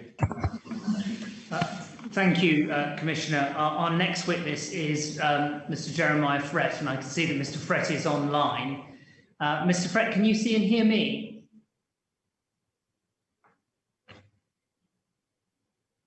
Yes, Commissioner. Well, thank you for making yourself available to give evidence for what we can definitely say will be the last time to the Commission. It's in relation to the most recent affidavit you've made, Mr. Frett. Can I confirm whether you have a copy of that affidavit with you? Yes, Commissioner. Could I ask you to turn to the last page of it, which will be at page 16 in the bundle, Commission, it's 697.16. What page number again? The last page of the affidavit itself, Mr. Frett.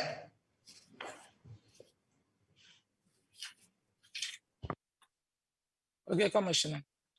Okay. And can you confirm, Mr. Frett, that last page is dated the 12th of November 2021 and carries your signature? That is correct, Commissioner. Now, are you content that this affidavit should form part of your evidence before the Commissioner? Yes, Commissioner. Aside from the affidavit, can I just check, Mr. Frett, do you have available to you a bundle of the documents that the Attorney General submitted for this hearing?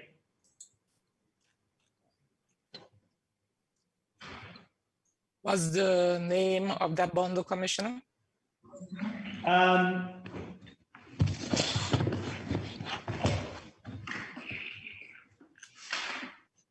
It's just headed, I think, bundle for hearing on 24th of November 2021. Yes, Commissioner. You were also asked, but although hopefully we won't need them, we were asked that you have the bundles that were prepared for the hearing on governance, when we heard from Governor Ranking, Mr. Jaspert and the Premier. Do you have those as well with you? Yes, Commissioner. Thank you. If I could take you, please, to paragraph 1.3 of your affidavit on the first page.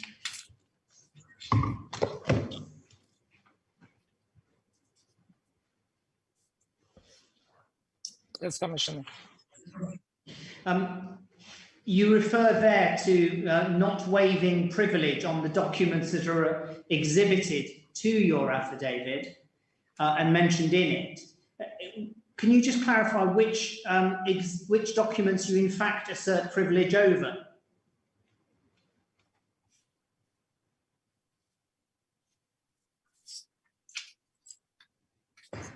Mr. Commissioner, I'm sure that within my affidavit, there are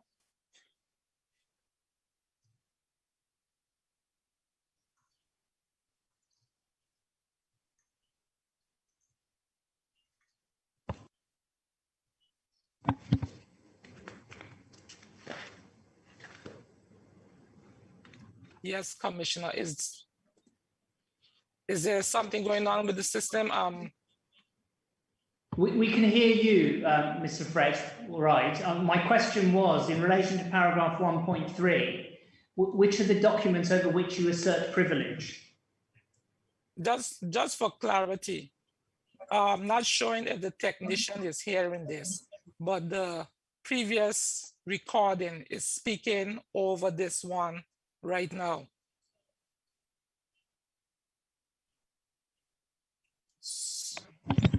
So can that's not a problem. Sort out the technical issues, please?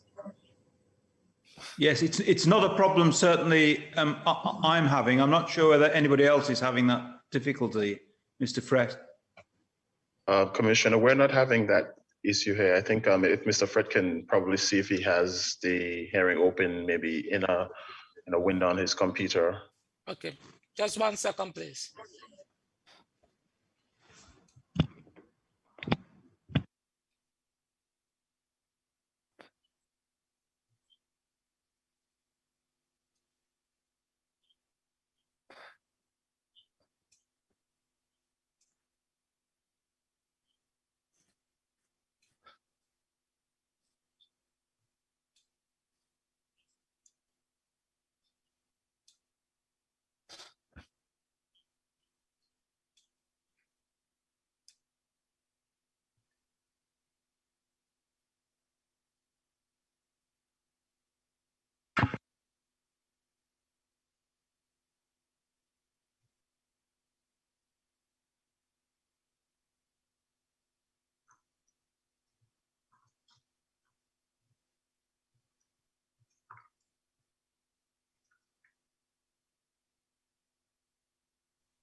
Commissioner, Mr. Fred seems to have, so we're just waiting to see if he reconnects. Thank you very much, Mr. Peters. We'll wait.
I do hope that this corrects the issue that the problem I was having. Mr. Fred, can you hear me? Yes, Commissioner, I can hear clearly now. Good. Thank you very much. My apologies for the technical difficulties. There was another section running from YouTube. No, So before- these things happen, Mr. Fred. I think we're ready to go now. Thank you. Before we recommence with Mr. Fred, so may I just hope to assist on paragraph 1.3. It's a paragraph that's inserted in the affidavits of public officers to prevent any inadvertent unauthorized waivers. But this affidavit's now been included in a hearing bundle. As I understand it, no privilege is asserted. So I hope that can help to cut things short at this point. All right. Well, I'll work on the basis, Mr. Sogill, that there is no claim to privilege or indeed anything else in respect of any of the affidavit or the exhibits. Thank you, sir.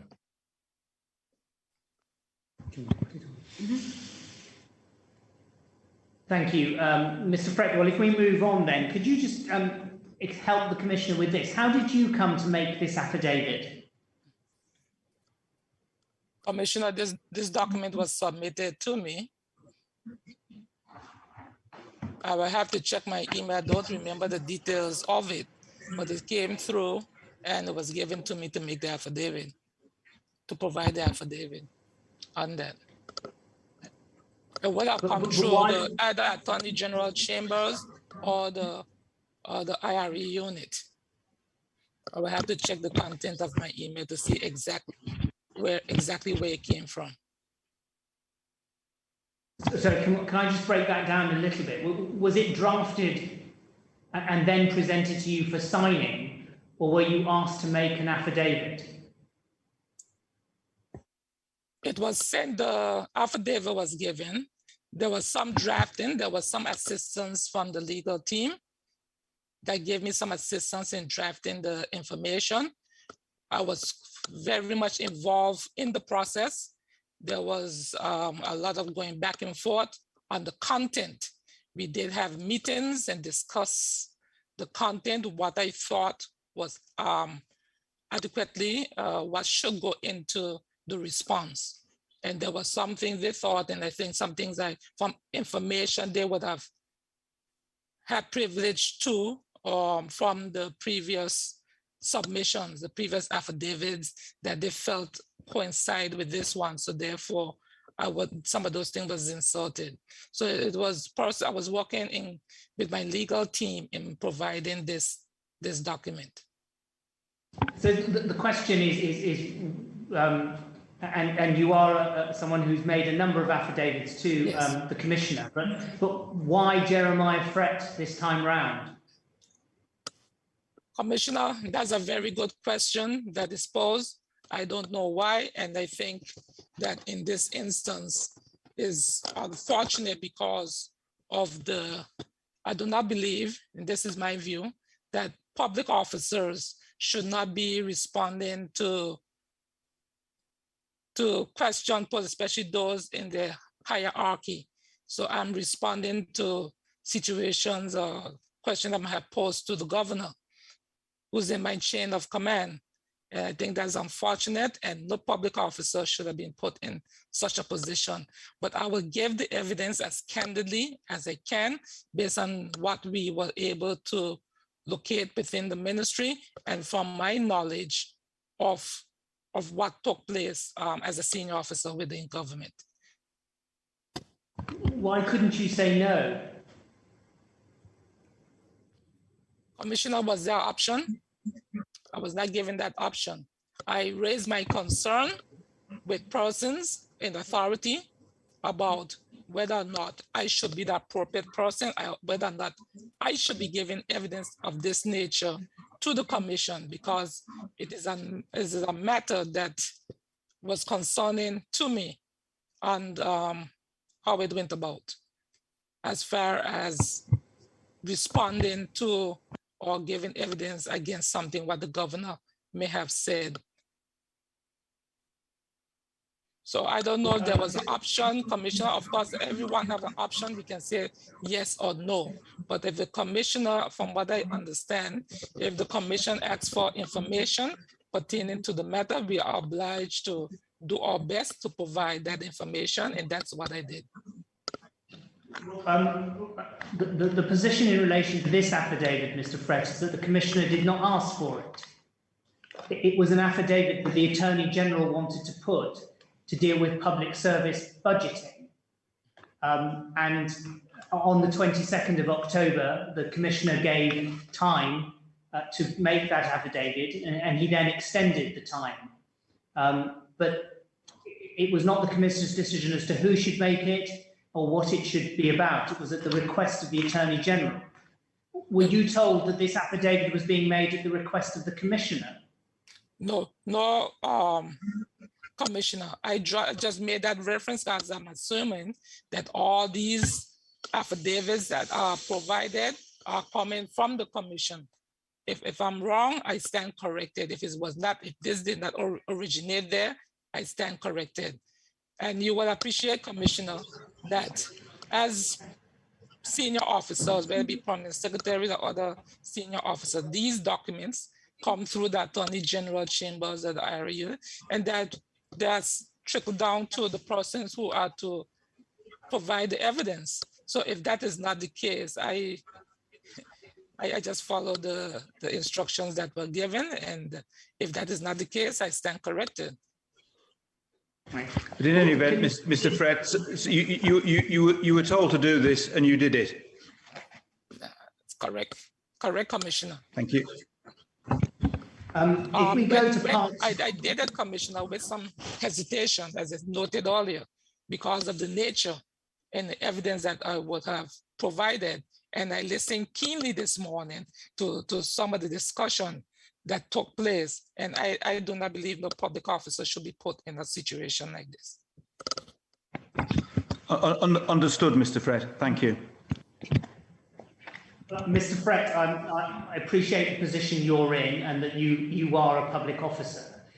If you feel uncomfortable about answering any of my questions, then please do say so. I can either try and rephrase the question or we can move on. But can I just ask you about part 2 of your affidavit, which is headed Initiatives to Develop Public Service? you've listed there, and you address, and you've explained this in part, there are 8 initiatives which the Governor Rankin, had referred to in his response to a warning letter. And in your affidavit, you address them each in turn. In relation to each of those initiatives, did you yourself, and you've been in public office, in the public service for some years, but did you yourself have any direct involvement either in establishing or implementing any of these initiatives? Commissioner, in some, I would have to go through each one, but I do, as I noted in my affidavit, I was working in the Deputy Governor's office, and the Public Service Development Program, it was ran through the Deputy Governor's office, while Ms. Smith, Lorna Smith, was the key person. I did play a role, whether it be through the budgetary process within the Deputy Governor's office or attending the numerous meetings.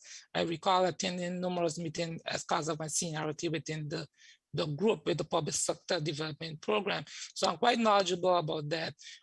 If you look at the transformation process that just took place, that is ongoing, actually, I should say, when in 2017, I can't remember the name of the consultant that came from the UK. I was one of the, I think it was 5 of us that was selected to start that process. And we had a number of initiatives. I was participating on behalf of the Ministry of Finance, and a number of initiatives germinated, I should say, from within our discussion in our group. So I was tasked to look at the Ministry of Finance group and some of these things. So yes, in some of these, I were actively involved in some of the activities, and there were probably others in which I could not speak to, and I did indicate in the affidavit, I cannot speak to some of these things. What you have done is to set out your assessment of each of these initiatives. And am I right to say that it's based on your own recollection of these initiatives? Commissioner, that is my recollection, and in some instances there may have been evidence to support that. And I show the time frame, Commissioner, you would appreciate. We are in the middle of the budget process. I had to devote some time towards the budget process. The Commission of Inquiry has taken up some tremendous amount of time from my team and I had to focus. So I did not have the time to go through each one and provide evidence, but to say that there's not evidence on each one of these things, but most of some of the things is based on what I recollect what took place, whether it be with the Public Service Development Program. For example, with the Public Sector Development Initiative, I'm sure if I ask the question and do the research, you will find the service charters from each ministry. You will find some documentation on the suggestion box and other things that I know took place. But I didn't have the time to do that. I had to prioritize where we're at right now. So, Commissioner, that is not a wrong statement, that some of it may have been from my recollection, and I'm sure that the evidence and I don't have the time right now to deal with it. My priority right now has shifted, and all right, this commission has been going on for almost a year. And at the same time, I've been selected to be the Financial Secretary January 1st of this year. And what a welcoming gift. But nevertheless, we have worked tirelessly to, as best as possible, to provide the evidence needed to the Commission of Inquiry as best as we can. And this is as accurate as I could have gotten at this time, Commissioner. A phrase that you use when you address each initiative, and it's a similar phrase, is this, that you say that it's not apparent to you that these initiatives had an impact on policy development capacity. We see an example of that at 2.5, paragraph 2.5. What do you mean by policy development capacity? Commissioner, just let me clarify, the issue is not apparent. I did hear part of the governor's presentation this morning and your line of questioning.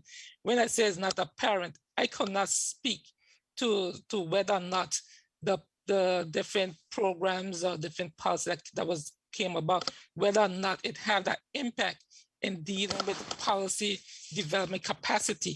When I'm talking about policy development capacity, say for example, we had the protocols. Let's just use the protocols that just came in, I think it was 2012. It talked about a number of things that needs to be done. But did we have the capacity? Did it tell us or give us the resources to do those things? How do you go about doing those things? You'll see in the legislation, they will present the basic framework, but now what is the capacity? Does the public service have the capacity to introduce those things? They talk about the business plan. Is the service trained? Do we have adequate amount of staff within the service who know how to do a proper business plan to support certain projects and programs? So the policy capacity, that is what I'm referring to. It can be persons who are trained, or it can be the framework, because the law or certain thing might just take it one place. How do you take it to the next step? So that's what I'm referring to. And where does that phrase come from, Mr. Fred? Commissioner, that phrase comes from club. I will discuss the matter with my legal team. Like I said, this affidavit was done with the legal team, and we had some going back and forth. So in the end, we settled on this particular phrase. What you also say, and this is at 2.10 in the affidavit, at the very last sentence when you're discussing the Complaints Commissioner, you say, to my knowledge, these steps did not assist with providing for an enhanced policy development capacity in the public service. What do you mean by enhanced policy development capacity?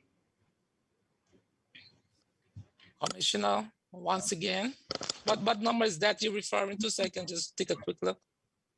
210, please, Mr. Fred. It's on internal page 3, bottom of the page, paragraph 210. It's the phrase enhanced policy development capacity. Commissioner, the reason why I say you have to put it into context, because we're talking about the establishment of the Complaints Commissioner in 2003.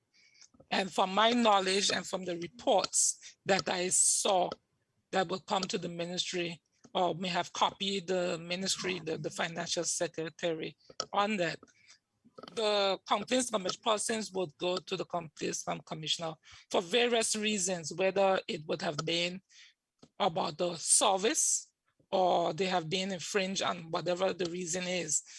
And often the Complaints Commission will investigate the matter, and they will give recommendation or their findings or whatever the issue was at the time. What I did not see, and that does not mean it's talking about policy on how do you correct a situation. Say, example, there's a land issue. Does it tell us how do you correct that land issue, that it will not occur, that a person would feel that they're being infringed against? So when I'm talking about enhanced enhanced policy development capacity, that what I have observed, I cannot speak for everyone, is that some of the reports and some of the things did not go that far. I'm only telling you what I saw. I'm only being in position. I'm speaking from knowledge and from what I have seen. But what's the difference between enhanced policy development capacity and policy development capacity? Commissioner, we can play with words, but we're not playing with words, Mr. Fred. They're your words. Sometimes you use policy development capacity, and sometimes you use enhanced policy development capacity. Commissioner, when you use enhanced, let me finish, please. When you use enhanced policy development capacity, that could suggest that that there was policy development capacity at the Complaints Commissioner, but you expected there to be enhanced policy development capacity. I'd just like you to explain the difference between the two terms, please. Commissioner, there may be policies, there may be laws that are in place. Some of them, if you look at our legislation, some of them are quite old, and some of them have perhaps need to be revisited. And what I'm referring to in where something need to be enhanced, they may not have been the policy that exists perhaps needs some more enhancement to deal with the situation, because something that would have occurred 20, 30, 40 years, sometimes you have legislation no longer apply today. There's different situations that may have occurred. So therefore, whatever the situation that might have occurred out of the complaints commission may require that certain things need to be enhanced, need to be revisited. For example, we just did the Procurement Act. There's some issues within the... I'm sorry, Mr. President. What does the Complaints Commissioner have to do with the... For example, the Complaints Commission, person might go to the Complaints Commission and say they have been aggrieved by the procurement process. They do not agree how they were treated. So they might have gone to the commission, the Complaints Commission, to complain and make an argument about it. So therefore, we will look at the situation and say, what are the issues? They may write, say, this is just a hypothetical situation. They may write to the financial secretary and say, this is the situation, this complaint was made. And when you look at the legislation, it may be, there was probably nothing wrong in what took place. But if you now go now and see that perhaps the legislation is dated, there's new ways of procurement, then you will say, that's the way you're talking about enhance. We now enhance, we modernizing legislation. It's not just for procurement, because the Complaints Commission, what I gather it is that persons go there to complain on various things, whether it be legislation, services, and different things. And if they recognize there's an area that perhaps need to be corrected, then you go and you enhance or you scrap or you start over in those specific places. So just can I be clear? When you're saying that the establishment of the Complaints Commission from 2003, and in 2003, I think you moved to you began to assume a number of senior roles at the Ministry of Finance. But are you saying that that establishment did not assist with providing for an enhanced policy development capacity? Are you saying that as a sort of general proposition across the public service, or in specific reference to the Complaint Commission?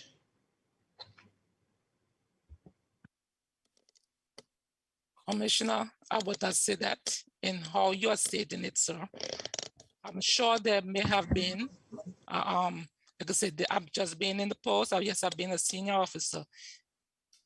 I stated earlier, Commissioner, I did not have the time, the resources to go through and pick out each one of these. I'm going off of my own recollection. If there were, I stand corrected, and I'm willing to redact the statement that was made.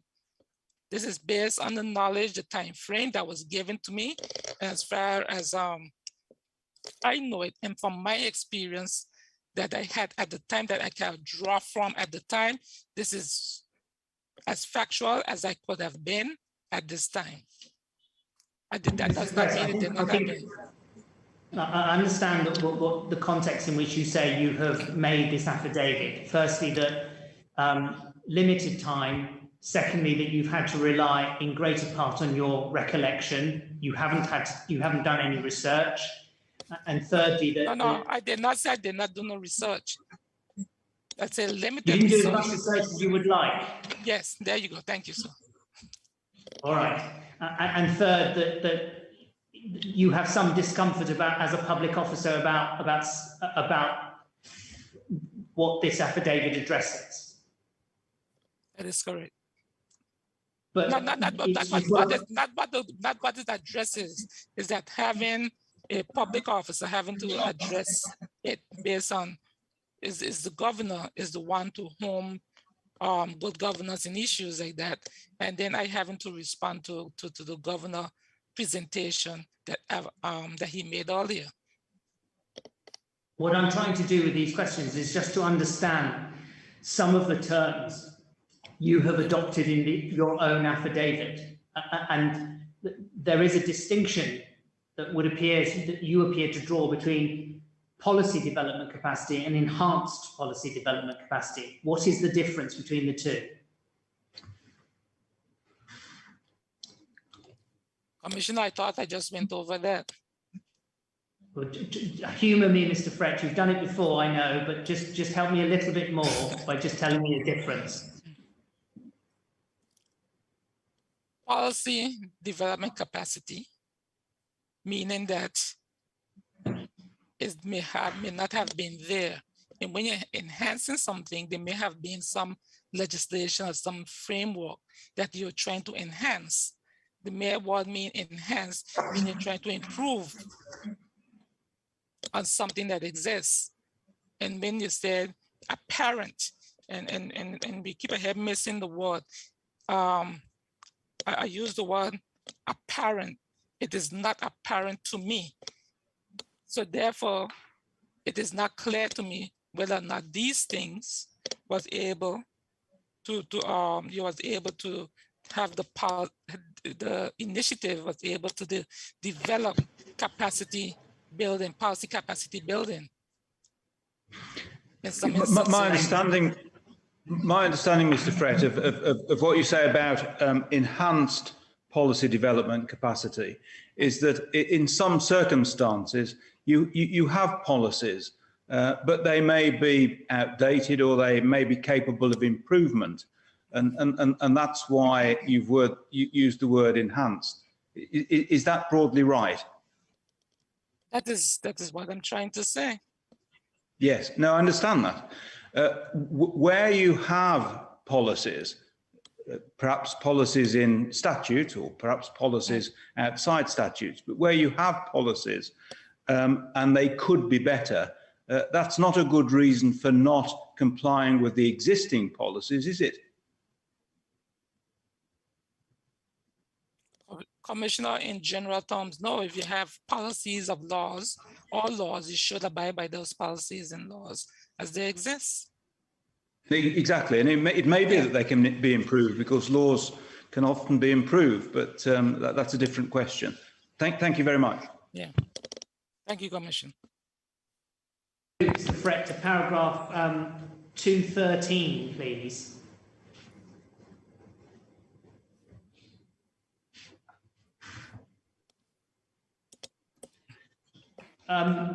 This is in the section where you're dealing with fiscal management legislation from 2013, and at 213, you say it's not apparent to me that these initiatives, not all of which emanated from the Deputy Governor or Governor's Group, address the need to enhance policy development capacity within the public service.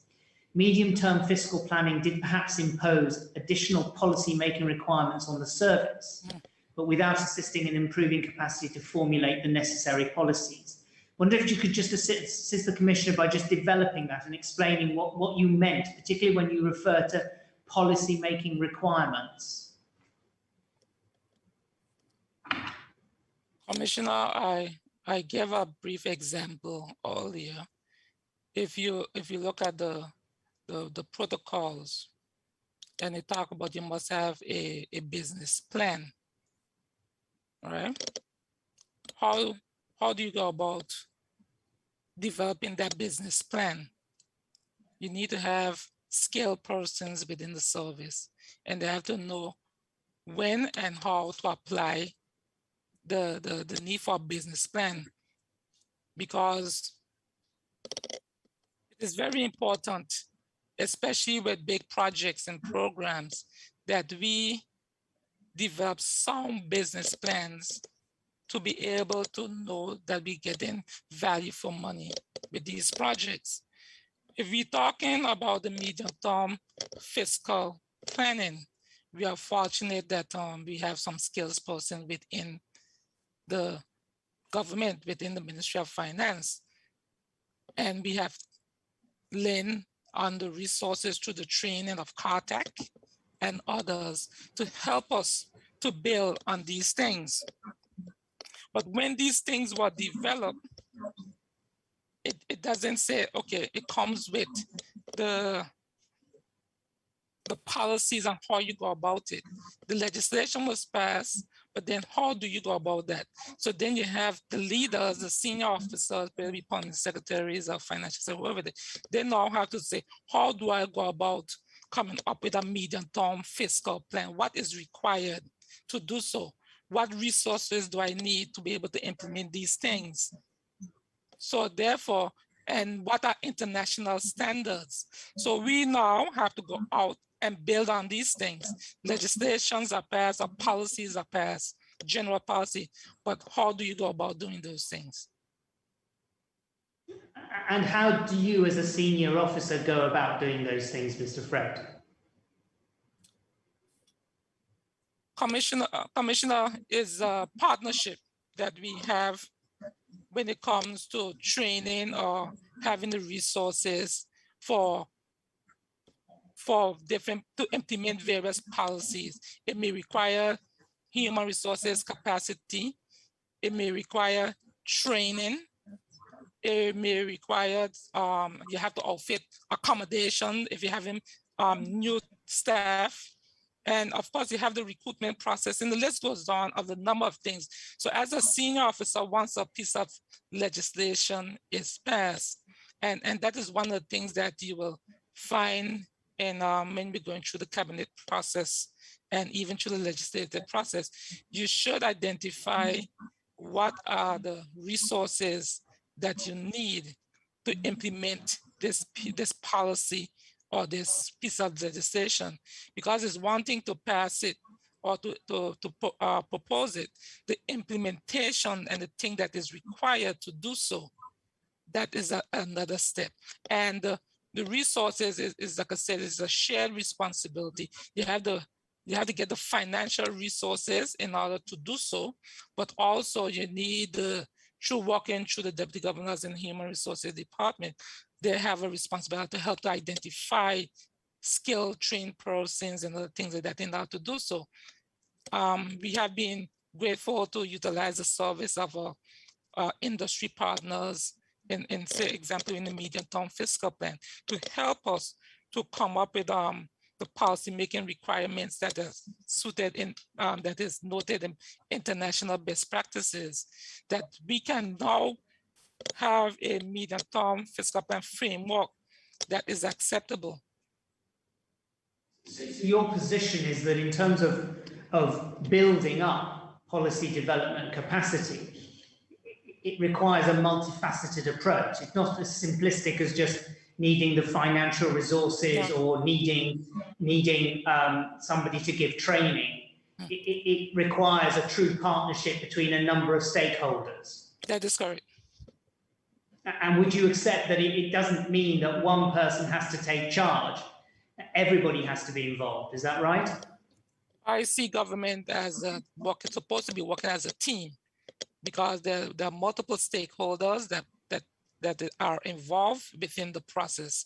It's not just the Ministry of Finance. It takes a number of agencies, especially when it pertains to certain subject matters, and may involve even our SOEs. Some of our SOEs, we will have to involve them. We have international requirements. So we have to engage our international partners.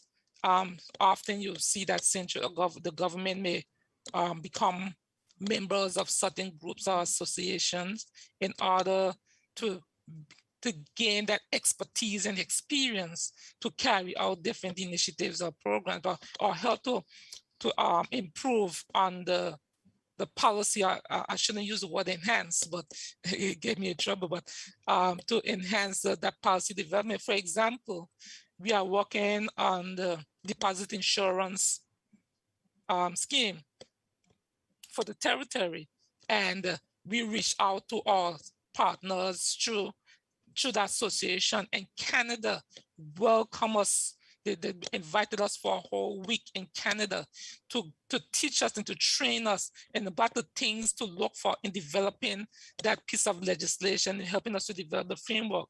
And the association also helped us in so many ways. So it's not just central government, it's also working with outside agencies and other stakeholders. So it's a multifaceted approach where we have to engage various persons. But there's somebody must take a lead in certain areas.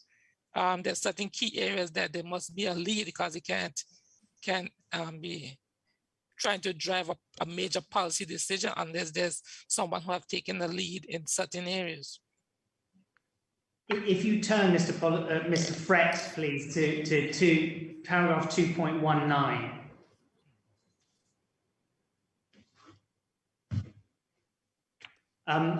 In that paragraph, and you're still in the sort of, I suppose, public finance management side of things, when part of your affidavit, but you refer there to policy analysis and formulation. Now, this is in the context of public finance, but in relation to what a public officer can and cannot do, what do you mean by policy analysis and formulation?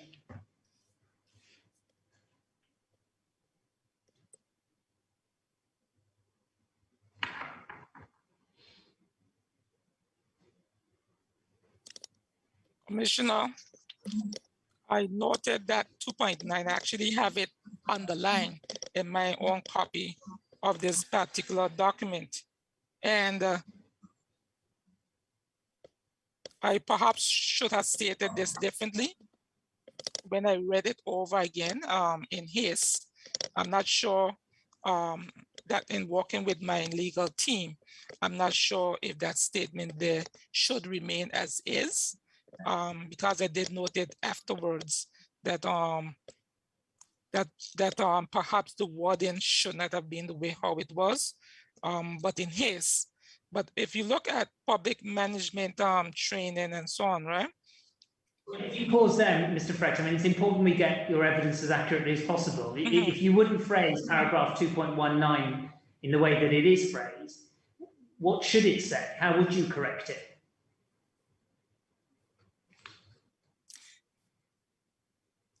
The fact is, Commissioner, there is training, because if you look above, we talk about every year we do have training, we do meet with the different ministries and departments, and we do go through, the budget unit do go through and analyze, and they do have some level of training with the different agencies, and they do some analysis with them, but it's not, it can be better.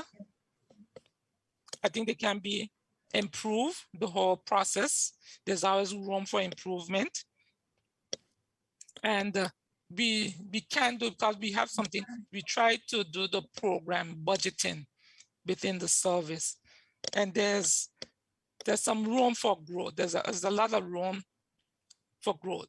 So if there's a particular area or project or program, we should be able to capture what is the true cost of that particular project and program. And sometimes we still have some challenges there. So there's some room for improvement in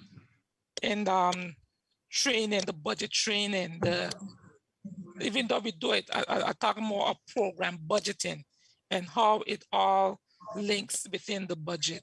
So I think we can do a better job there, but I will not say there's no emphasis. I will say there can be improved emphasis on budget training. We do have we must say we are grateful for CARTAC, because CARTAC, every year they send us scheduling and inviting us for various budget training and so forth. And so that phrase there, let to or know, that can be struck out and can be enhanced. And like I noted when I was going through the document last night, I realized that 2.19 that I underlined it, and so surprisingly it came up here today. So you would say that 2.19 should read that there could be improved emphasis on this budget process training? Yes, not so much for the Ministry of Finance, but for the other ministries and departments, to make sure that they, even though we meet with them, but sometimes it's something it can be a struggle sometimes trying to get them to understand program budgeting and how to work within the framework that we have. So there's room for growth, I believe, but I would reward that. And like I noted, I have it right here on the line where I picked up on that when I was going through the document in preparation for today. If I take you through then to paragraph 2.25, please, Mr. Fred.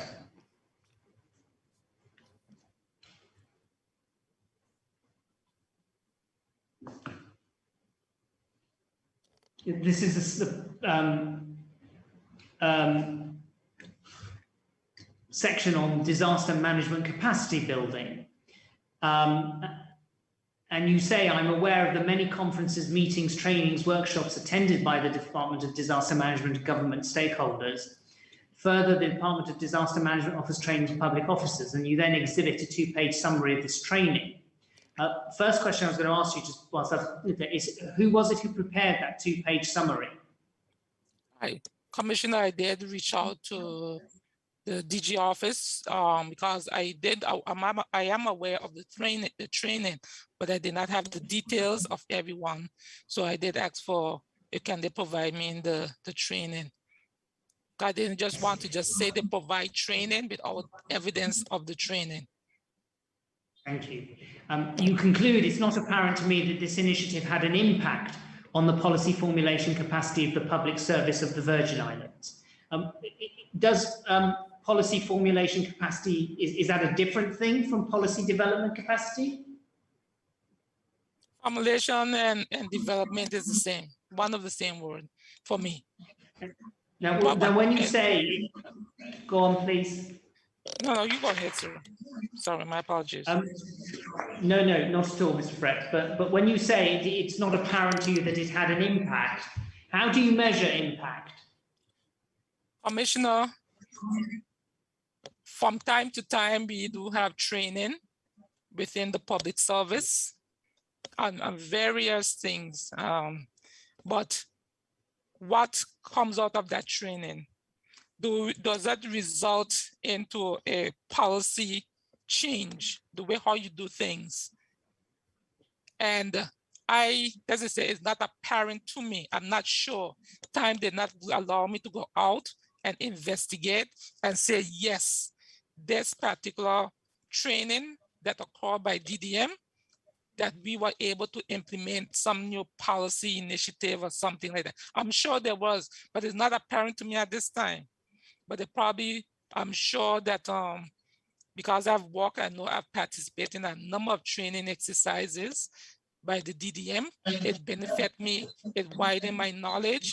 But as far as coming back to the finance and implementing patterns, I don't recall doing that. But I'm sure that maybe others who talk about certain things and they change certain legislation or certain policy that they may have had.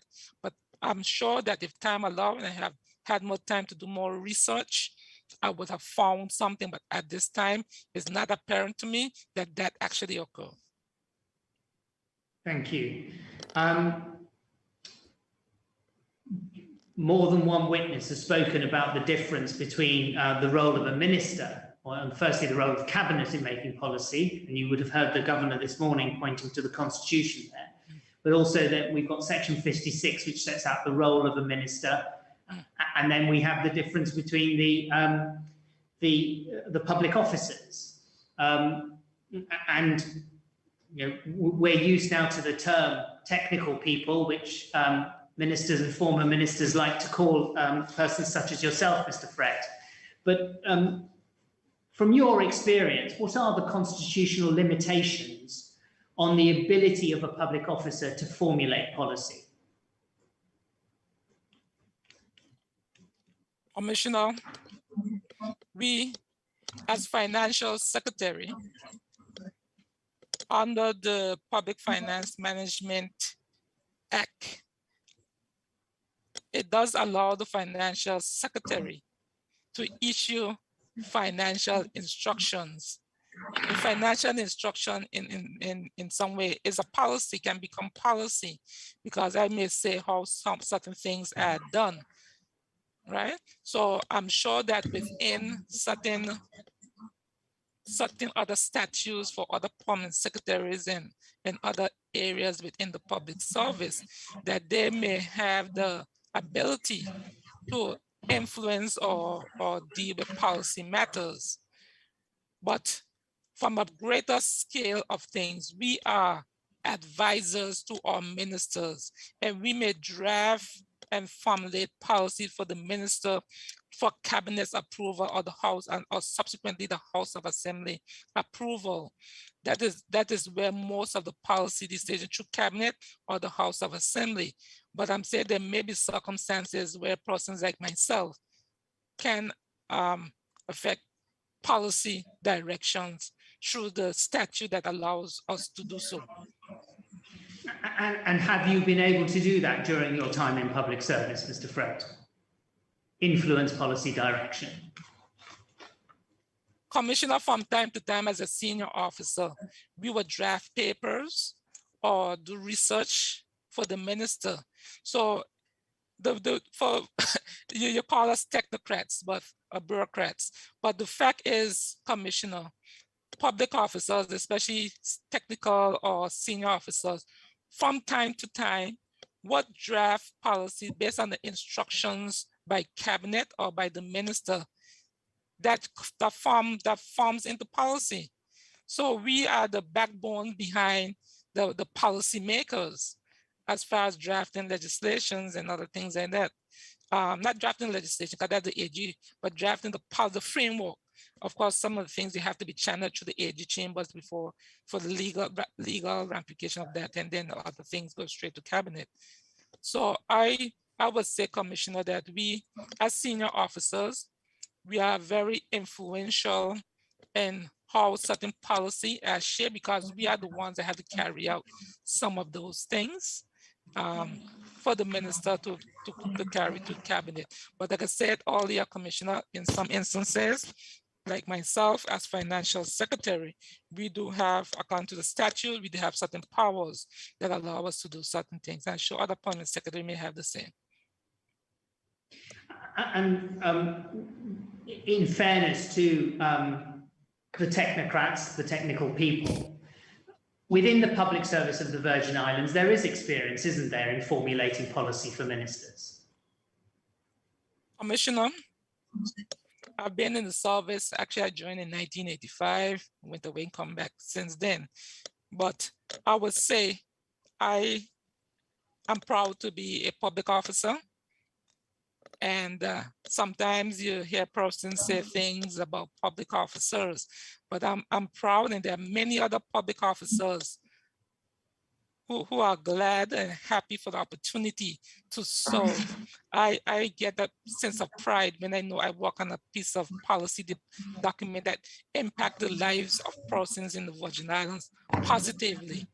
And I would say there are persons within the service that are quite skilled.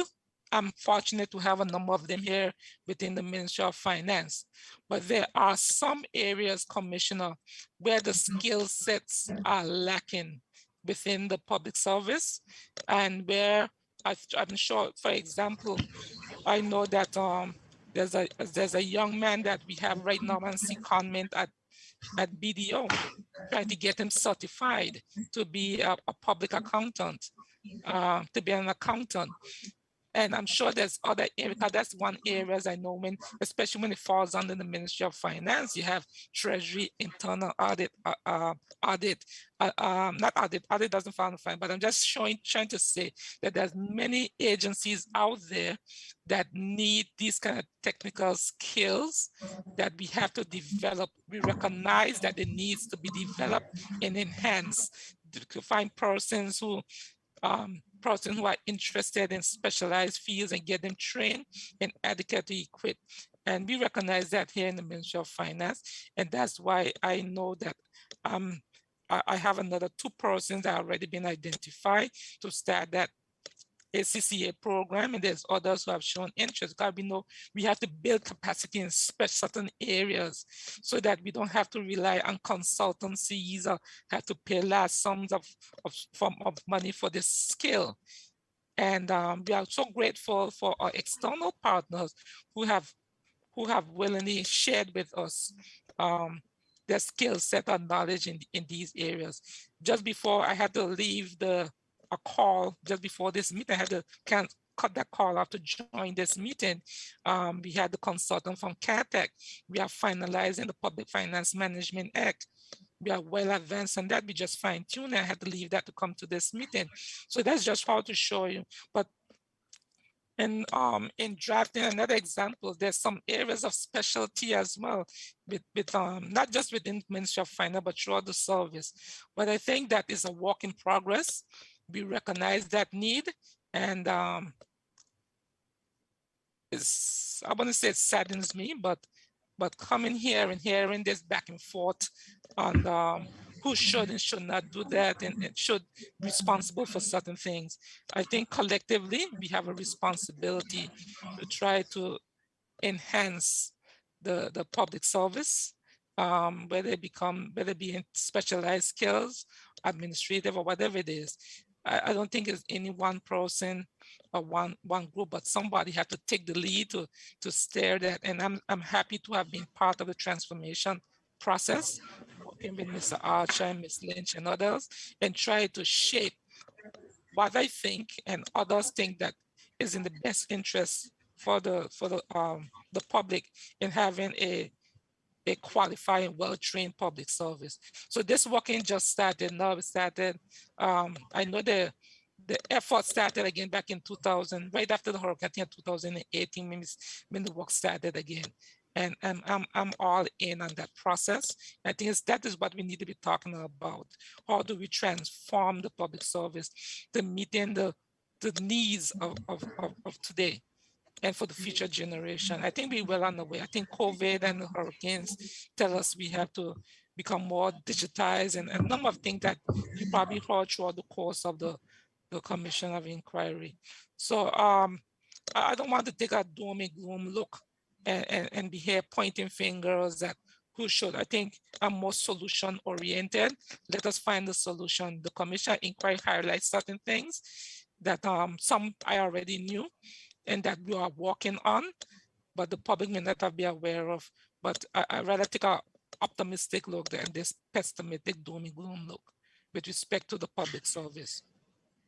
Mr. Frey, Mr. Frey, that's very interesting and helpful. You go, in your affidavit, you go through various initiatives that have been taken in respect of modernizing or improving the public service. And you say at the end of quite a lot of them that this particular initiative doesn't assist with the lack of policy development or formulation capacity, perhaps policy implementation capacity as well, a bit in brackets, but particularly the development and formulation capacity. There is a lack of that. And you've said that there is some capacity there. I mean, you're, as it were, living proof that there's some capacity there, but more capacity is needed. And I think reading your evidence, that capacity is one of two things, or perhaps both of them. Probably more people needed, but it's really giving public servants the skill set to be able to develop and formulate and implement policy, but without casting blame on anybody for this not happening. That in itself is a policy decision, isn't it? Because it means prioritizing the development and formulation developing the policy formulation capacity. But to do that is itself a policy decision, isn't it? Because there are other priorities pressing on government, and it's a matter of deciding that money should be spent on increasing this capacity, money and energy should be spent on increasing the capacity. Is that right? Commissioner, with respect to the point of increasing staff, the public service is quite big as it is right now. I think the focus is, I'm happy and welcome the job classification exercise and salary initiative that is currently being done through the Deputy Governor's office. I think that will shed a lot of light on where we are, what are the resources that we need, but even outside of the job classification and salary review. I think even outside of that, I think that each ministry, and even from a greater point of view, I'm happy to know that the National Development Strategy, the plan that is being developed, that will help to say what are the priorities of government for the next 15, 20 years, whatever it is. And then that will help to formulate, okay, what are the resources? If this is a national strategy for the country, what are the resources that you're going to need to implement this strategy, this plan going forward? And I think that we cannot do things in isolation. I think that I do hope that once the national strategy have been developed and the job classification, it help to pinpoint or prioritize where resources should be channeled to deal with some of these priority areas. And the transformation. But some of that challenge. I'm sorry, very sorry to interrupt, Mr. Fred, but some of that channeling is towards policy development stroke formulation capacity, isn't it? That's where the energy may be channeled. And Commissioner, I think that I'm not sure if it was presented to, I think it's in my affidavit, so much things going on, but I think it's in my affidavit where we spoke about the transformation plan and having a policy unit being developed. I think the consultant done, I hope she was joking. She said, you would be a great person to head up a policy unit. And I said, well, I don't know about that, but that's Miss Lynch. But I would say that the premier, the leader of government and the governor recognize that already. And I think that what the deputy governor who's leading the charge on that, we all recognize that it is an issue. And it's something that we identified some time ago, but we have to now press ahead, get the right persons in place, and let us deal with some of the issues and let's formulate the solution and getting and making the BVI and the government more efficient than what we are right now. Yes, thank you, Mr. Pratt. But Mr. Pratt, what we shouldn't conclude about the public service in the Virgin Islands today is that it's a sort of desert of policy formulation. Is your evidence that there are strengths in the public service in terms of policy formulation and policy development capacity, and there are also weaknesses that need to be addressed? Would you agree with that? Commissioner, in any organizations, you will have areas of strength and weaknesses. You have to continue to build on your strengths, and where you're weak, you have to put more resources into those areas. So it doesn't just go for the government of the Virgin Islands, it goes for any organization that exists. And you have to keep the machine oiling going. So I would say that, Commissioner, there's room for growth, not just in policy development, but so in so many other areas, because as long as you exist, there's always room for improvement, because the world continues to change. COVID has taught us that we have to continue to evolve, and we are doing so.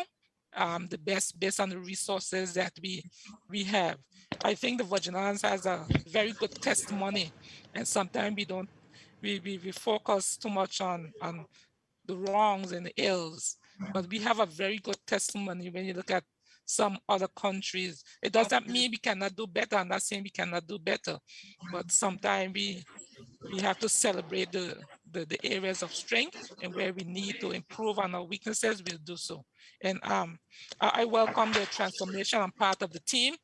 I've been part of the team from the time it began, and happy to contribute. And actually, some of the things that we have, some of those things have already been implemented or passed, and we are working.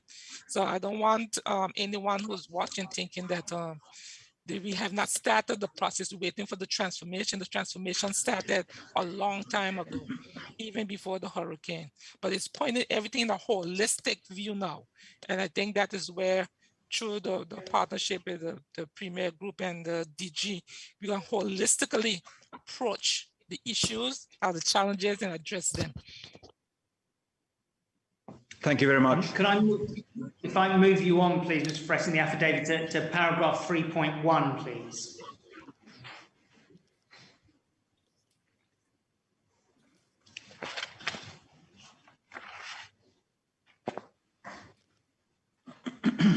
Yes, Commissioner. If you look at, focus on paragraphs 3.1 through to 3.5, Mr. Fretch, you're dealing with a piece of the governor's evidence where he had said that the allocation of a training budget was $25,000 for the public service. And I think the point you make, to summarize it, is that that's the allocation available to the Department of Human Resources, but there are other resources available to the public service for training. Have I summarized that correctly? Commissioner, that's correct. There are other resources available, and even within the $25,000 that is there on the Human Resources Department, I think that any public servants who have been here during this COVID period this year will see that number of training, in-house training initiatives that was conducted by the Human Resources that did not require financial resources, because we have a lot of skilled persons within the service or within the territory who willingly give up their time to train public officers. So I have to congratulate Kaiser Pin and Marsha Smith and Joshua Edwards and others, and the whole HR team for being innovative and conducting training online using less cash resources, but using online tools in order to train public officers. If you are in a non-COVID or traditional way of training, they would have required, probably for the training they probably put on, they probably require hundreds of thousands of dollars to put on that same training, but they were able to be creative and innovative in what they did.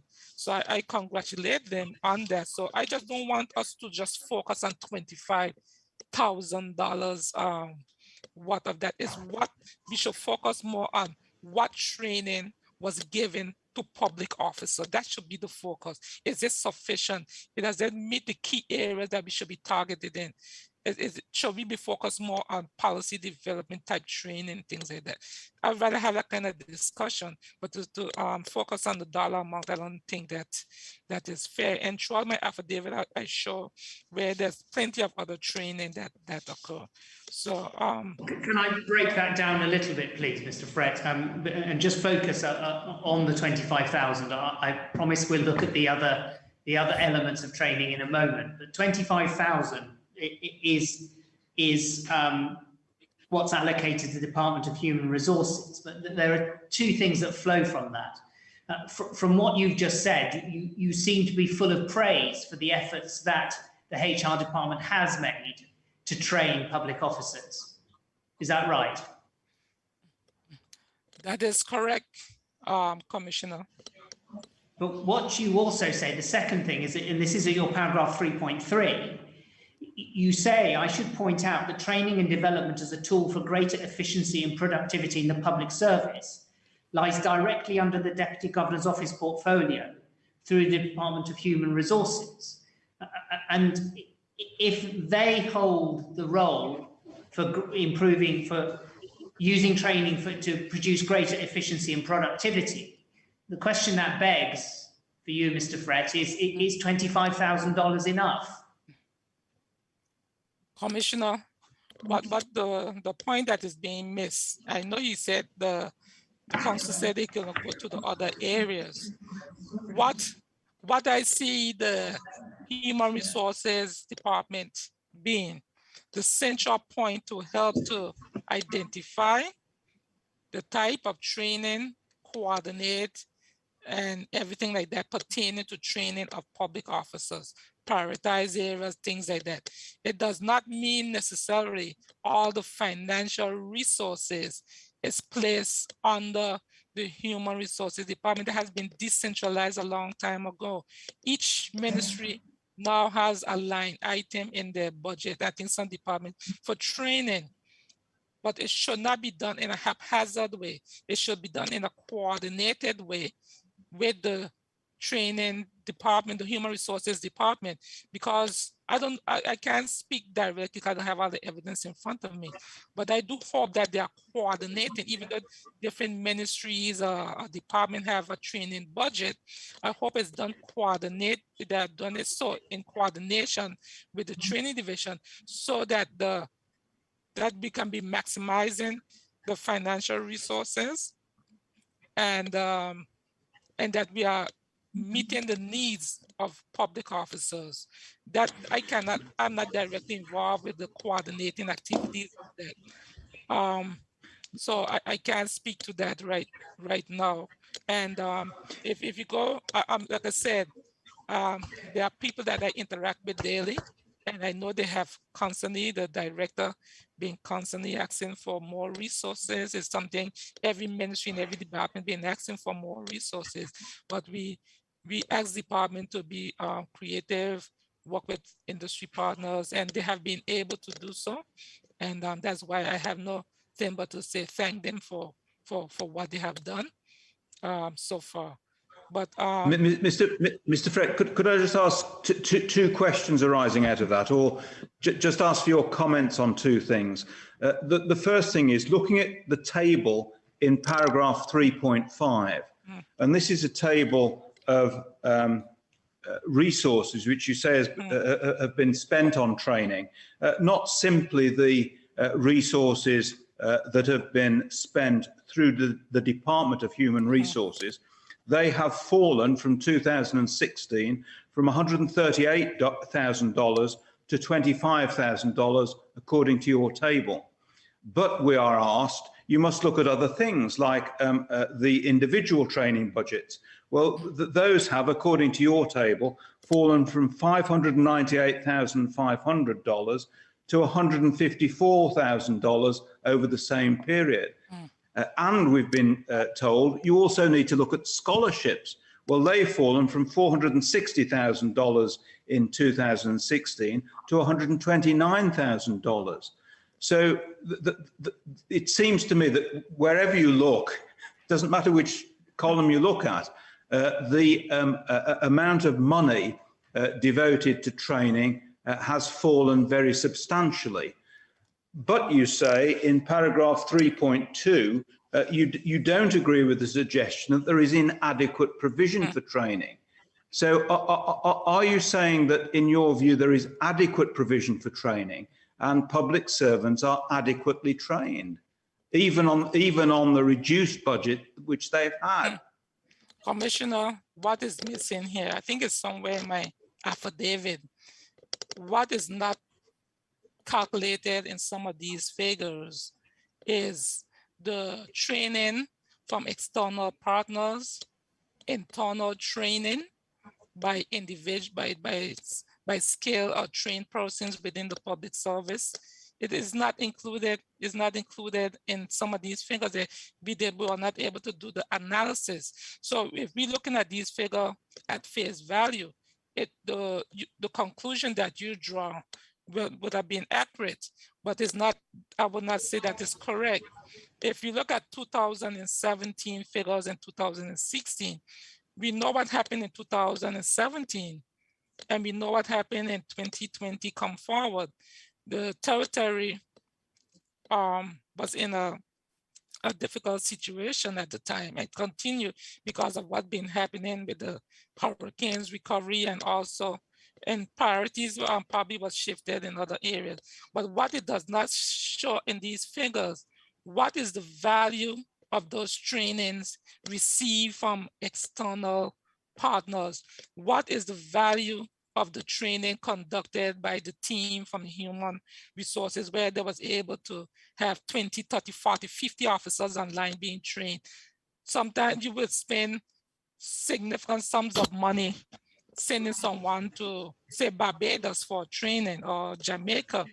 But now with the online situation of training, a lot of agencies have been giving free training, and we have capitalized on those things. Perhaps what needs to be done, we need to capture the value of those things so we can have a clearer picture of what is the true cost of the training officers received in the public service. I don't think if you just zero in on this, I don't think it's fair to draw conclusion on that. This is the raw information that was received from the system. And I think, as I noted in the thing, we were not able, we have the time to go through and how do you go about how much does the training that we receive from other agencies would have cost. And one other thing. But I'm sorry, Mr. Fred, but I didn't ask that question. The question I asked is whether, despite the falling amount spent on training, you say, as you do it, as I understand it, in paragraph 3.2, that you say the current provision for training public servants is adequate. Do you say that it is adequate? Because some of the witnesses have said that it's not adequate. But as I understand your evidence, you say whatever the figures are, because as you correctly say, you can get lost in figures. But whatever the figures are, you say you do not agree with the suggestion that we have made inadequate provision. That is correct. That is what I said there, Commissioner. Because when you make a blanket statement and say that we have that we have made, if I'm going to say we have made adequate, because that is a blanket statement that you're making there. No, Mr. Fred, that's fine. So that when there is some concern about the lack of training in relation to policy formulation and implementation, it's not that this is my understanding of your evidence. It's not that there is lack of provision for such training, because you say there's adequate provision for training. It's simply that the training is not directed or prioritized to the right people. Is that your view? Commissioner, I would not say that's my view. What I'm saying in that statement 3.2, I do not agree with the suggestion at all. We have made inadequate provision. The point I'm trying to make there, provision was made. Maybe we can provide them more, perhaps yes. But when you use the word inadequate, when someone comes and say inadequate provision, that word in itself, I would prefer to say more provision could have been provided if the person, this is the gray area. I don't want to go back and forth for what the governor said. I would have said that more provision could have been made towards training. But when you say inadequate, it may give a certain perception. Of course, there's areas that can do with more training and so forth throughout the public service. Now, Mr. Fred, I understand that, but again, that's not the question I put. What you say is, my understanding of your paragraph 3.2 is you say you don't agree with the suggestion that there is inadequate provision for training. That's a double negative. My understanding of your evidence is you say that the provision for training public servants is adequate. Of course, there could be more, but you say that it's adequate. So if the provision for training is adequate, but there is insufficient training in respect of policy development, which we've been told, doesn't that mean simply that the adequate provision is not directed towards policy development and formulation? Because you say you have the people, but they need the skills. Commissioner, based on how you rephrase that, I would not disagree that prioritized training in the service is not needed. It's something that we can do with. We have to identify, and hopefully the transformation process will help to identify some of the areas that we should focus on. And then we can go to those areas and put the resources towards those areas, or we can reach out to our stakeholders, because every year they ask us, I know CATAC that asks us what is the areas that they would like us to focus on. So maybe we can write and say, these are, once the government decides this is their priority areas, then we can start to focus and say, okay, policy development and training can be one of those areas. But yes, yes, a very fair answer, Mr. Frett, and I understand that. Thank you very much. Okay. Mr. Rawat. I mean, ultimately, deciding which areas are going to take priority will be a matter for the government to decide, won't it? Commissioner, I would not say, when you say the government, what do you mean? The elected official cabinet? Yes. Is that where the final decision lies? I would say the final decision will lie with cabinet, if not the House of Assembly, should the funding aspect of it. But I would also say that each ministry has a responsibility. It should not be, it should be a collaborative effort. And I think that my friend the DG, I know that he would take that approach through the transformation process and in identifying some of these priority areas. There have been priority areas in the past, and but things has changed, COVID, hurricane, so forth. So we have to revisit what are the key areas, and I'm sure that coming out of this, we will identify those areas. Can I ask which of, and they may not be mutually exclusive, but which of two views you prefer? Because you've just referred to the need, ministries could take a lead here. So that's one option, isn't it? Ministries can decide how to spend their training budget, or what areas their training, public officers need training on. But earlier, you also, can I just finish, please? Earlier, you also referred to the role of the Department of Human Resources acting as a central point, so that there is a more public service-wide coordination of training. Yeah. Which now, in 2019, I mean, one could argue that, over the last few years, ministries could have done different things. But in 2019, are you an advocate of the Department of Human Resources acting as the coordinator for a more public service-wide approach?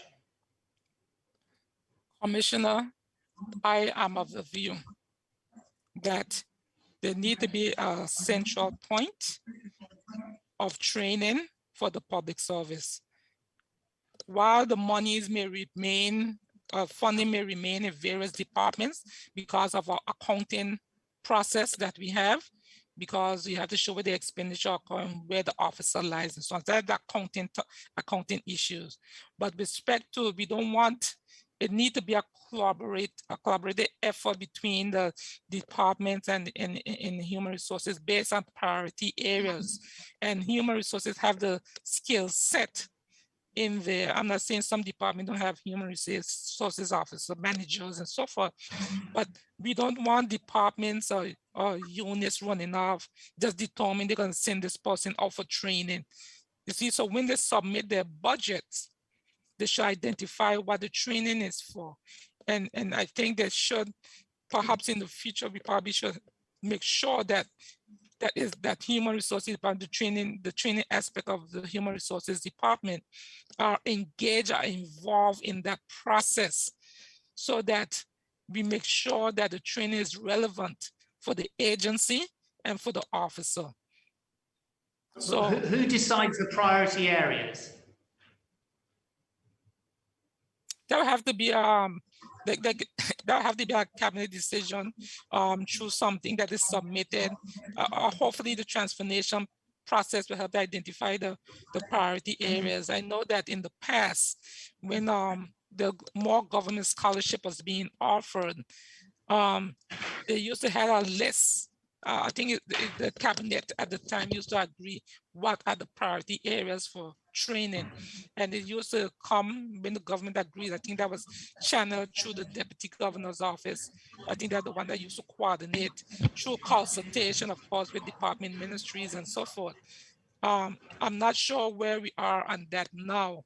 That is not my subject area, but I'm of the view, this is just my opinion, that notwithstanding the budgets are placed within departments and ministries and so forth, when it comes to training, it must be collaborated between through interaction or review by the human resources department to make sure there's not the training is strategically placed since they have the expertise. Mr. Rowett, I note the time, and we've got a transcriber transcribing. Have you got many more topics to deal with Mr. Fred? If so, we probably should have a break, I think. Not many more, but 5-minute break now, if I'm sure the transcriber would welcome it. But I should finish fairly shortly, I hope. Well, let's have our 5-minute break, Mr. Rowett, and then we'll come back and hopefully you'll finish with Mr. Fred shortly. Yes? Thank you, Commissioner. Thank you.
Good.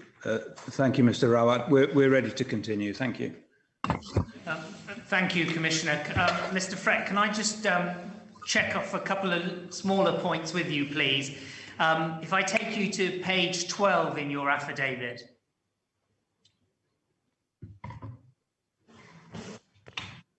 I'm there.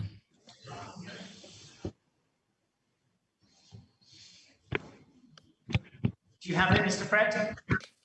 Yes, yes, Commissioner. Thank you. Do you see at point E, you referred to training received as part of consultancy contracts? And you give an example of government upgrading its accountancy system and a component of the cost being training. That isn't something that's related to policy formulation or analysis, is it?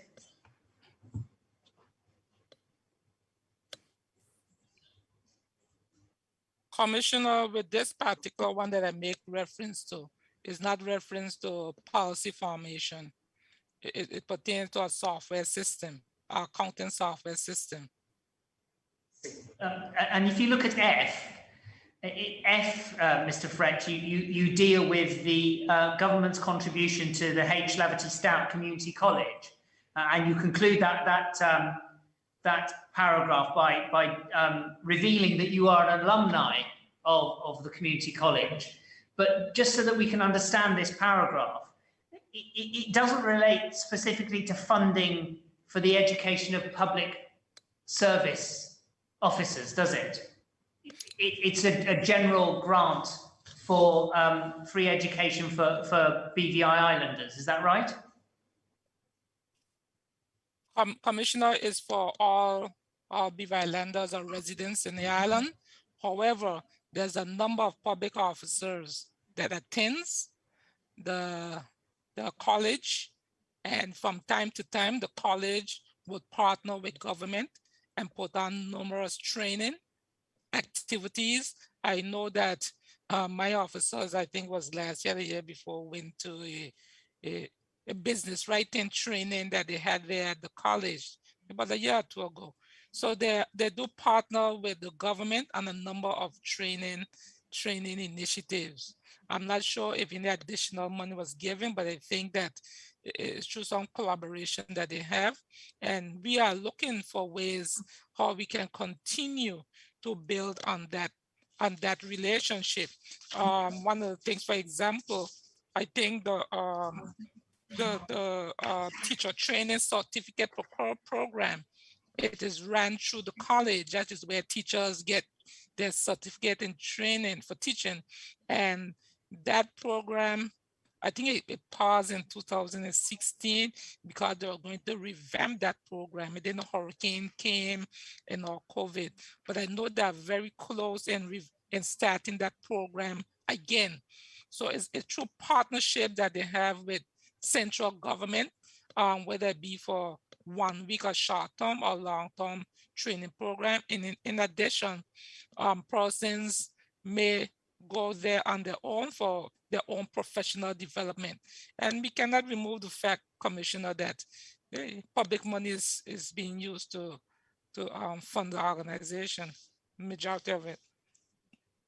Thank you very much for that clarification, Mr. Frett. Can I just move on to another topic? And if you go to section 4 of your affidavit, which is headed recruitment and pay freeze, and you're referring there to a proposal by the former governor, Mr. Jaspert, in a paper for a recruitment freeze, and you've set out the context there. Just so that we can just put it into its proper context. This was put to Mr. Jaspert, and I explored this with him, and he did take a paper to cabinet.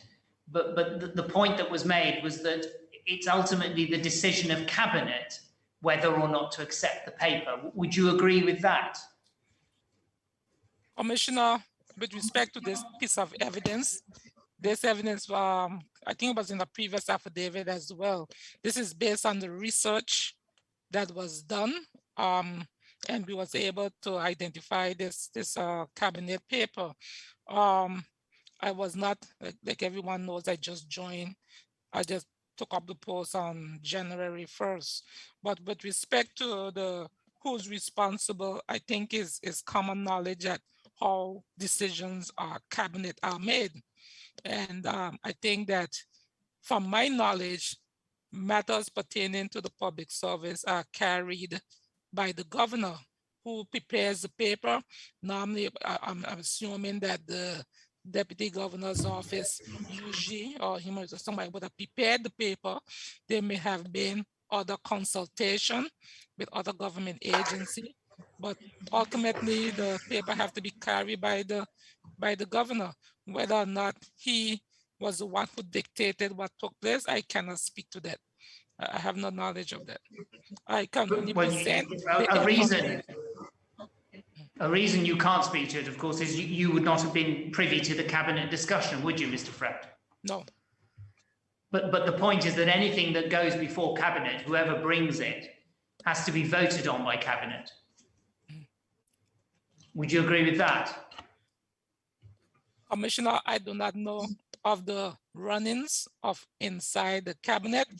I did hear previously, I don't know the details, that the governor is just a chairperson. I don't know. I don't know of the details, how, if the governor carries a paper, then he votes on it, and those instances or not, I cannot speak to that. That is something else, I don't know about those things. Okay, I'll leave it there and just move on to one last matter. And that's of the final paragraph of your affidavit, 6.2.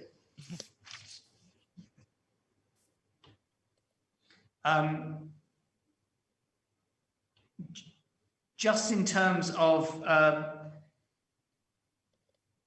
budget responsibility,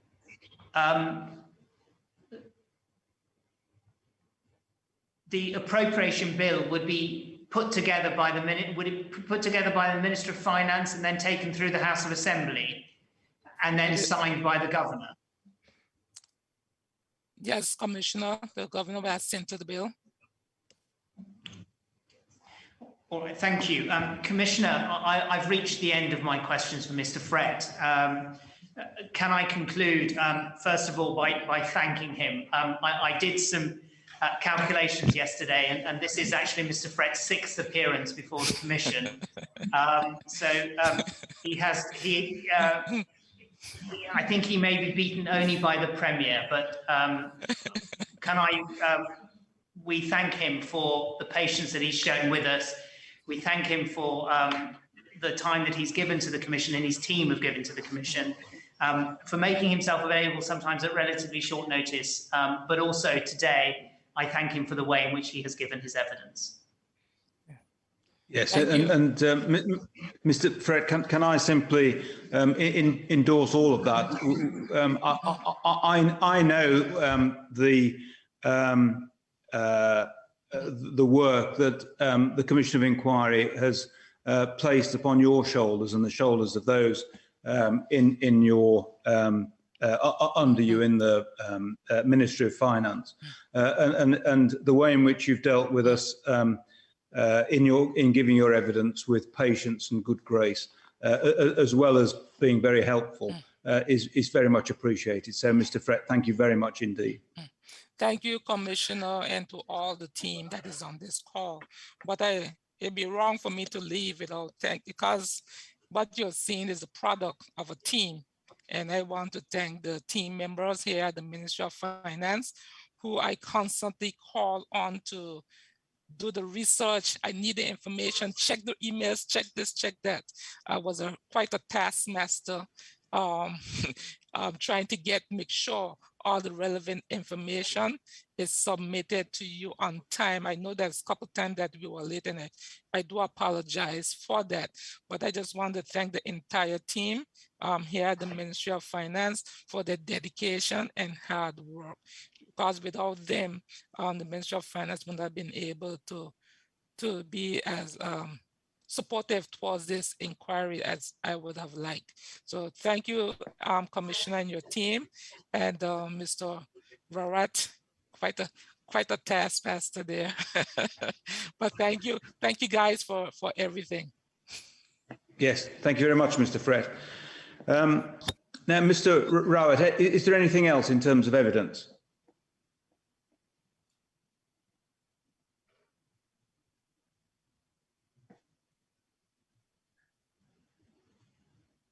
Mr. Rowett, I can't hear you. If you're speaking, I can't hear you. I'm sorry, I was on mute. Just in terms of evidence, it's just one small matter. You'll recall former Governor Jaspert gave evidence and there was no application ultimately to recall him for further questioning. But he was followed on day 52 by the Honourable Premier, who made some additional criticisms of Mr. Jaspert. And at that time, you indicated that you would give Mr. Jaspert an opportunity to respond on those. Subsequent to Mr. Jaspert's appearance, we did also have some further evidence in terms of cabinet papers from January 2020. And you will recall, Commissioner, that I took Mr. Jaspert through some correspondence in which the Premier was critical of Mr. Jaspert's conduct in a particular meeting in January 2020. And again, he was invited to respond to that, given that he now had sight of cabinet papers. So if I may, I just want to read from a note that Mr. Jaspert put in to you, responding to those 2 points. It's dated the 17th of November 2021.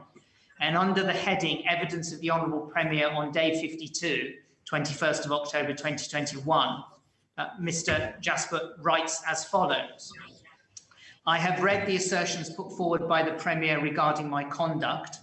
I do not agree with these assertions and they do not correspond with my recollection of events. As Governor, I was clear throughout my tenure of my commitment to work in partnership with the elected government of the day, having served with 2 administrations, and also my deep respect for the Constitution and the role of elected members. I was, in the latter half of my time in office during the current administration, subject to many assertions by the current Premier, which I believe were misrepresentations.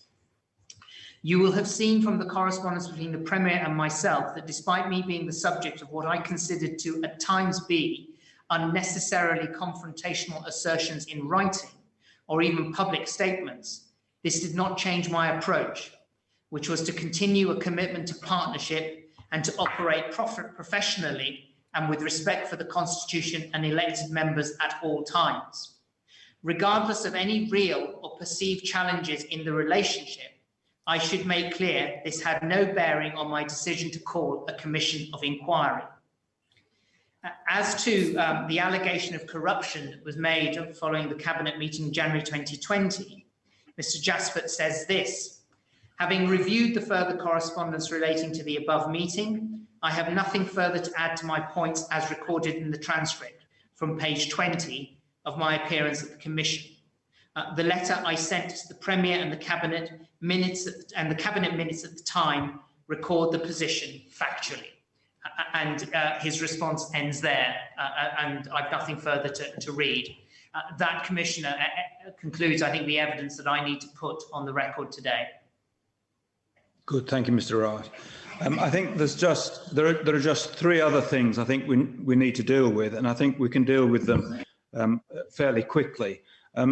Firstly, Mr. Riso-Gill, there are the Section 13 written submissions, and I have your submissions. I have the submissions of Mr. Hall-Taylor, and I'll make of those submissions, I think, what I can. I don't think I need to hear any oral submissions. Both of the sets of submissions are perfectly clear. Thank you. Secondly, there are the closing submissions which have been submitted on behalf of the Attorney General and the elected ministers, which came in, I think, on Monday evening. You need permission to rely on those.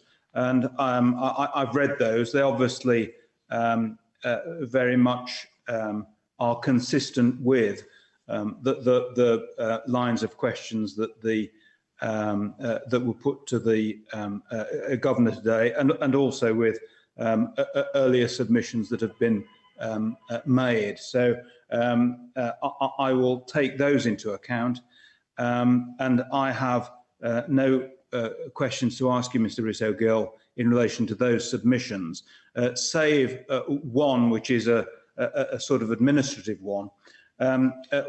What I would normally do, particularly as we aren't going to discuss these submissions in an oral hearing, would be to put those submissions onto the website so that the public can have access to them. The submissions are accompanied by, I think, about 600 pages of evidence. Not new evidence. I don't think any of it's new evidence, but 600 pages of evidence which are referred to in the submissions. And some of that evidence, I think, has, well, if I can put it in a positive, if I can put the question in a positive way, is the attorney seeking any redactions from any of that evidence? Or indeed any redactions from your submissions?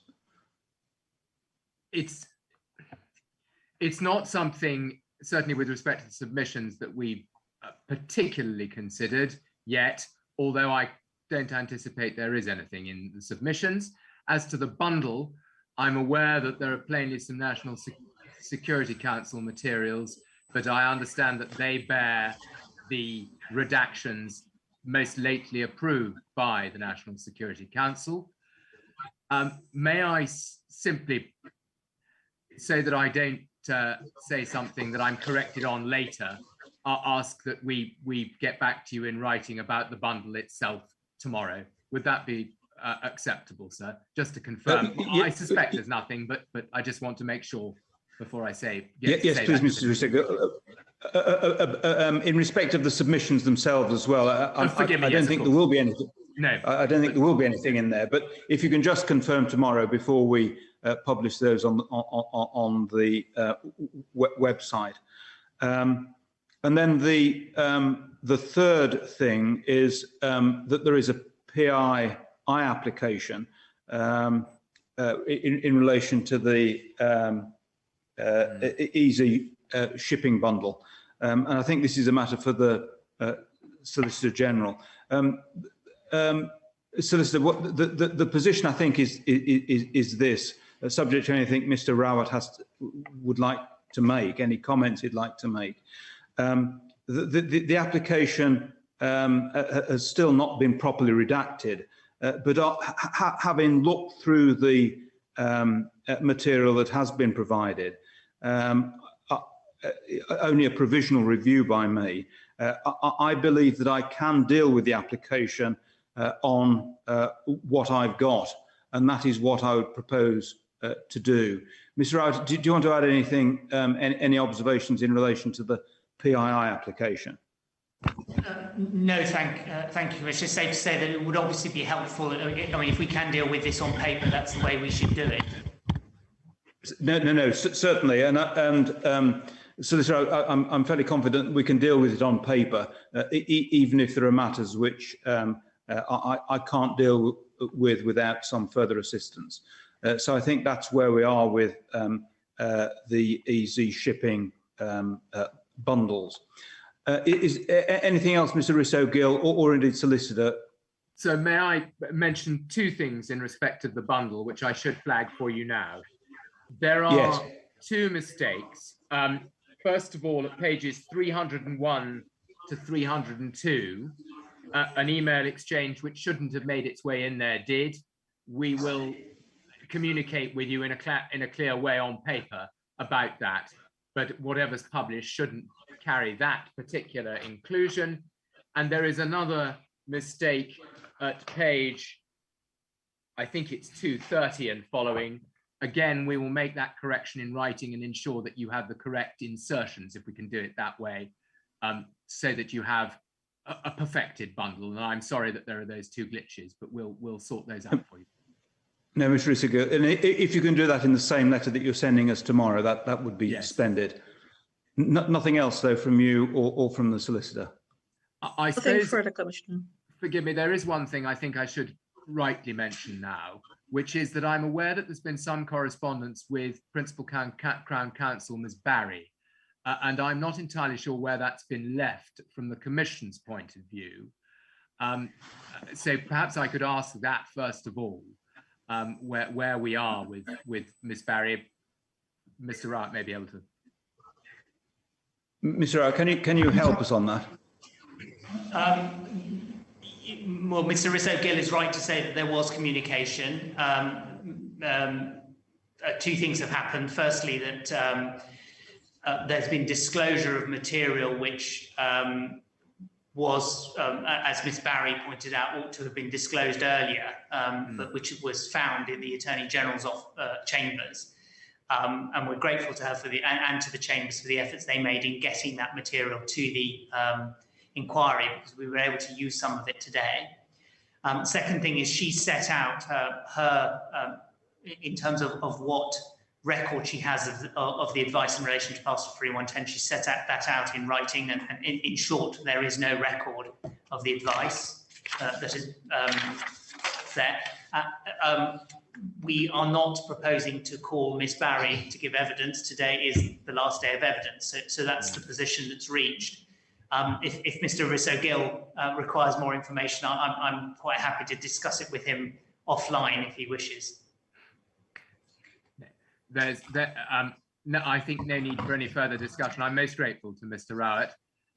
I suppose it may be right for me to flag now that those in the Attorney General's team and those instructing me may wish to reflect on what's been heard today, and if so advised, might make application in respect of further evidence from Miss Barry. Notwithstanding, sir, I certainly understand what you've repeated several times with me present here about the need for the guillotine of today, and that's really supposed to be the end of the evidence. But you may appreciate why I flagged this.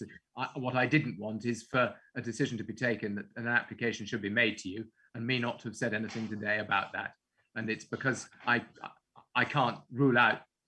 I can see the possibility, but if I put it that way. So I hope you'll understand why I mention it now, and in the spirit in which I do. And I'll simply leave it at that for today, unless you have anything further you want to ask me about. No, thank you very much, Mr. Risso-Gill. Mr. Anything from you? No, nothing more from me, Commissioner. And Mr. Rowe, nothing from you, is there? Nothing from me, Commissioner. Thank you. Thank you very much.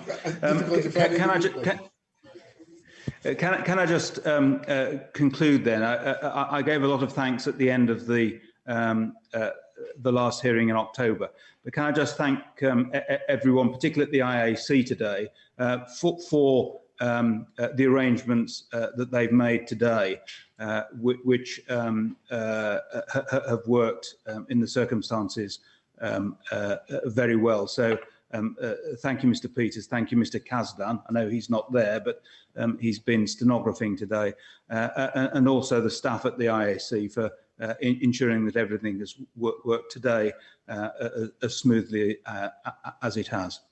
Good. Thank you all very much. That's the last day of oral evidence and oral submissions, and I will get on with writing the report. Good. Thank you all very much. Thank you, Commissioner.